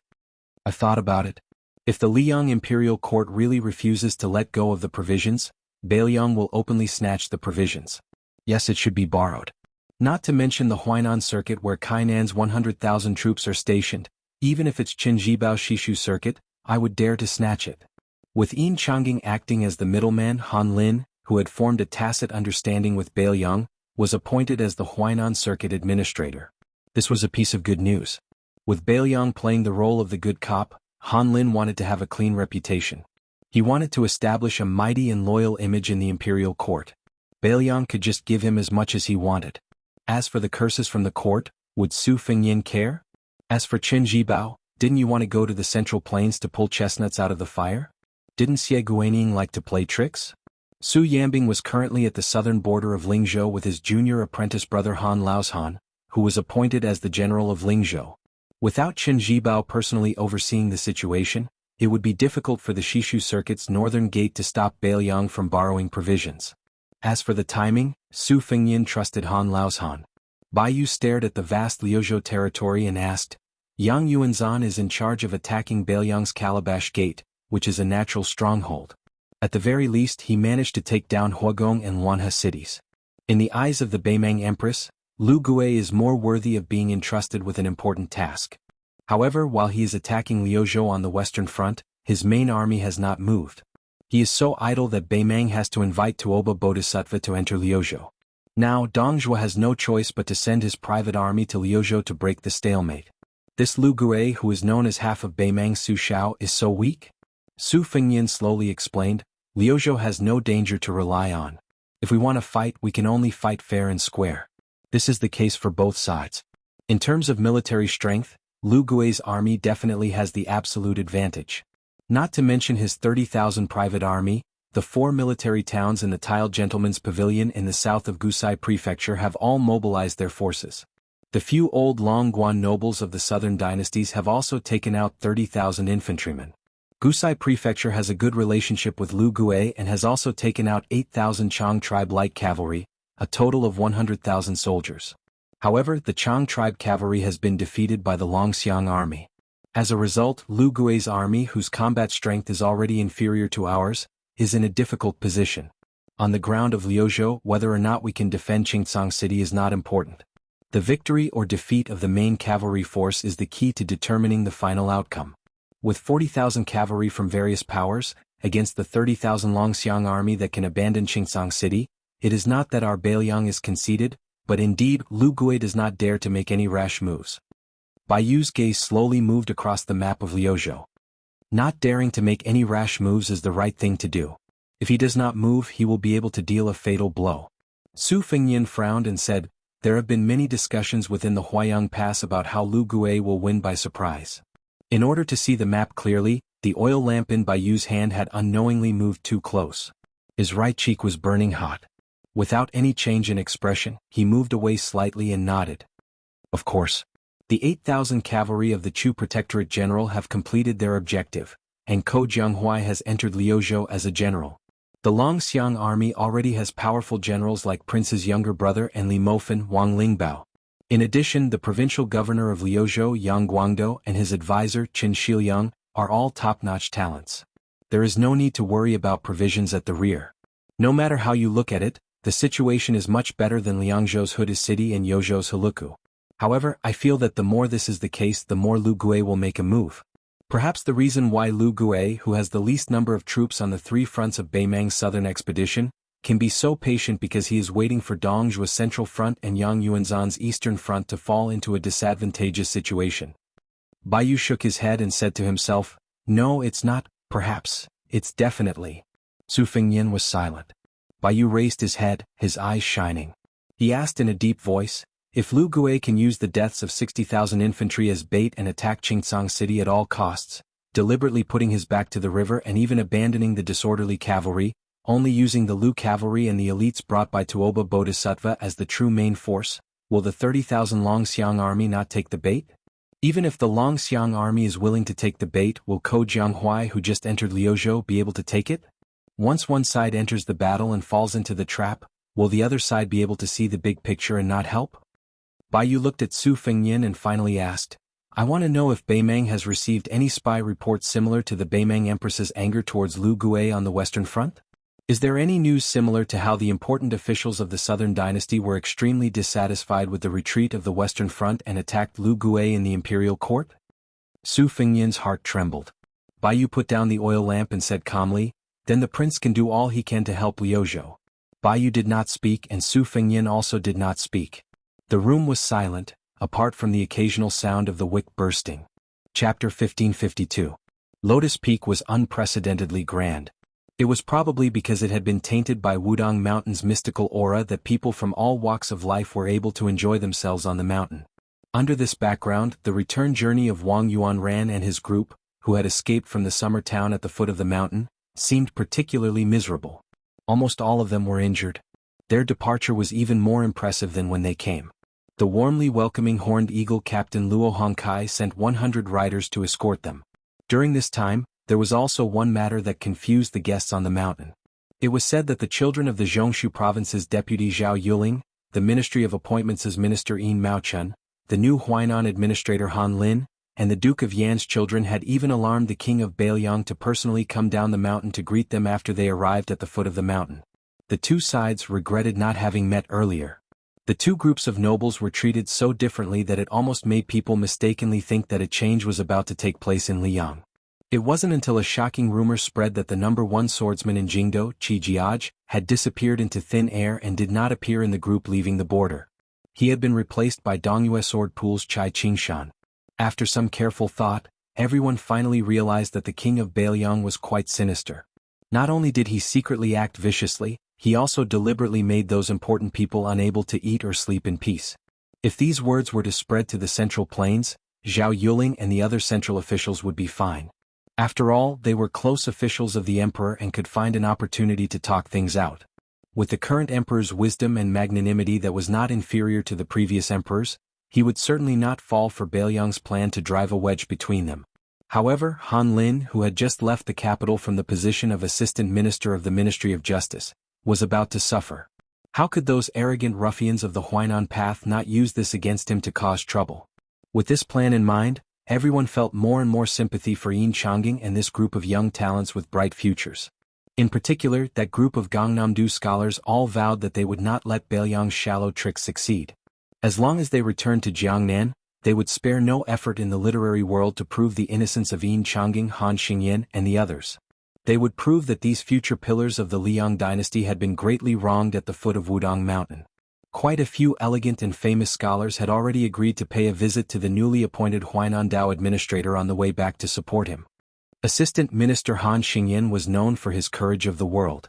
They could not let such a loyal official suffer setbacks in his territory. Since they were all scholars, even if they had never met Sir Han, they were duty-bound to help him. Sir White Lotus had made two new friends on Wudong Mountain. They were the Horned Eagle Captain Luo Hongkai and the second-in-command of the Yuzhou spy, Sui Taizhan. Through his carefree conversation with the two of them, he learned about the movements on the mountain and at the foot of the mountain, especially the righteous indignation of the Jiangnan scholars. Bai Yu dismissed this with a smile. At the same time he sighed deeply.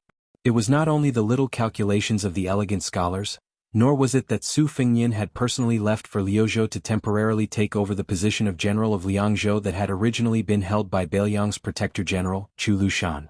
It was more because of the contrast between the two. Bailiang's habitual silence. Even when Sui Taizhan talked about the movements of the scholars of the Central Plains, he only treated it as a joke. Even Luo Hongkai, who had rolled through piles of corpses on the border many times, did not show any resentment or depression in front of Bai Yu. The impression that the two of them gave Bai Yu was that Bailiang had a deep-rooted misunderstanding of the Liang imperial court and did not take it seriously at all. "Liang, you scold me? You can scold me all you want, I can't be bothered with you. Attack you with a knife?" He wanted to, but he would not do it. It seemed that from the Supreme General Su Shao to the new Prince of Liang, Su Fengyin, they were used to venting their anger on the Beimang barbarians and were not willing to lower themselves to the level of those scholars. Of course, if people like Wang Yuanran rushed to Bailiang in a hurry to be reincarnated and looked as if they were asking for a beating, then things would be much simpler. It would be a waste not to beat them up. Moreover, they would not hesitate to beat them up heavily. Bai Yu lived in a secluded hut in the Xiang Palace at the top of the mountain. Different from other distinguished guests who were neighbors, Bai Yu's residence was surrounded by Wudong Taoists. It was a place that a Taoist of the Jing generation had to temporarily leave the mountain to settle some matters. Many Taoists came to visit Mr. White Lotus and ask for advice from Bai Yu. In the end, they were taught a lesson by the Taoist priest, Chen Zhao, and only then did Bai Yu have some peace and quiet. In fact, Bai Yu himself did not dislike this kind of interaction. Bai Yu actually knew that Zhao Ningxian had said that he would ask for forgiveness and cultivate on Wudong Mountain for 10 years. He was curious as to why this mountain had such a secular atmosphere and was also the ancestral court of Taoism. But the Taoists of various generations on the mountain had to help people interpret their fortunes and write letters every 10 years. Especially in the last 100 years, strange Taoists like Huang Manshan, Wang Zhongluo, Hong Shixiang, and Li Yufu had appeared one after another. No one was willing to ascend, and the incense burned more than Mount Longhu? If one did not become an immortal, what was the point of cultivating? Chapter 1553. When Chang Sui, Su Huang, and the others heard that Mr. White Lotus was in Xiang Palace, they also came to visit Bai Yu. Perhaps because it was taboo to talk too much, both sides tacitly only talked about local customs and not military matters. However, Li Dongfang and the little monk Nanbei, who he had met once before, came and gave Bai Yu a big surprise. The little girl carried live chickens and ducks in. Perhaps because they were too tired from the journey, the chickens and ducks were already sickly and had accepted their fate by the time the little girl came in. The little girl said that Taoists of Mount Longhu could also eat meat. She had bought these chickens and ducks in a summer town at the foot of the mountain. She had picked the 2 largest ones to give to Mr. White Lotus to nourish his body. The little girl also thanked Mr. White Lotus for treating them to tea at the Taoist residence back then. Bai Yu didn't know whether to laugh or cry, thinking that this little girl was really nostalgic. During dinner, the little girl personally went to Xiang Palace's kitchen to stew a large pot of chicken for Bai Yu. The little monk Nanbei didn't even dare to eat at the table, squatting by the door and chanting Amitabha. In the end, Bai Yu hadn't even touched his chopsticks when a woman, led by a little Taoist, angrily came to denounce him. Behind her was a white-robed monk. Bai Yu hurriedly put down his chopsticks and stood up to welcome them. When the woman saw Mr. White Lotus, her expression became better. However, she still muttered in a low voice, "This girl, it's one thing to give a gift, but what kind of silly girl would steal the largest chicken and duck in the house as a gift? She really takes after her father and doesn't know how to manage the house." After the white-robed monk sat down, he motioned for Bai Yu to continue eating. He smiled and said, "I heard that the Wu family's Taoist master is already at the foot of the mountain with the imperial edict. However, they have no intention of climbing the mountain for now. However, with Han Gui and Mr. White Lotus from Green Mountain Monastery, they are bullying this poor monk for fighting alone." Bai Yu suddenly asked an inappropriate question. "Does Mr. know who leader Zhao Go is?" Li Dongfang didn't answer the question. This poor monk is flattered to call Mr. White Lotus, who was personally bestowed by the previous emperor. Bai Yu, who was usually gentle and polite, was aggressive for the first time. Some say it is Yang Tai Sui who died outside the pass. Some say it is the catman Han Xingxian who died suddenly. Some say it is teacher Lu Hao who was the gatekeeper of Great Peace City. Li Dongxin said straightforwardly, "Chao Zhangqing went to the Tuzen temple to find me. Even he, Zhao Go's greatest enemy, did not know much." Chao Zhangqing could only guess that it was the imperial tutor who had disappeared without a trace, Yuan Binshi. However, out of the 5 Zhao Go who really did things, Chao Changqing met 3 of them and killed one of them who was planted in Guangling Path. As for the remaining 4, one of them had taken control of all the northern Qi refinement warriors in the early years. Now he had no followers. One of them was a person of the Jianghu who controlled everything in the name of the Ministry of Justice. Another replaced the dead one to watch over the movements of Guangling Path. As for the last one, he was shrouded in mystery. I only heard that he was an important chess piece in charge of targeting Bailiang. As for who it was after Yuan Binshi disappeared without a trace, no one knew. Even His Majesty was no exception. Li Dongfang asked curiously, "Mr. White Lotus, why are you asking this?" Bai Yu smiled and said, "I am going to Mount Qingliang for 2 years. I am afraid I will die there." Li Dongfang frowned and said, "Do you think that person is in Bailiang Palace? That is impossible. With Su Xiao and Li Yishan." Bai Yu shook his head and interrupted, "It might not be someone who has been in hiding for a long time. It might be someone who went later. For example, the assistant administrator of Bailiang, Song Dongming." Li Dongfang rubbed his bald head and said nothing. The monk in white smiled and said, "Regardless of whether Song Dongming is Zhao Go's man or not, Mr. White Lotus' method of using someone else's knife to kill someone is not very good." Bai Yu, who had not eaten much, put down his chopsticks and said with a smile, "One must not have the heart to harm others, but one must always have the heart to guard against others. As for Song Dongming's identity, I am just guessing. But since I have made up my mind to live in Bailiang for 2 years, I have to use some dirty tricks. To tell the truth, even if Mr. did not come today, I would have gone to find Mr. tomorrow and asked Mr. to go with me to Mount Qingliang. Therefore, Bai Yu ate Miss Dongming's meal with a guilty conscience. If it were not for the fact that I was really hungry, I would not have even touched the chopsticks. The monk in white said to himself, if Zhao Gou's leader really is Yuan Binshi, then Prime Minister Song Dongming, who was favored and then abandoned, may really be Zhao Gou's man. But at the same time, if the two are both Zhao Gou's men, Song Dongming may be completely loyal to Bailiang. Bai Yu nodded and said, the Emperor of Liang did not kill half-inch tongue Yuan Binshi simply because he had outlived his usefulness. Naturally, he was wary of Yuan Binshi's Zhao Gou power. After the previous emperor died, Yuan Binshi was too unpredictable for the current emperor. Compared to the Bailiang cavalry's thunderous snoring at the door, Yuan Binshi was like the sound of breathing by the side of the bed. Even though it was very light, it made it harder for people to sleep. Yang Taisui is dead, Lu Haoshi is dead, Han Xingxian is dead, Xie Guining is gone. Who in Great Peace City can keep Mr. Yuan in check, who can be on equal footing with the previous emperor? Speaking of which, if Yin Maochun or someone else is Yuan Binshi's final choice for prime minister, then Song Dongming can only be the shadow minister. Even if Song Dongming is disheartened by Yuan Binshi's death, but I'm afraid. Liang felt a headache coming on. He ate quickly and didn't listen to these troublesome matters. The woman ladled a bowl of white rice for the little monk and put some vegetables on the tip of the rice. The little monk squatted at the door and ate. The monk in white looked at this Mr. White Lotus and said with a smile, seeing is believing. Bai Yu said self-deprecatingly, I must have disappointed Mr. Liang sighed and looked down at the table full of food. Bailiang has the aura of a palace. It looks, smells and looks good, but it doesn't taste good. It seems that there is no taste in being the emperor. No wonder that boy surnamed Su. Liang suddenly slapped his chopsticks. Father, you can nag people all you want, but I made all this food. The monk in white immediately had his wife get another set of chopsticks and bowls. He gave a thumbs up before eating. Delicious.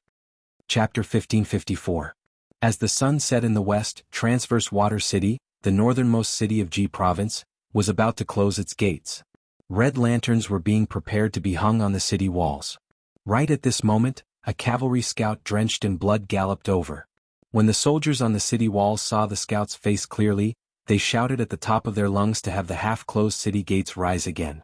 The scout with 2 arrows stuck in his back rushed in and shouted with all his might, urgent enemy report. Beimeng's army is attacking. Not long after, smoke signals were lit within Transverse Water City as a warning to the neighboring Silver Sparrow City. The smoke billowed. It was actually 50,000 Beimeng cavalry. Very quickly, the beacon towers to the south of Transverse Water City and Silver Sparrow City were lit one after another. In less than an hour, the entire northern part of Ji Province knew of the shocking news of 50,000 Beimeng cavalry invading the south. The newly appointed garrison general of Transverse Water City was a fat, middle-aged man. His surname was Gao and his given name was Ying. This man had been a prominent member of Ji Province since the time of Northern Han. He was one of Ji Province's foot soldiers under Grand General Yang Xinxing, and a significant portion of his soldiers came from the Gao family of Ji Province. Gao Ying didn't even have time to put on his armor. Surrounded by his personal guards and retainers, he hastily arrived at the top of Transverse Water City, his face pale. It wasn't that Gao Ying didn't want to run, but rather, according to the reports from the scouts, Beimeng's vanguard cavalry was already within reach. In addition, a large number of horse fences were circling the city south to block his path. Gao Ying's teeth chattered. He was truly regretful. He originally thought that after Wei Jingtang's death, Ji Province's General Yuan Tingshan, who had the 7,000 to 8,000 personal cavalry from Lijian Castle, had won several battles here in succession. In addition, the great pillar of Liaodong, Gu Jiantang, had also received frequent reports of success. Gao Ying reckoned that since the Beimeng barbarians were having a hard time fighting Bailiang, they wouldn't send troops to Ji Province to take advantage of him. As a result, he had spent 300,000 taels of silver to establish relations with General Yuan and the capital. Relying on his relationship with Yang Xinxing, he was able to snatch the position of garrison general of Transverse Water City from the son of an aristocratic family in the capital. Currently there were 5,000 garrison soldiers in the city. However, in Ji Province, it was even harder to find a general who didn't want to take an empty salary than a 3-legged toad. However, with Yuan Tingshan keeping an eye on them, their table manners were much better. Most of them only dared to take 10 to 20% of the empty salary, or at most 30%. However, Gao Ying wasn't the legitimate son of the main branch. He had spent 300,000 taels of his second branch's private savings to become an official. Therefore, the actual military strength in Transverse Water City was less than 3,000. Furthermore, they were all inexperienced soldiers transferred from southern Ji province. However, could Gao Ying be blamed for this? Although the archers from northern Ji province were more familiar with bows and horses, they were also more expensive. A single archer from northern Ji province was equivalent to 2 of the southern Ji province's infantry who were known as the unrivaled beneath the heavens a few years ago. The old foundation of Ji province had been taken away by Yang Xinxing. In the end, they suffered a great defeat at Guangling Pass. Now, even the elite southern Ji province's infantry, whose combat strength was only slightly inferior, were under Yuan Tingshan's control. If Gao Ying wanted to earn back his capital in 3 years, other than putting up a show in Transverse Water City, what else could he do? Gao Ying turned his head and looked at Silver Sparrow City. The garrison general Wei Quanxiao had a similar character as him. He had just bought the official hat and had not even gotten used to it yet. When they were young, both of them were a pair of scoundrels who indulged in debauchery. In the past, they were even called the 4 young masters of Ji province. It was said that Wei Quanxiao's Silver Sparrow City was almost emptied out, and all of them were sold at a low price to a few powerful armies in northern Ji province. 2 days ago, when Wei Quanxiao invited him to Silver Sparrow City to drink with prostitutes, Wei Quanxiao, who was a bastard who only cared about money, actually spent a fortune to invite 2 popular courtesans from the city to drink with him. When both of them were having sex on a big bed and 2 rouge horses, Wei Quanxiao even suggested this to Gao Ying. It was said that money could be earned very quickly. With 50 carriages fully loaded with bows, armor, and spears, one could earn at least 10,000 taels of silver, and it was guaranteed that the journey would be smooth and unimpeded. Gao Ying was puzzled at that time. Although the general of Ji province, Yuan Tingshan, did not manage the border affairs well, he had always been very strict. Wei Quanxiao laughed and scolded him for being a pig-headed man. With his thick fingers, he wrote the surnames of the 2 patrons on the back of the courtesan, Li and Han. Gao Ying immediately understood what was going on. It was the Li family of Wild Goose Castle who was on the same side as Yuan Tingshan, and the Han family of Valiant Bravery who was once exterminated, and the Han family of Valiant Bravery who had made a comeback. One of them had the support of the Great Pillar State, who was in charge of the military affairs of the 2 Liao provinces, and the other one was the Deputy General of Ji Province, Han Fang, who was promoted by the Emperor without restraint.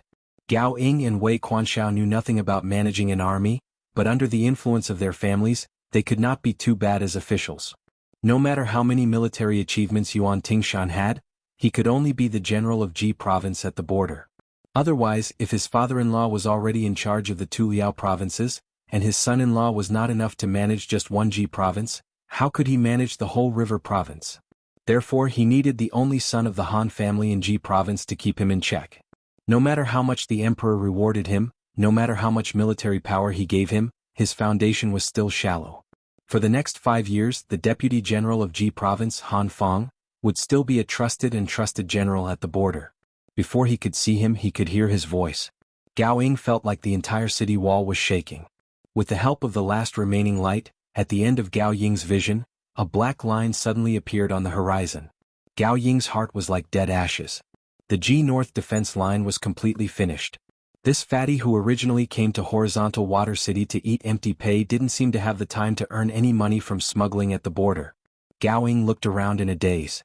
Apart from the personal retainers he brought from Gao family, the other guards on the city wall were all young and immature. He heard that in northern Ji province, as long as they wore armor and held a spear in the city, they would be able to obtain a decent salary. Then they all came to Horizontal Water City. They didn't even know that the previous general, Wei Jingtang, the former Grand Secretary Zhang Julu's student, was once forced to leave the city to fight against Beimang's cavalry. 800 horizontal water cavalry and 4,000 elite infantrymen all died in one battle.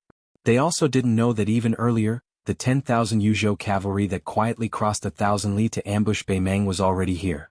This horizontal water city actually wasn't peaceful at all.